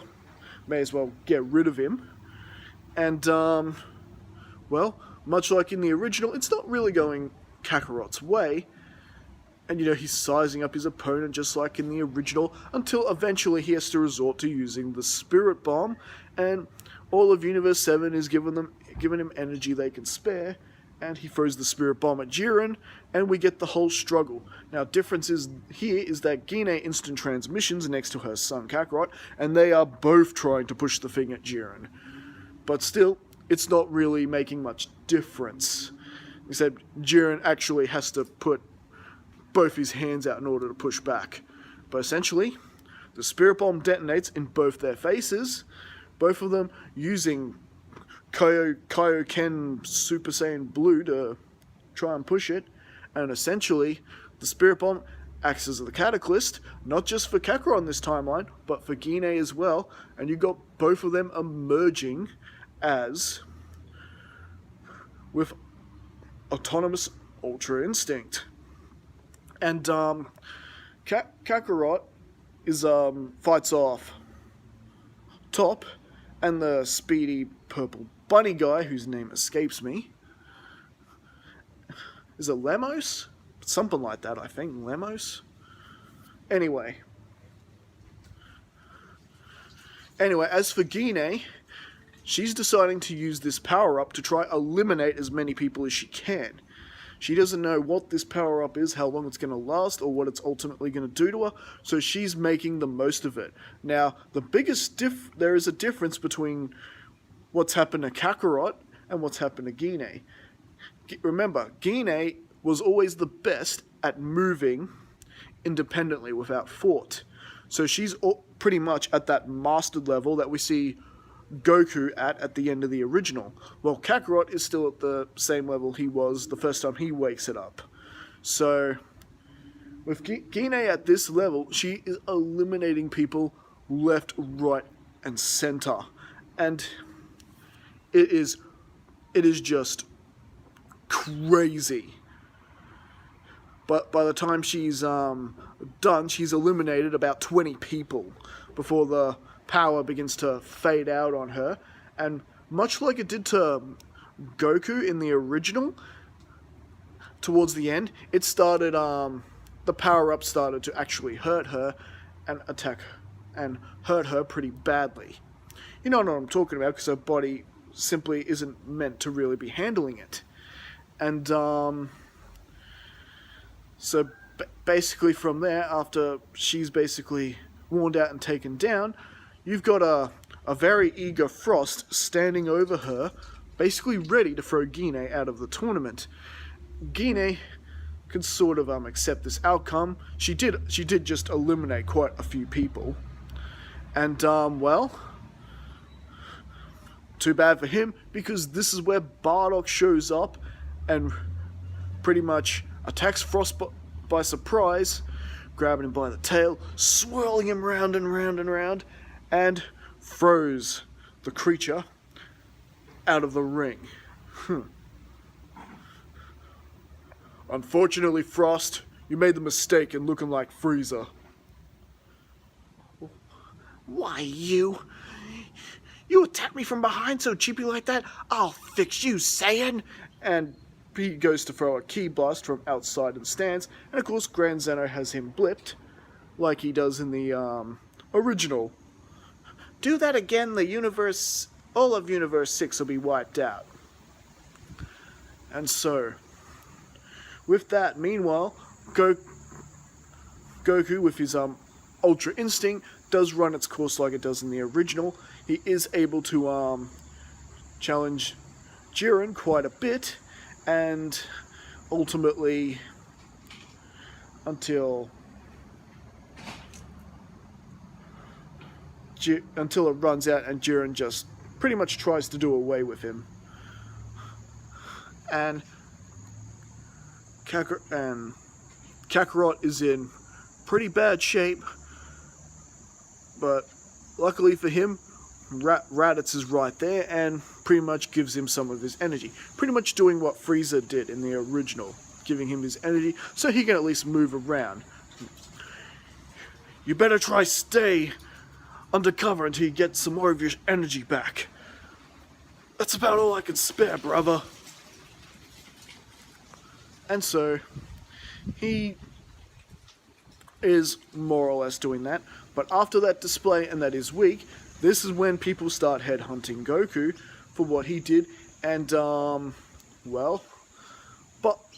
of course, Gine is more or less in the same boat. Bardock was able to spare some of his energy with her. However, yeah, they are surrounded by... Basically, you've got some Universe 3 guys surrounding them, and you've got some beings from Universe 2 surrounding Kakarot. So, this basically results in 17 and 18 helping Kakarot like they do in the original, and while Raditz and Barney are backing up their parents. But eventually, as the battles push on, and Caulifla and Kale end up helping Goku out as well, and they wanting their much rematch with Kakarot, which does eventually begin to restore his energy back even further, and so his Saiyan instincts are kicking in, and so he's able to gain more power and more power. And Kale does go into a Berserker Super Saiyan again, this time more or less gaining some semblance of control over it, much like in the original, and eventually pushing her power even greater and then gaining control of that too, which the whole battle is able to force Goku back into blue, eventually, and the same thing more or less is happening to Gine as her, Bardock, and their other two children are battling off Universe 3. And essentially, no one's pulling their punches here, with Universe 3 essentially losing most of their fighters, including the robots that would have became one. And they got rid of the nerdy scientist-looking dude who controls them as well. So, with that, they're pretty much eliminated out of the cosmos, and we essentially prevent that big monster from Universe 3 making its appearance, which, in my opinion, isn't a bad thing. And well, meanwhile, Kale, with it looking like that Goku was about to eliminate Cauliflower and Kale, like in the original, Champa does suggest to them using the Potara earrings in order to merge into a new being. That would be Kefla. So that pretty much goes down much like it does in the original. And yes, Hit has since been eliminated by Jiren, trying to take on Jiren. And, well, as for Cabba's actually still in the tournament at this point. No Frieza to badly beat him up and throw him out of the tournament. Yeah. With, Universe 3 gone, he's having a bit of a friendly match with Android 17 at the moment. And so, we've got a full-powered Kefla going one-on-one with Goku, who's suddenly in the losing side of this. However, with things looking the way they are, and an Ultimate Warrior like Kefla showing up, this is where Bardock and Gine decide to unveil their secret weapon and do the fusion dance themselves. They don't have Potara earrings to do the Potara version of the fusion, but they have learnt the fusion dance, and they know they've got a less time limit than what they had last time. They only got 30 minutes with this fusion, unlike the Potara where you got an hour. So with that, basically you've got them fusing into another fusion warrior known as Bardine, or Bardine. Bardine sounds better, I think. Anyway, so Bardine does have like a woman's Meta Moran's vest, and an outfit basically similar to Gotenks. We know what the fusion ultimately looks like, but ultimately her appearance is pretty much the same as what we get with Bardock, except for the attire. And so she's willing to get in front of the mayhem that's happening with Goku and Kefla. Now, meanwhile, Goku is about to tap in to Ultra Instinct yet again. So, the battle between Kale and Cauliflower being the catalyst, or Kefla being the catalyst for that. But meanwhile, Bardine is going all at it with the fused Kefla. Now, which one's actually the stronger force? They're actually about even in power. Now, I know what you're thinking, because Gine went Ultra Instinct before, will she be able to do it with her being fused with Bardock? The answer? No. Because with them two merged together, you got Bardock's way of fighting sort of melded in with Gine's way of fighting. In other words, a lot of how Gine fights is pretty much suppressed to a point that's an even melt, so it's basically tainted Gine's instincts enough that Ultra Instinct would not tap in at this point. But nevertheless, it's giving Kefla quite the heck of a fight, and after Kakarot realizing that his punches are weak, him not having a full mastery of the form, he resorts to a Kamehameha, and Bardane gets a really good hit in on Kefla, while Kakarot jumps up, is right in Kefla's face, Kamehameha! And ultimately, she is eliminated, much like she is in the original. And we're pretty much coming up towards things playing out mostly like they do in the original, heading into the final combatants of the tournament. Cabba is eventually eliminated by Vegeta, who Cabba still likes and respects, but just, he was trained by Bardock instead, so out of respect for Bardock, Vegeta will not go too hard on the boy, just try and eliminate him quickly. I can't lose, my universe is counting on me. Don't sweat it. If we win, all the universes are coming home. You mean you'll do that for us? Universe 7?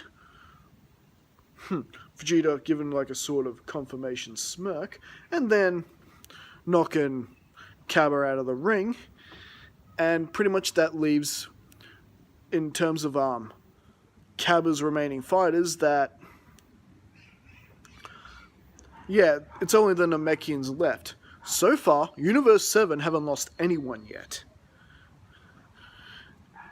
However, they are about to, because now it is time for Universe 11 to basically make their move, and basically Topo just basically straight ups eliminates Raditz. Raditz is the first one out, and with things being as dire as they are, having this much powerful warriors on Universe 7 left over, it's pretty much a given that in order to get through this, they're really going to have to, Universe 11 really is going to have to step up their game if they're going to eliminate everyone there. Essentially, Lemos, if that is his name, the purple speedy bunny from the Pride Troopers, does manage to get Krillin out of there, finally. Good old Krillin, he did manage to last closer to the end this time. Survival, solar flare, his cunning strategies kept him in it, and teaming up with Android 18 whenever they could. And basically, this is where we get Top, who decides to accept his role as the next destroyer, who pretty much is all ramped up, and he's going straight in it. And much like in the original, 17 is pretty much almost thrown out and eliminated by Top, and Android 18 sacrifices herself for 17, like she does in the original. The only difference is it wasn't the universe full of mechanical fighters with their 5-warrior merger that knocked out 17. It was 18 in this case. And, well, eventually, in order to basically get rid of Lemos, Gohan pretty much had to sacrifice himself, much like he does in the original story. This time it's Bardock who knocks them both out of the ring. It's not Frieza. And well, Bardock, he wasn't able to use some sort of laser caging technique to trap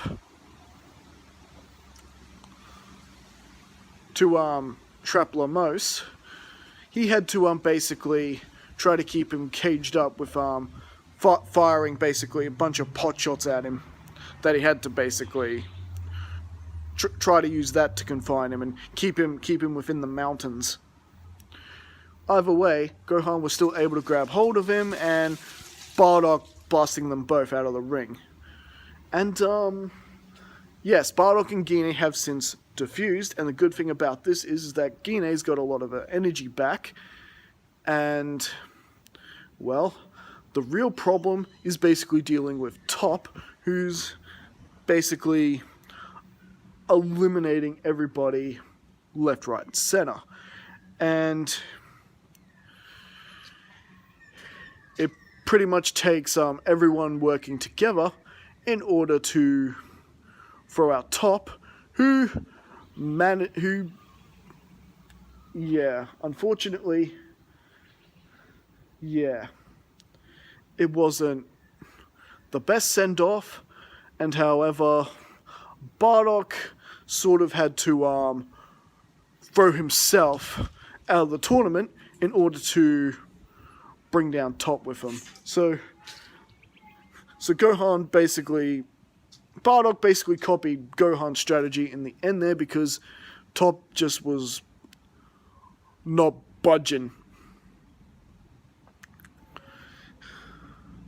He was not budging. Everyone's got combined train blasts on him, and yeah, it just wasn't doing all that much. So Bardock, with every ounce of power he had in his Super Saiyan 4 form, basically just jumps at him, punches him as hard as he can, and unfortunately it meant both of them falling out of the ring together. So now it is just Jiren left. Now let's see, who do we have left in Universe 7? We have, at this point, Android 17, Kakarot, and Gine, and Vegeta. Now, for the finale of this battle, it pretty much goes a lot like it does in the original, with Vegeta going at Jiren with everything he's got. I will be the one to defeat you. You will feel the wrath of the Saiyan Prince Vegeta. I am good. And basically, yeah, all of that.